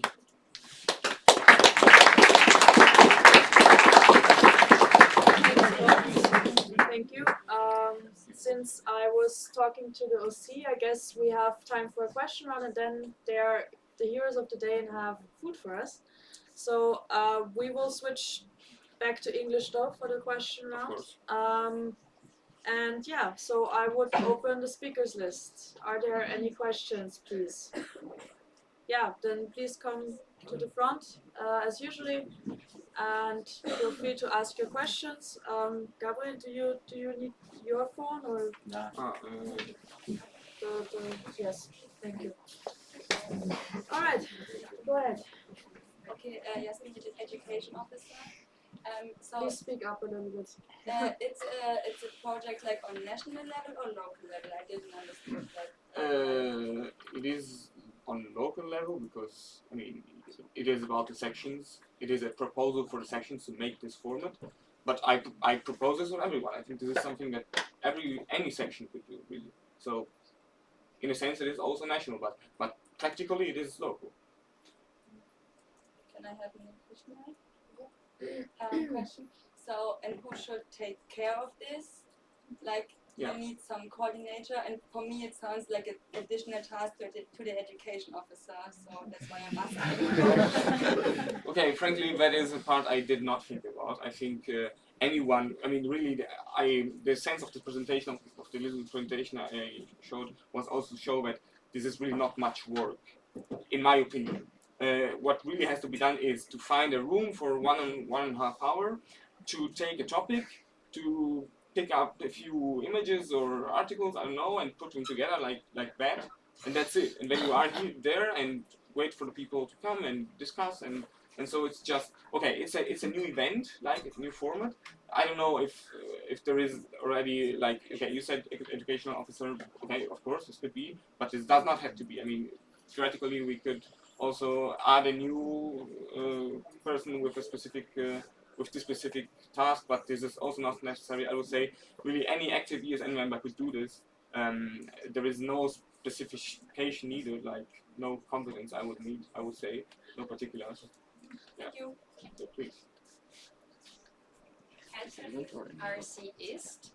So for non-native German speakers, I mean I speak German but still, what is exactly the goal of this? Sorry. Is it so? Okay, yeah. Well, there are people that don't speak like really. Yeah, of course. Yeah, sorry. I will repeat, of course. Of course. The goal really is to share knowledge about Europe and share, like, share your own experience, because ESN is about Europe, and people come from all over Europe and have much to say to topics about Europe, of course, but they don't really get the chance to. And my impression is that when it comes to like talking about Europe in other events that have nothing to do with Europe, it is a nice atmosphere, and people would like to have more of this. but they don't have the opportunity really, because you cannot really, okay, theoretically you can go to a beer pong and then say, hey, what do you think about European industry to someone else, and hope that there will be this discussion, but this is not very likely. So now that's my experience. So this is about proposing a format of a get-together for Erasmus students to talk about Europe and to share their knowledge and experience. Can I ask another one? Yeah. So that's what I see. So as I understood, you've already done this, right? No, I did not do this, but I mean, informally I did this, but not like as a format.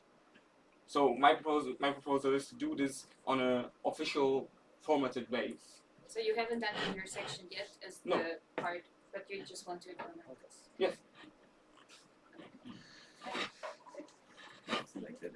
Hi, Fancy is Cultural Vice President.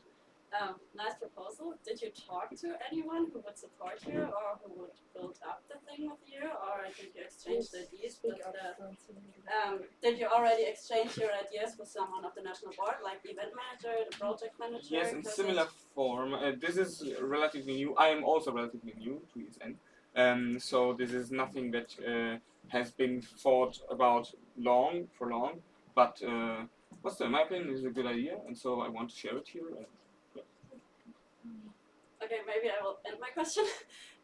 It sounds like pretty similar to some questions that were held on the workshops on a local level in the Erasmus Generation and Action project. So were you in exchange with some people in that project?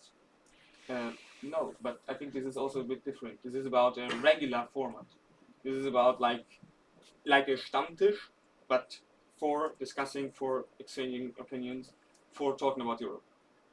I am not aware of something similar. If yes, then please tell me about it. Reaction to that. So Luis, ESN Göttingen president. So you are from ESN Bonn, right? Yes. But Bonn is also participating on the Erasmus Generation in Action project. Yes. Like the one that she just mentioned, which is really kind of the same topic. That's not my reaction. Yeah, okay, but I mean, does this imply the possibility for Erasmus students in our local sections to have a get-together and talk about Europe? Yes or no? No, I think this does not imply this. I mean, we have similar things for talking about Europe, but not on this capillary and regular basis, I would say. So this is the difference. This is about a regular format. Nancy has another reaction. Yeah, okay. That wasn't like a problem, but I just wanted to mention it because I think if there are similar ideas, we can connect each other and exchange the ideas and work together. So I wanted to ask if you already thought about it or give you the idea, because we are currently involved in the project and I think it would be great to work together on it. Perfect, why not? Sorry, I didn't understand it like this, but of course. I would also like to remind you that it's not a proposal, it's an idea. There's nothing that we're gonna vote on in that regard. It's kind of because it's been mentioned, and proposals usually mean that you have to vote on something fixed. So this is juggling with ideas right here. Luis, you have a question? Yeah, I do have a question. Luis, yes, European president. How do you, this project, exactly differentiate from the young European federalists, which already kind of do that regularly, and they are established out, at least in Germany, like all over the place, all over the universities, and where at least in Göttingen, Erasmus students are also invited to just join and participate. Can you? Okay, sorry. Yes. How do this project exactly differentiates from the young European federalists, which kind of practically tackle the same topic? And at least from my experience in Göttingen, they are already invited. They are already invited to join and participate in their discussions on these topics. I can only say that I have lived in Bonn and in Hamburg and was more or less active in both. Even sections, and I've never seen something similar. So, I mean, I repeat what I was saying before. I mean, in the end, we really want to have something that is happening in local sections regularly. In my impression, this is not happening, at least not in many sections. Göttingen might be different. I don't know, but the proposal is really to have a regular meeting to talk about this, which is, as far as I know, not given yet. Okay. So, yeah. Thank you. Anastasia, Partnership Manager from Hamburg. I have question and reaction. So my reaction, I was also manager in France, and we had kind of similar project there, and it works. I can say there was no so many people from exactly from Erasmus, like section from ESN, but it's very interesting topic. And my question is, how do you think you could like to motivate people, to interest people, especially Erasmus, to come to this event? If I don't think that everybody is interested in especially European affairs or European politics. So that's why another organization existed that doing like the same thing. So how can you implement your idea exactly in terms of ESN? Okay, first of all, now the example I chose was a little bit political, but this does not have to be exactly political. We can know, I mean, European topics can be also about, I don't know, culture, art, or anything really that has some European relationship where people can really say something organically from their experience to it. So this doesn't have to be okay. If it was only politics, I would understand it. Probably there would not be so much interest. But this can be really much broader.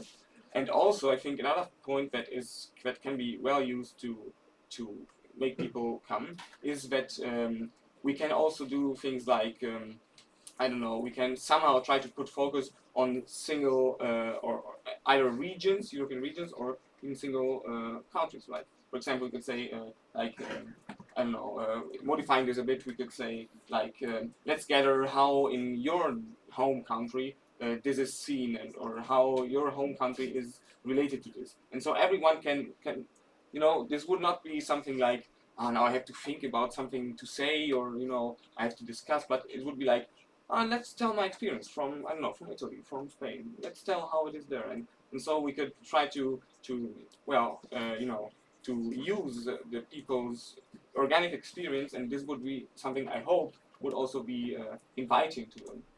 So yeah. So there was a reaction, was there? Yes, Jusa, is in fact Can you please stand up? We can hardly hear you. You're Gabriel, right? Yeah. All right. Yeah, I appreciate your willingness to do that. I wonder if it was like related to European Youth Forum, something like that. Probably something like new. And I was to firstly suggest, as we saw in EGN, for example, the people from European Youth Forum are really like collecting data and doing a lot of indexes and stuff like that. If it was this the aim, but from an automotive perspective, maybe you can start to do in your section something like that, like starting for example, like a stamp T-shirt. Like of course, I will. But still, because I had this opportunity, I wanted to share it with you. But nevertheless. And then maybe my suggestion was to top down to connect with some already existing collecting data, or surveys, or stuff that are already existing in ASM or like some other European organizations. That's it. Thank you. The last question, Anastasia, Partnership Manager Hamburg. For that you told before that so it could be just not really politics topics, political topics, or etc.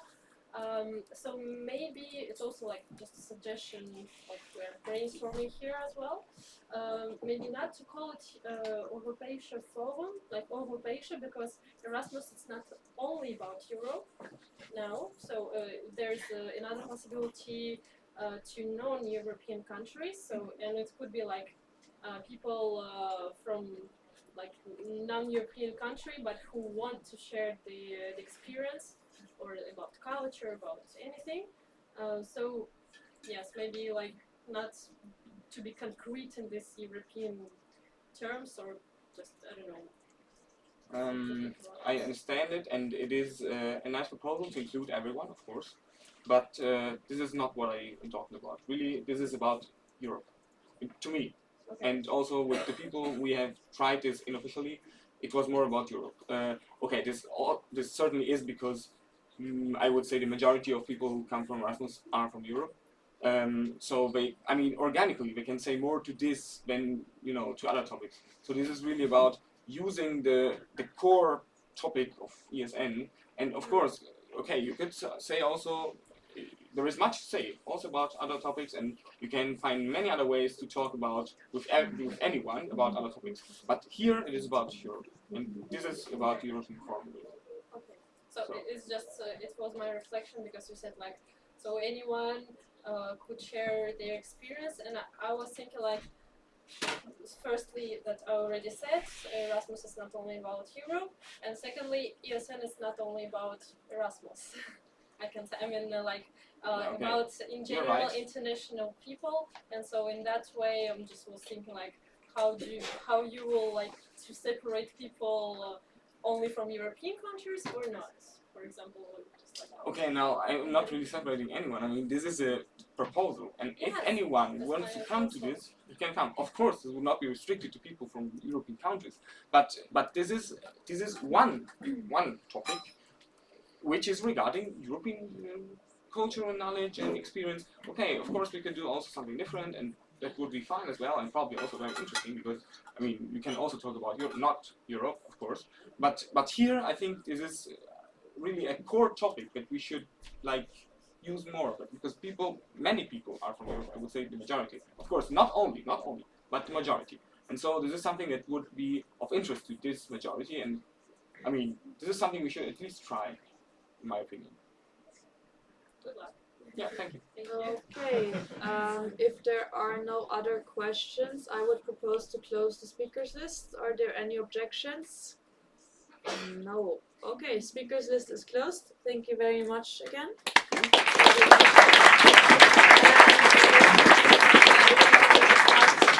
It's obviously not 4:30, for 10 that you're gonna be back, so please, I would ask you to be back at 5.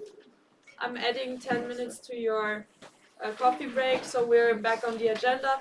And then at 5, please give me another second of your attention. I would ask you to be back really punctual, so maybe again 5 to 5, so we can fully appreciate the effort that the candidate section from Bielefeld put into their presentation, and not let them wait any longer. So enjoy your coffee break, and see you back in 25 minutes.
You have 1 more minute.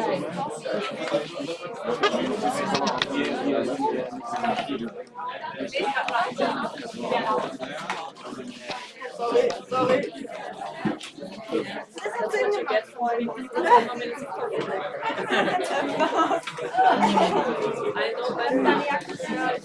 I know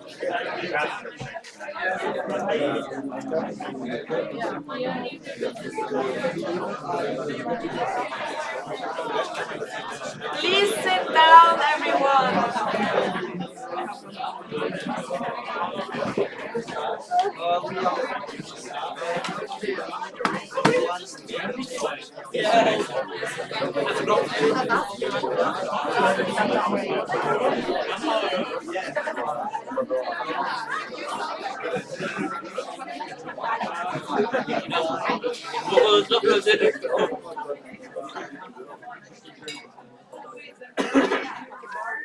I still hear people talking and see them standing. We want to pay our respects to the candidate section, please sit down. All right, so welcome back. I hope you enjoyed your coffee break. And without much further ado, welcome BS Bielefeld to present your candidacy. We can, I think, applaud them a little bit, right?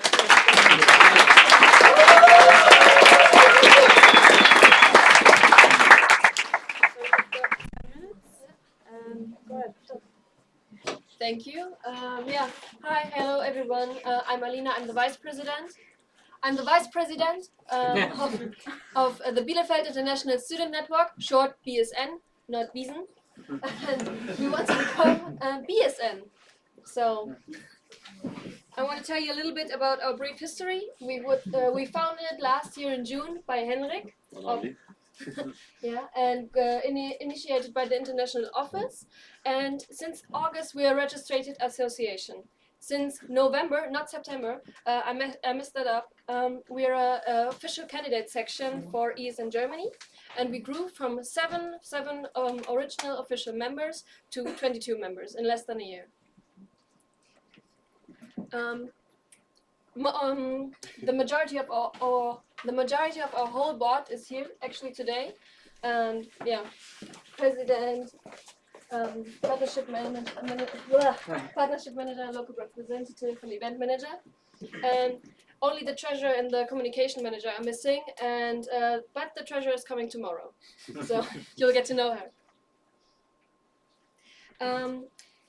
Beside our board, we have 14 members for our event team, and they're organizing all the different events.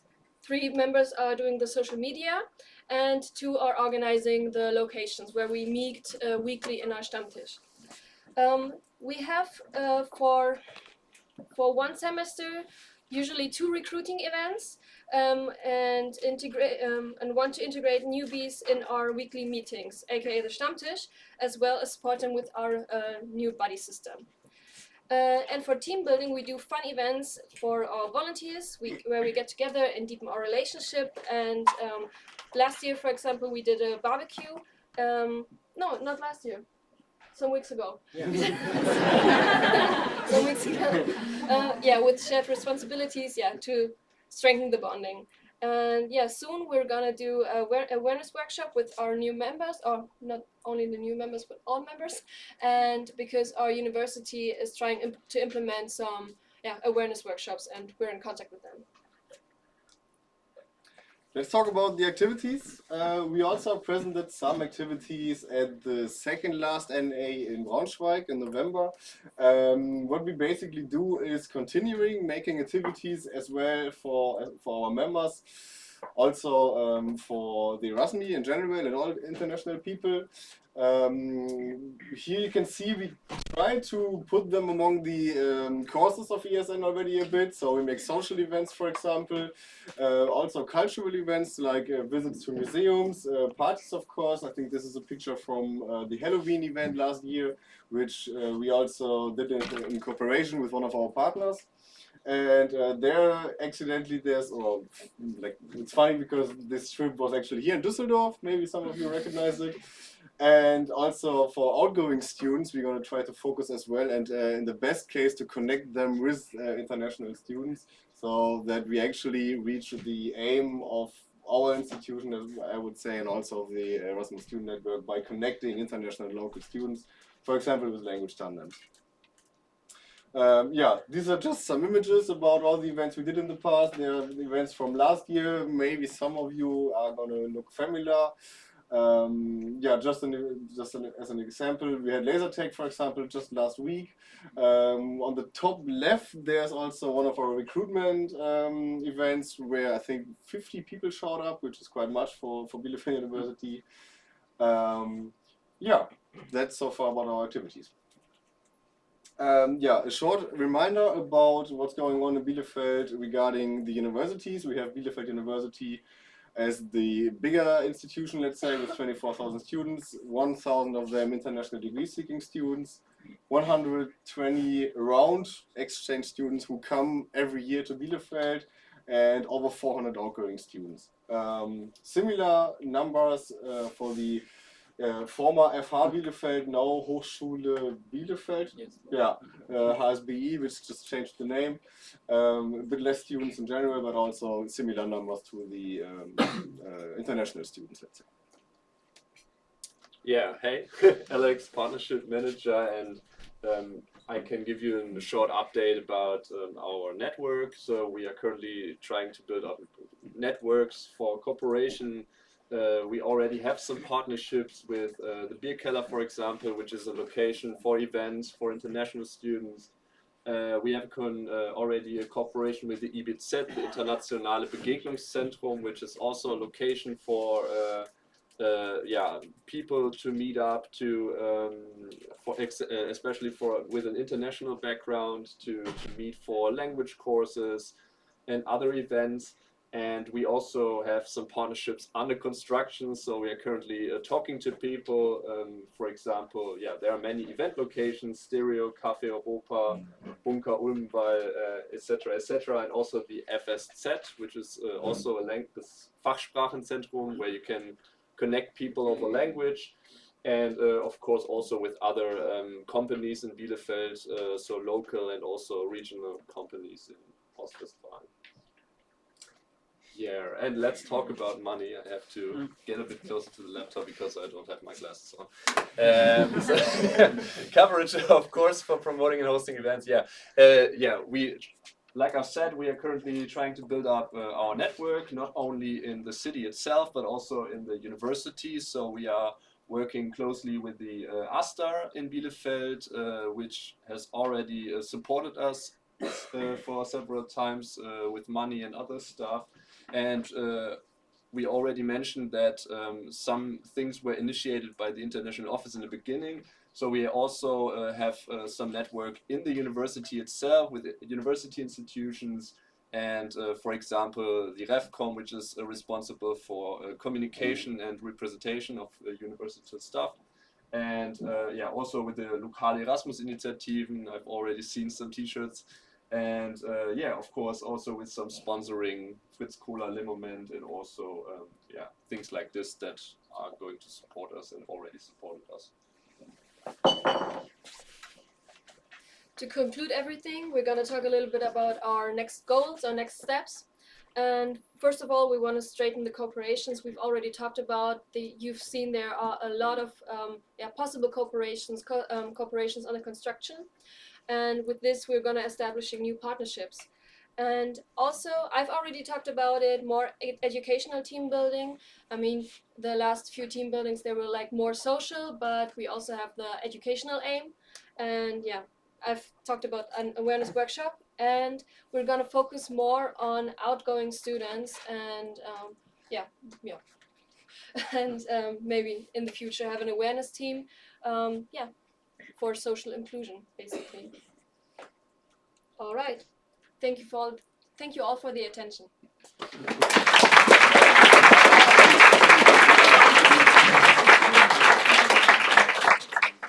Thank you very much. Then next up we have the National Board statement to the candidate section. So I guess that's Thomas. Or is it the entire board, or is it? Okay, Um, so that's Thomas representing the national board to give us the statement before we have the Q&A. After that, we have a Q&A. Don't worry about that. Okay, but oh, thank you. Sorry for standing in front of you. I'm not talking to you. Yeah, a little bit of background. This is an NB statement, and this is usually read by the vice president, as Alicia also worked most closely with the candidate sections. Unfortunately, she's not here, so she asked me to read it, but it's still like mostly like the statement written by her. So yes, I'm just going to read it. So the international office. Yes, please. I'm not sure if I remember it right, but don't the candidates leave the room during that statement? Okay, so we have discussed this, whether to have also a closed session or not. But since Alicia is not here, so if in case there would have been questions, she would have been the one to answer them. And after consultation with the audit board, that was the solution that we came up with, so that we have a statement from Alicia being read to you, and then we have the question round where you can take that into consideration. But thank you very much for raising that point. Still, I would ask you to name your name and to name and section first. Thank you. Okay, so Alicia was no.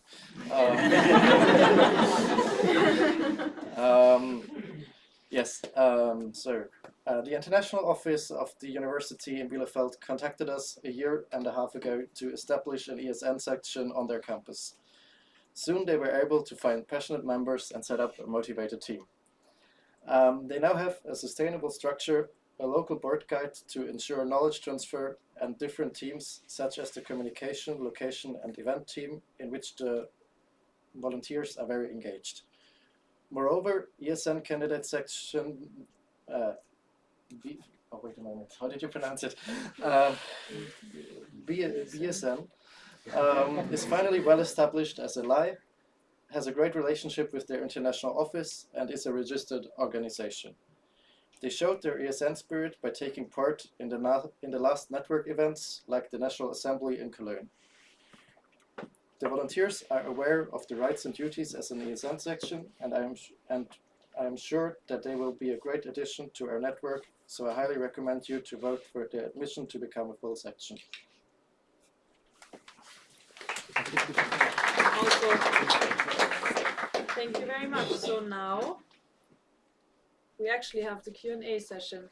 You know the drill. Please come to the front where Gabriel is gonna hand you the phone. and ask your questions to the candidate section. Once again, I encourage you to do so, because voting Sunday and these people have put a lot of effort into being here. So with a lot of people especially. So you have the possibility to ask any kind of insights into also the board structure and whatever else comes to mind. With that, opening the speakers list, Gavin. Gavin Phelan, ESN2ME, local representative. First of all, thank you very much for the application, the work you've put in, and it's nice to see you grow. I met Hendrik and KB at the LAI in October, I think that was, and it's great to see you repeated times. I have two questions. The first question is, I think you're registered in September, you said, right? So you have your first election upcoming. Do you have future replacement board candidates in mind, and do you think the first election will run smoothly, or do you think you will have open positions at the first election? You mean our intern board, our board election? Mm-hmm. We actually had an election already this year, since we founded last year. So we said we want to make the General Assembly of our association like in the beginning of the year. So right now we have like an elected board with all 7 positions. And the next one is going to be in the beginning of next year. And we have people in mind, but it's not clear yet who is going to continue with the positions, but also some people will extend the positions in the board. So yeah, it's under construction, I would say. I would still ask you to tell us who's speaking. Henrik, local president, BSN. So, Second question, this is about naming. So what will your name be if you are voted in. ESN. We hope If it's alright. Because we need to talk about Vim here, I think. Okay, then please say your name and the section, Alina. and then we have a comment from Christian. Yes, Christian, audit board. That name will, as far as I know, not be possible according to our statutes, but yeah, we can talk about that. Fair. I would also comment, if I may, Gavin Phelan isn't to me. If you are not too attached to Biesen already, perhaps consider ESN Bielefeld as the international level of ESN is trying to move towards more naming that follows this convention, so we can recognize each other across Europe, if possible. Comment on that, Henrik, ESN. Alisa also told us about that already, and we are aware of that, and I guess I can talk in the name of all of you and of all of the members that we are open to that. There is a comment in the back. Could you please stand up so we can hear you properly? Thank you. Yannick Elser, ESN HW Dresden, local president. As an opportunity, you can do it like us. Our unofficial name is Toronto, and we are a non-profit association, and in the association register we are like Toronto, and on the ESN level we are ESN HW University.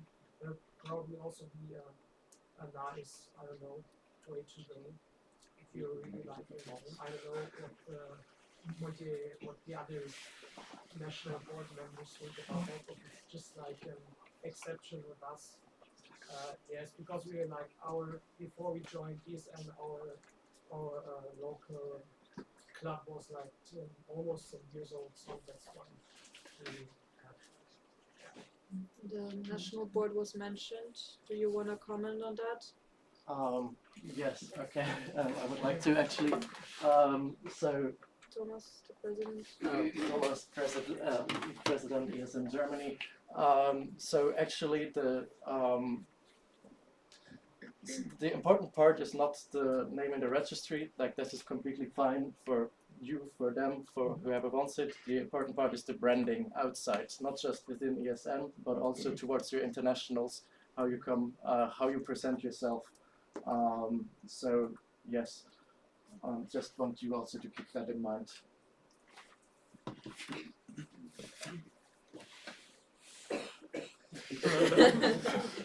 Gavin Phelan isn't to me. I asked because you are relatively new and I was hoping you might not be too attached to BISN yet, because when you tell your local students that you are Biesen Bielefeld, it's very easy to neglect the ESN part, and it reduces the chances for people when they go home to realize that this was part of ESN and to join it there, and it's an overall weakening of the network, and that's why the internationals level is with legislation slowly actively pushing. For example, recently the new statute changes 1 month ago means that everybody has to use the ESN logo and branding and cannot go without. And I think it would be nice, and that's why I mentioned that, regardless of that comment. Okay. Any more comments, or can we take questions again? Okay. I have a question, Mustafa, National Board. In ESN Germany, we have some sections which are quite big and they are involved in national level, and we have some sections that are not that big, and we don't see that much involvement in the national level. My question is here, what do you think, what is the optimal team members number for your section? What will, like we have downtown, we have uptimes, but what do you think, what will be your average number of team members in your section? Henrik, BSN president. Right now, as we mentioned, we have around 22 people, and the past already showed that this is kind of a stable number, because I remember in November last year when we introduced ourselves, the number was 18, and since that there are people who left already again, but also new people who joined. So that shows that this number is kind of stable, and also that the structures we established, to mention it besides, are stable as well. So I guess 20 right now, looking at the reality, is a is a realistic number. I personally hope maybe 30 even, since we are still in the beginning and we are 1 year old right now, so there's of course potential, I would say. Thank you. Can I comment Go something? ahead. Or comment? Yeah, Alex is a partnership manager at BSN. Yeah, we also have done several advertisement campaigns a lot, and we also have a group for potential BISN members with I don't know how many, 80, 90? 90, 100, let's say around 80, 90. And yeah, we're also permanently doing advertisements, flyers, posters in the university, and we see there's lots of potential. So just to add that, I also agree with that statement that 20 or 30 could be a stable number. Thank you. Are there any other questions? Sahil, go ahead. Sahil, National Treasurer. So, what is your biggest source of income, and how much do you get in total every year? Okay. Yeah, Alex, partnership manager. I think this is a mixture out of treasurer thing from Adita, which isn't here at the moment, and my cup of tea, I guess. So at the moment, we are still newly established, so we do not have so many financial sources. We for example, we have a well-established connection to the AStA, as we've mentioned, so we get many financial support by them at the moment. We also are doing stuff like waffle events in the university where we're selling waffles and stuff like this and get money from that.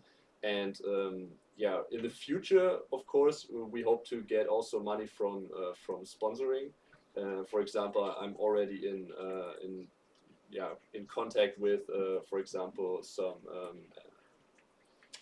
insurance company, Techniker Krankenkasse, which is located at our university, and we are basically already bounded. But I've said, yeah, let's talk about conditions.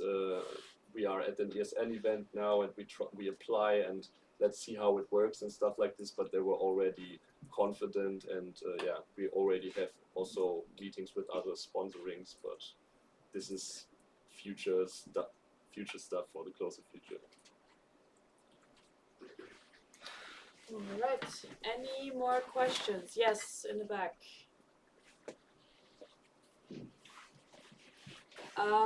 Is there anyone after Margarita who would like to still ask a question? Otherwise, I would propose to close the speakers list. Anyone oppose? No. Okay, speakers list is closed. Go ahead. Hi, Margarita, ESN Mesa Munich. My question is, are you going to go to Spreebrück and to the training days if you get voted? Henrik, BSN President, of course.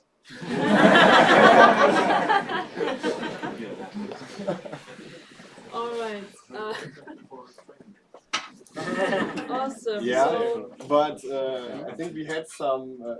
Sorry. No, I don't okay. know what's... About the training days, we actually already made advertisement among our members, and some people showed interest, but couldn't make it due to appointment reasons.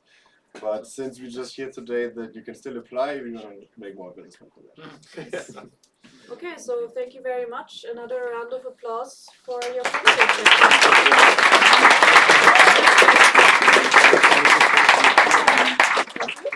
And I would ask Berlin 1 to join us in the front. You can also applaud them, please.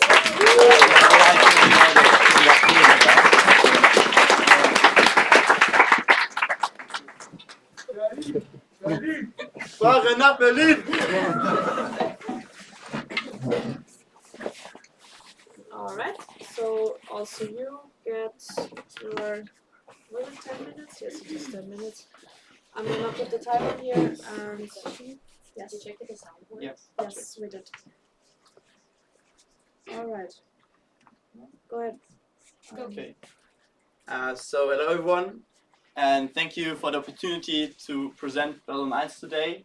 Berlin 1 stands for Erasmus and International Network for Students, but hopefully we can name us ESN Berlin. And our mission is to unite the students, the exchange students in Berlin, to have an unforgettable and amazing time. And to fulfill our mission, you need an active team and also an active board. And I want to introduce our board. Maria, our vice president, and Catherine, our local representative, is here on the stage with me. And I'm pretty sure you probably met at the LPs, NAs, and Spring Break during the last year. Vanessa, our treasurer, Peter, our event manager, who also takes care about the event website, Veronica, our HR manager, who organizes team and recruitment events, and Anna Sophia, our social media manager or communication manager. But of course, it's not just us. We are also very lucky to have a big team of very motivated individuals who all help us out and create great events. So we also have three teams within our team. The first of these is the social media team, so they compose posts and stories and help out the social media manager. Then we have the HR team, so they help out the HR manager and support in organizing team events, bonding events, trips, and other events like that. And then there is the bar night team that coordinate the weekly recurring bar night, which takes place pretty much in a different bar every week. So what we've been up to, what have we done in the last month? So like the most Erasmus initiative, we organized our welcome week. And since that point, we used the TUMI event website to organize our events, which was a huge improvement to organize and to coordinate our events. So a big thank you to TUMI for organizing to build up this website, and also that we can use it already, that we are just in candidate section now. And since this point, we already organized 20 events and more than 950 participants joined our events. We've also organized some team events, including the team trip in March of 2023, where we got up to crazy shenanigans, as you can see here. But I think we've told a lot about our team already, but I think I should also let them speak about their experience as well.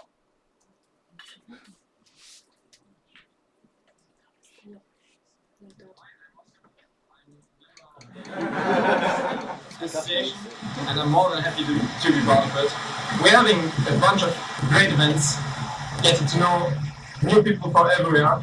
We are like a family by now, so I love it here. Can you tell us about some events that you participated in or organized?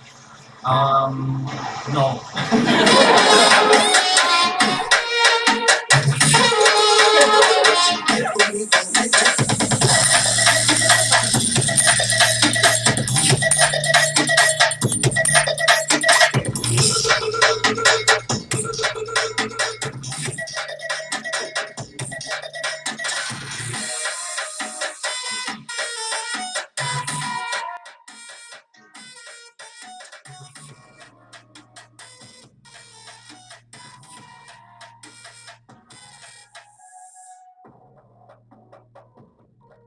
Hi, I'm Leon. I'm 25. I study at the TU Berlin. I'm part of Berlin Eins. Berlin Eins is the best initiative at the TU, as far as I can tell, doing lovely things. Organizing events for people that come to Berlin, showing them around, showing them the lives, like this person, and have a good time. Vote for Berlin Eins! Team of Eins is amazing. I met so many nice people here, full of ideas, creative energy, enthusiasm. Way more than I could ever bring on the table, and that's what I love there. There are many spirit animals who are also very welcoming, they're very, very warm.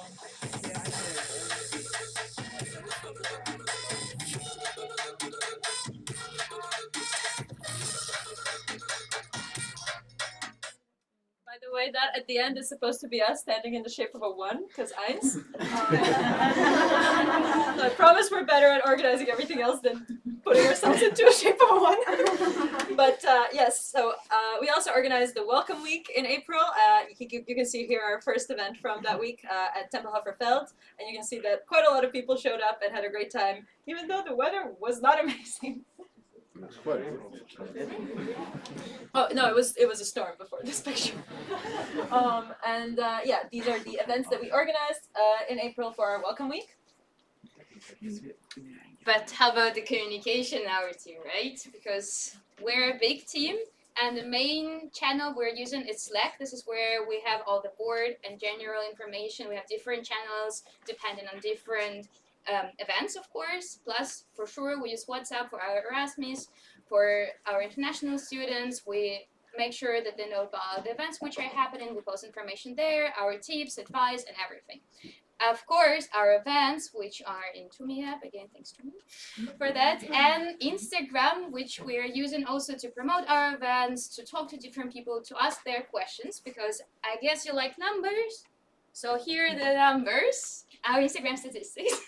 As you can see, 2/3 of people that actually see our posts and everything that we're posting are not our followers, which means that we have a great potential, we have good awareness between, like, I mean, let's say in Berlin and in other countries and cities about what we're doing. So from one perspective, it's a very good opportunity for us also to engage those people afterwards to become part of our section or to like engage more international students. And as you can see, the top countries are Germany, of course, but then Italy, Spain, and United States. So we have a very good geographical map of who we're covering.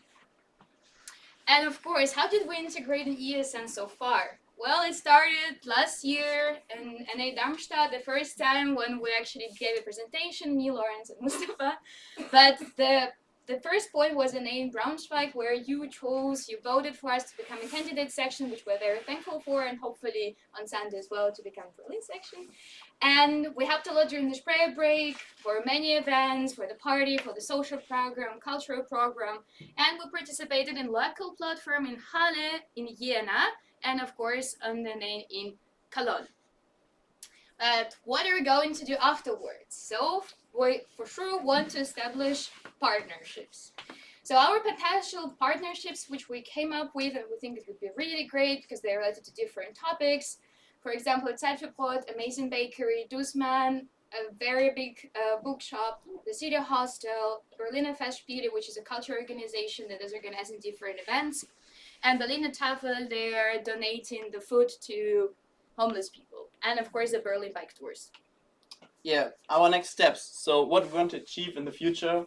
So since our journey started at the TU, a lot of people from the different universities, so from the Freie Universität and Humboldt-Universität, who are the other big universities in Berlin, started to join our team. So this is the reason we want to work closer with the international offices of both universities. Plus, we also got in contact with the LAI from the HTW, Hochschule für Technik und Wirtschaft, and the initiative for Erasmus students who are studying engineering and management. And we already joined each other events, but in future we want to also organize events together. And last but not least, our mission is to be part and support this amazing Erasmus student network. So as you can see, we've grown pretty quickly. A year ago, we were just a couple of students who came back from their Erasmus and who started the section. And now we've grown. We have a sustainable structure. We have a lot of really motivated volunteers. And we're looking forward to growing even more and learning a lot more as part of ESN. And we thank you for the opportunity, and we look forward to your questions.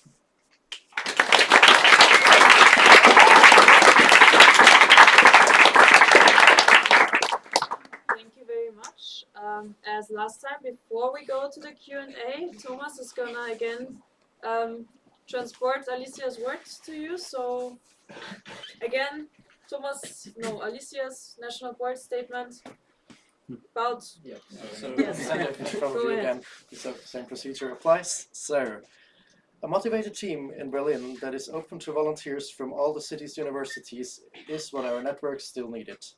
The process started a year and a half ago when a motivated student returned from his exchange in Ireland and was passionate to create such an ESN section in Berlin. From a team that had a first successful kickoff meeting in a park, they have come a long way to establish a sustainable structure.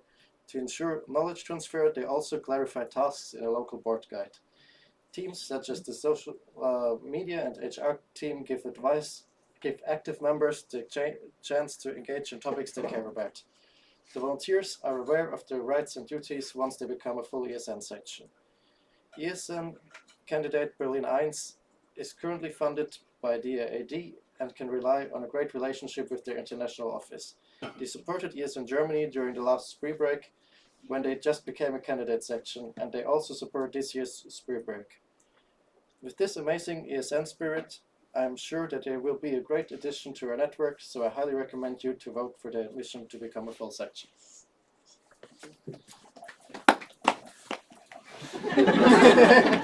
That was awkward. Okay, but yes, so we have the last question and answer round for today. So use it, people. And with that, I will open the speakers list. Please, everyone who has a question for candidate section Berlin 1, come to the front and ask your questions. Name and section first, and then everything else later. Thank you. Gabriel is in Bonn, and I want to ask you if there is nothing similar in Berlin.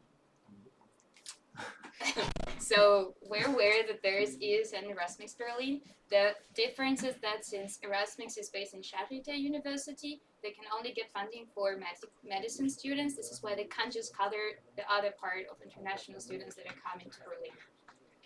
Okay. Thank you. Thank you. I would also ask you, since yes. Yeah. Mustafa International Board. Yes. International group? Not yet. No, never. Okay, my question is again same as Bielefeld.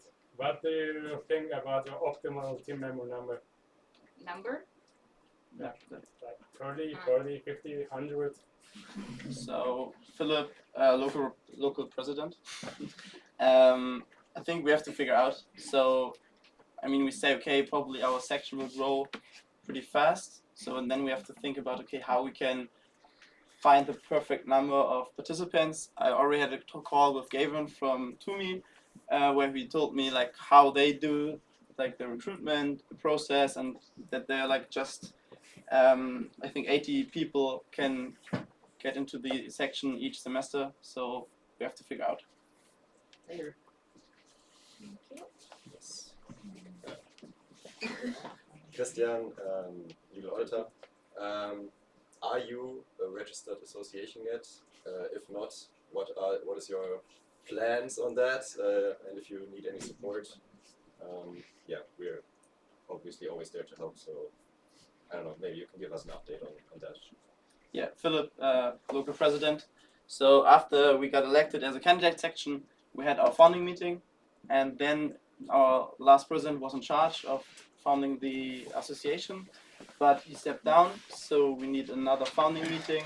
Went to the notary, he got us some advices that we should change in the statute, and also sent our documents to the tax office so they can approve and say, yeah, you get the Gemeinnützigkeit. Then we had another founding meeting, and on this Wednesday we went again to the notary and signed everything up.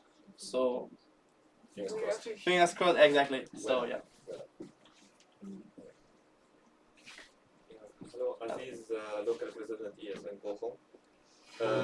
First of all, it was a great presentation and a great improvement since last National Assembly in Braunschweig, I observed.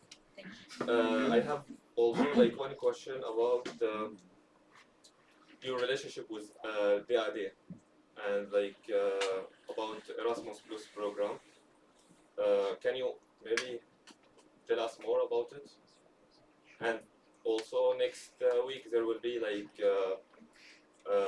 LAI assembly in Berlin. So are you joining? And yeah. So I would answer the question again, Philip, local president. So we signed up, 2 of our board members signed up for the LAI meeting in Berlin. Unfortunately, we are on the waiting list, but I tried to get in contact on Wednesday with the DAD people, and also got in contact with the president from the HTW because she's organizing the event, and they will check if we can join because we need no accommodation. But yeah, we tried to get in contact with the DAD in this way. Yeah. That was my second question, but my first question about relationship. For now, we just took our focus on our section and tried to improve our network in the university and with the international office, and we think this is the mission for the end of the year. Hello, Timo, ESN Siegen. Last year and especially this year, you already organized and will organize the city tours at the Spring Break in Berlin. At least I spoke with Tom and he will do it. Ah, yeah, true. Yeah. And, how do you see your role in the next years or following years at the Spring Break? I mean, I can respond on that. Catherine, I guess I should say RC East. Should I say my local representative? Okay, local representative, really nice. Then, so yeah, again, as last year we took a big part in all the programs actually. So this year it's happening again because we were contacted, and some of our members are also in the teams. Because I think that for us it's important that we help the network since we live in Berlin.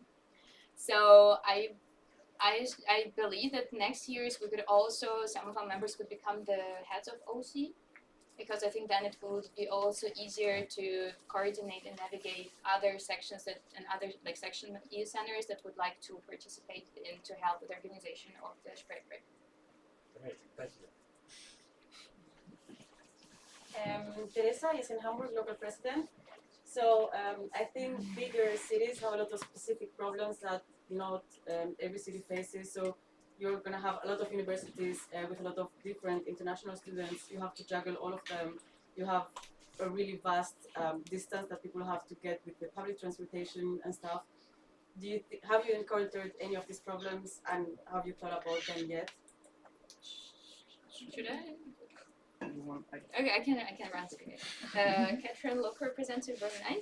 So yes, I mean we know that Berlin is a big city, but for those people that come to Berlin, it's not like it is big, but they get used to the distance. So for example, every week we have bar night in different bars, and they're in different sides of Berlin, but we still get like 50, 80 people join in, sometimes even more.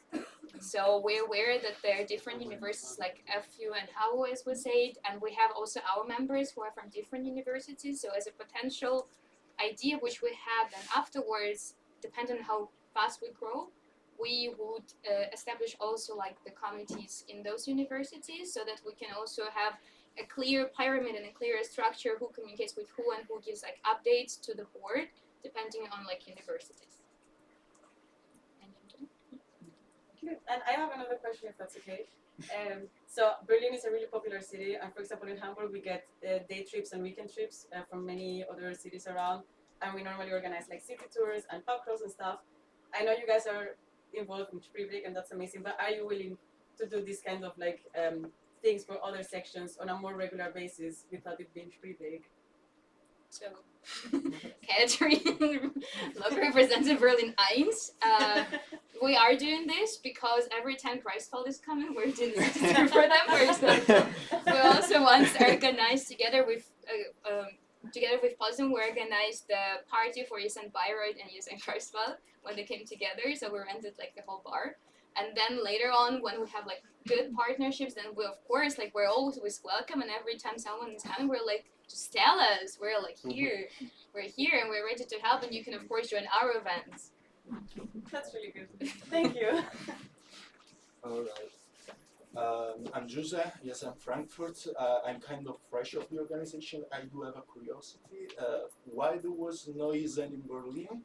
And as a current Erasmus student, what do Erasmus do without ESN? There is a particular reason for that? Yeah, Maria, local vice president. So everyone wonders this. This is like the biggest question I think in ESN Germany, why there's no ESN Berlin. I think it's a combination of a lot of factors. And one of those is usually that in bigger cities there's already other stuff to do. So Erasmus students don't really need ESN in that way to have like fun events, but that doesn't mean that they don't still want it, because the moment that we started, we got quite a lot of Erasmus students coming to our events, and that hasn't changed. Can I comment? Yeah. Catherine, local representative Berlin 1. Also because I did my Erasmus both in Freie Universität and Humboldt, so I got both. They have international like communities and organizations which are in touch with international office, and it just for international office it's not clear why there should be ESN, because if they already have some other organization which is doing events, they're not, but they think that they are doing. That's why it was more difficult to get in touch, for example, with Freie Universität or with Humboldt. But Erasmus exists, but this is the only thing that they can't just expand as much as we can now. And I would also add, Maria, local vice president, that we are in touch with the international club at the Freie Universität, and we want to collaborate with them on some events. So we will do some things together in the future. Denise Schindler is in Stuttgart.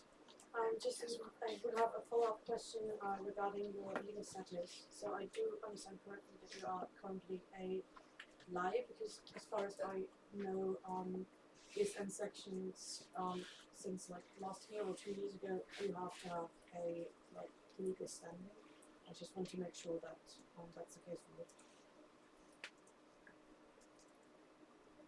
So, Philip, local president, we are a registered association at the TU, and like the money from the AAD is pending because we not have a bank account yet. So Because the term is because it's not very like the story I told before, we are not an registered association. But you are an initiative at Pate University. Yeah, Okay. exactly. Yeah. Thank you. Sorry, before I overlooked the comment over there. Is that still applying? That you are. I mean, you should have the possibility to say whatever you want to say, if you like. So, Hannah from Erasmus Berlin. And the question before, I think also the HTW has a live in Berlin, so that existed before too.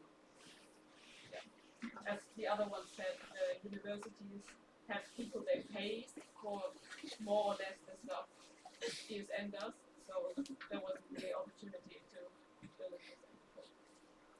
Okay. Can I comment this? Comment on the comment? Yeah. Okay. Like I was quite involved also. Mr. Platz. I was also quite involved in the beginning with LatiNA. I'm still quite involved, and I was also in contact with HTW. As Hannah said, they got money directly from the university, and they have to spend this money just for the students for HTW. That's why they cannot accept any other students from other universities or any other members. That was the problem with HTW. But they are also quite active. And, Okay. Now. Yeah, Christian, audit board. Just to understand your question correctly, you were asking about their legal standing. So they're If they are a registered association, what is the legal so standing basically of the there are two types of associations. You're either registered or non-registered. But as a non-registered association, nicht eingetragener Verein, ist man trotzdem eingeschränkt rechtsfähig. Okay. And they are that, and they can also be a section of the non-registered. So I don't know if that answers your question.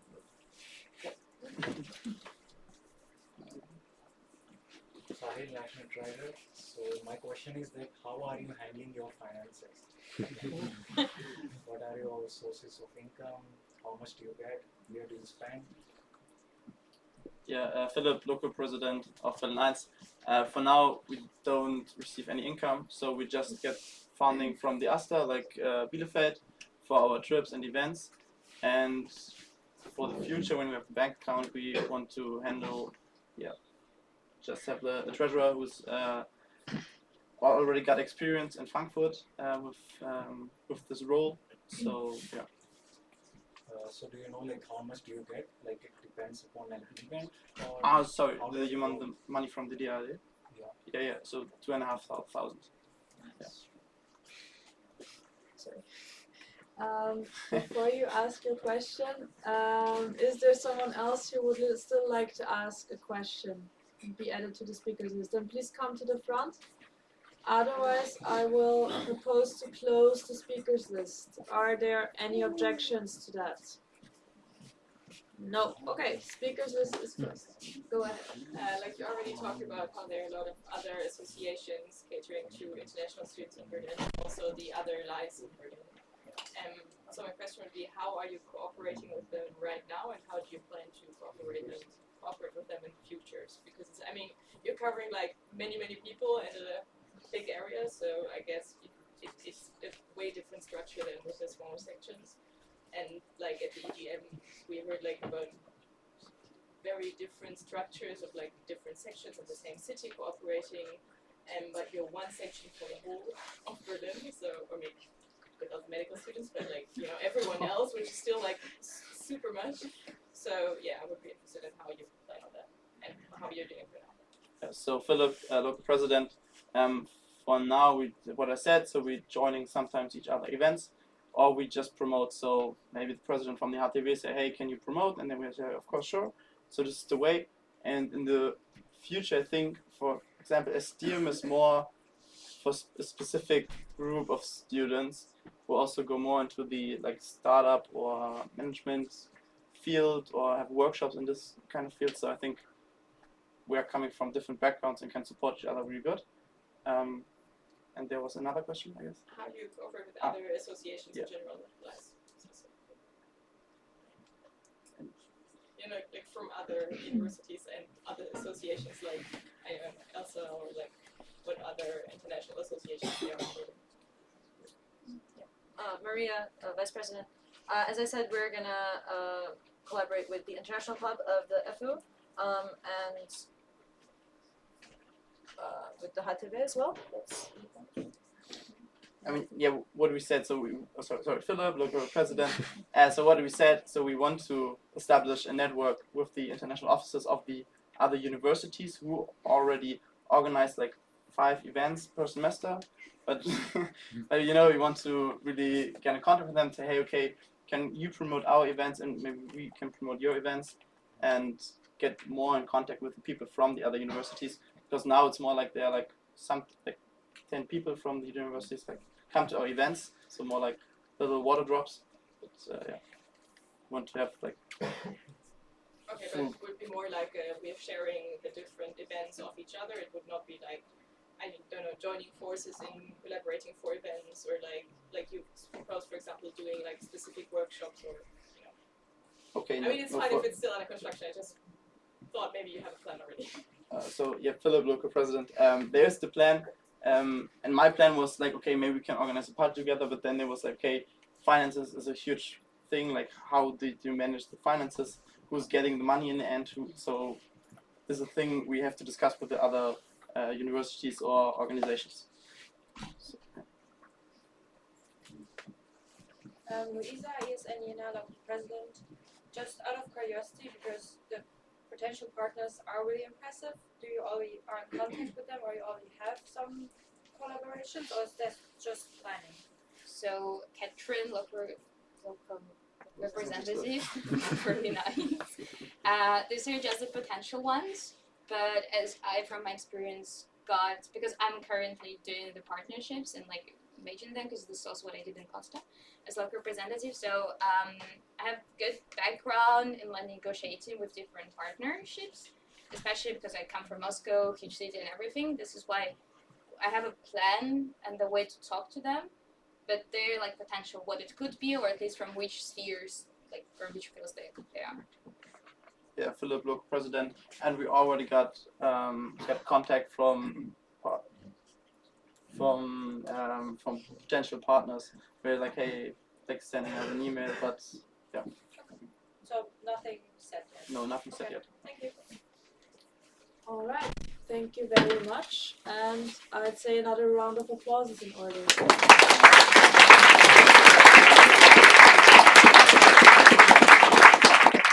Okay, what a day. So before we close this assembly, we first up have maybe someone from the OC in the room. I didn't think so. Thank you. And as you have seen in the agenda, because you all learned it by heart, I'm sure, we're gonna have reflection groups after the plenaries end every day. So you have a couple of people that you can talk to about what you heard, what you've seen, what you would like to see changed in the next days. And these families, as we call them, I think, also have family leaders, and the ones that I'm addressing right now know that I'm talking about them. You also received a list of families by Mustafa in the WhatsApp group before, so I would ask you, while Milan is making his way to the front, I guess, to look up this list and see which family you're in, especially who's your family leader, and why you're doing that. I'll tell you after Milan is telling us a little more about tonight. I hope you enjoyed it so far. Tomorrow will be a bit more organized, I think. We have a better venue and might be far smoother in many ways. Well, stay 2 steps to the front and you're not to the front. Yeah. This height also works, but yeah. Okay. For tonight, yeah, I think you can.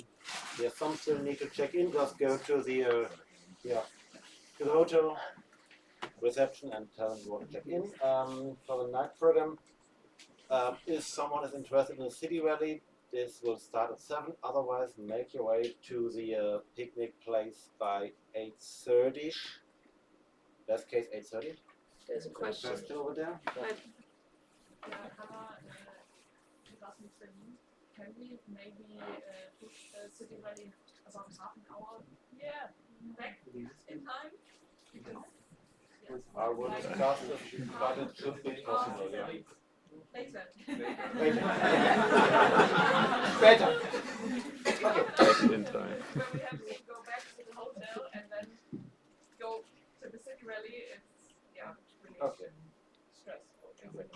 Okay, for the picnic, yeah, it's an international picnic, so if you have something you want to bring it. We will also sell some beers over there, so have coins, best case, to buy them. And yeah, that's it so far. Another question?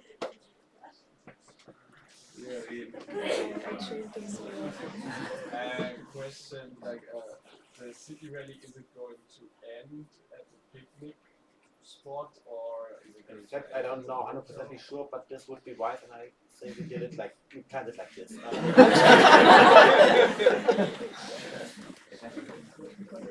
Over here. In Frankfurt, is a city rally with like tasks to complete or just city tour? Yes, I'm sorry, yes.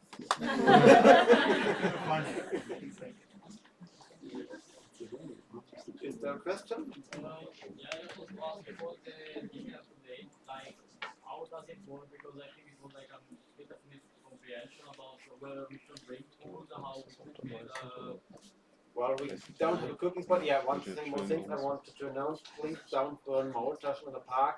If you want to heat them up, we can organize it somehow tomorrow in our venue for the lunch break or something like that. Don't burn them. So, like, we have to bring our food with, like, already prepared, or like we did something, I don't know. Well, Yeah, there's no possibility to heat something up. You bring it like prepared and like or drink it.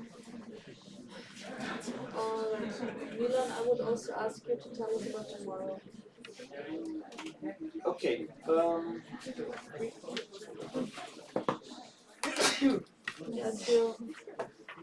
So tomorrow will be at a completely different venue in the city center.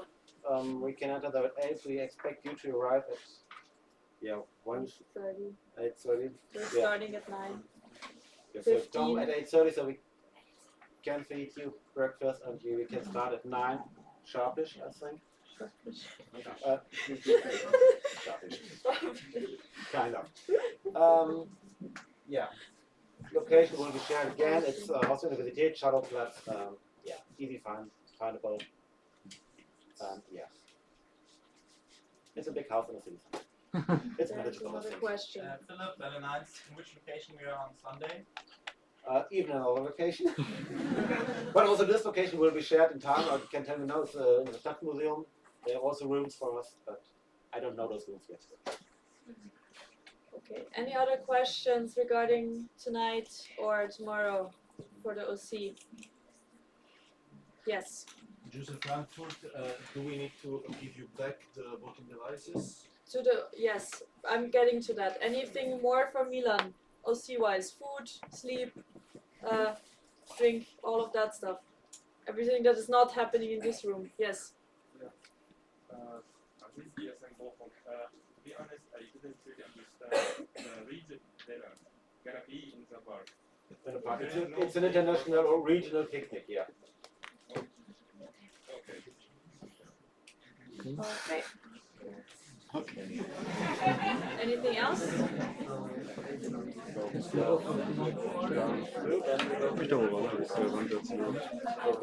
Alright, so thank you for the OC. Then next up, we would ask you to bring back your voting devices. You were a little quick, but okay. We would ask you to wait before you do that. Is that a procedural or what is happening? Yes, just like can the family Wait, leader? I'm doing my thing. We would ask you to bring back the voting devices. Patrick was a little early, but before we ask you to do that, we will have the family leaders come to the front because I hope that you by now know who is your family leader. So I can send you with your family leader already on your way. So before you go with your family, please bring back your voting device. And now okay, this is still not updated version yet. Give me 1 second. And there I will have in a second. Theoretically. Yes, well, there we go. There are the family leaders. So everyone who recognizes their name, please come to the front. And the others, I hope you know who your family leader is. If not, please look it up again. If you don't know where to find it, please ask us. It is in the WhatsApp. I wasn't planning to make a death Please be quiet. It is in the WhatsApp group. It was sent before in both WhatsApp group, the announcement one and the spam one. You should find it under documents, and everyone who still has voting devices, also don't forget to hand them back in. But first, I would ask, Axel is here from years in Switzerland. Who knows that they are with Axel in the family? Okay, then if you don't have your voting devices anymore, you can go with Axel to find a place. And if you have your voting device, please bring it to us. And then you can already start working with Axel. Then who we have? Maria was just presenting here. Whoever knows that they are with Maria, please bring your voting devices to the front. Otherwise, follow first. Gabriel, you already know from his presentation earlier. Then we have Mustafa. Gabriel, you can already start working as well. Gabriel, you can already start collecting your people as well.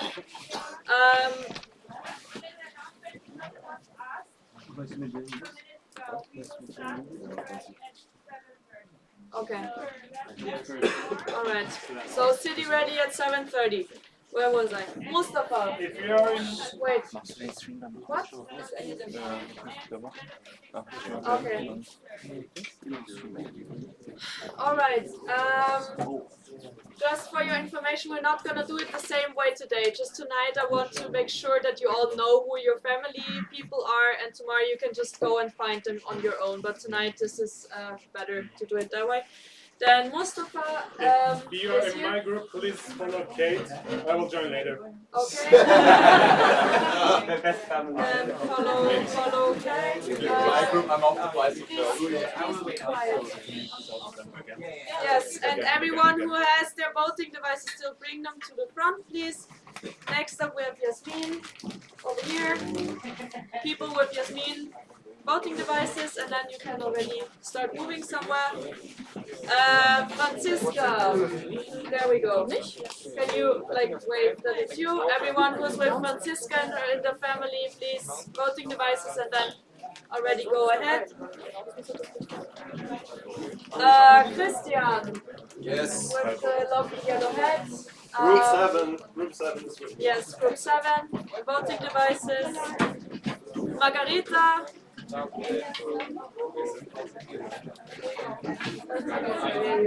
Everyone who's with Margarita. Then Timo. Here.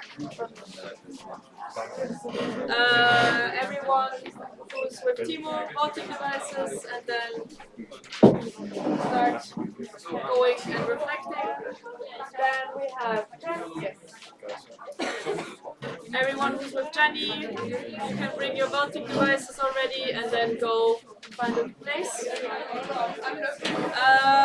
Denise. Yay! There we are. Everyone who's with Denise, no one's listening to me anymore, is there anyone? Everyone who's bring with your... Denise knows me other than him that you knows that he's with me. Okay. Still voting devices, please. Gavin, Yes. join me. Florian, Lewis, Cedric, Marina, Daniel. Follow That's me. one way to do it. Voting devices. Samuel. I just need Lena Pappe from Braunschweig. I already told her the others. Everyone, voting device. Nela is over there. And then we have Sarah, who is hopefully still at the back.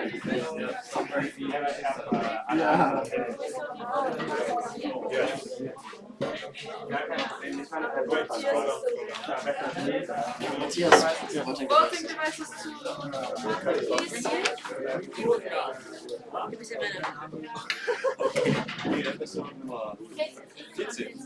Und wer ist denn Nummer 15?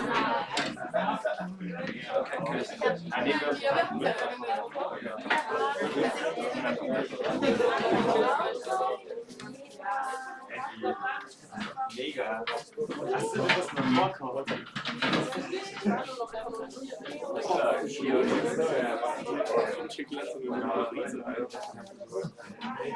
We will meet that tomorrow again.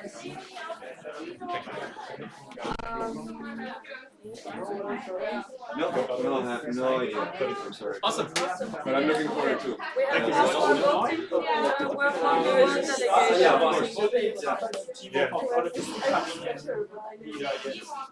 Okay, thank you for day one. Everyone who's still here.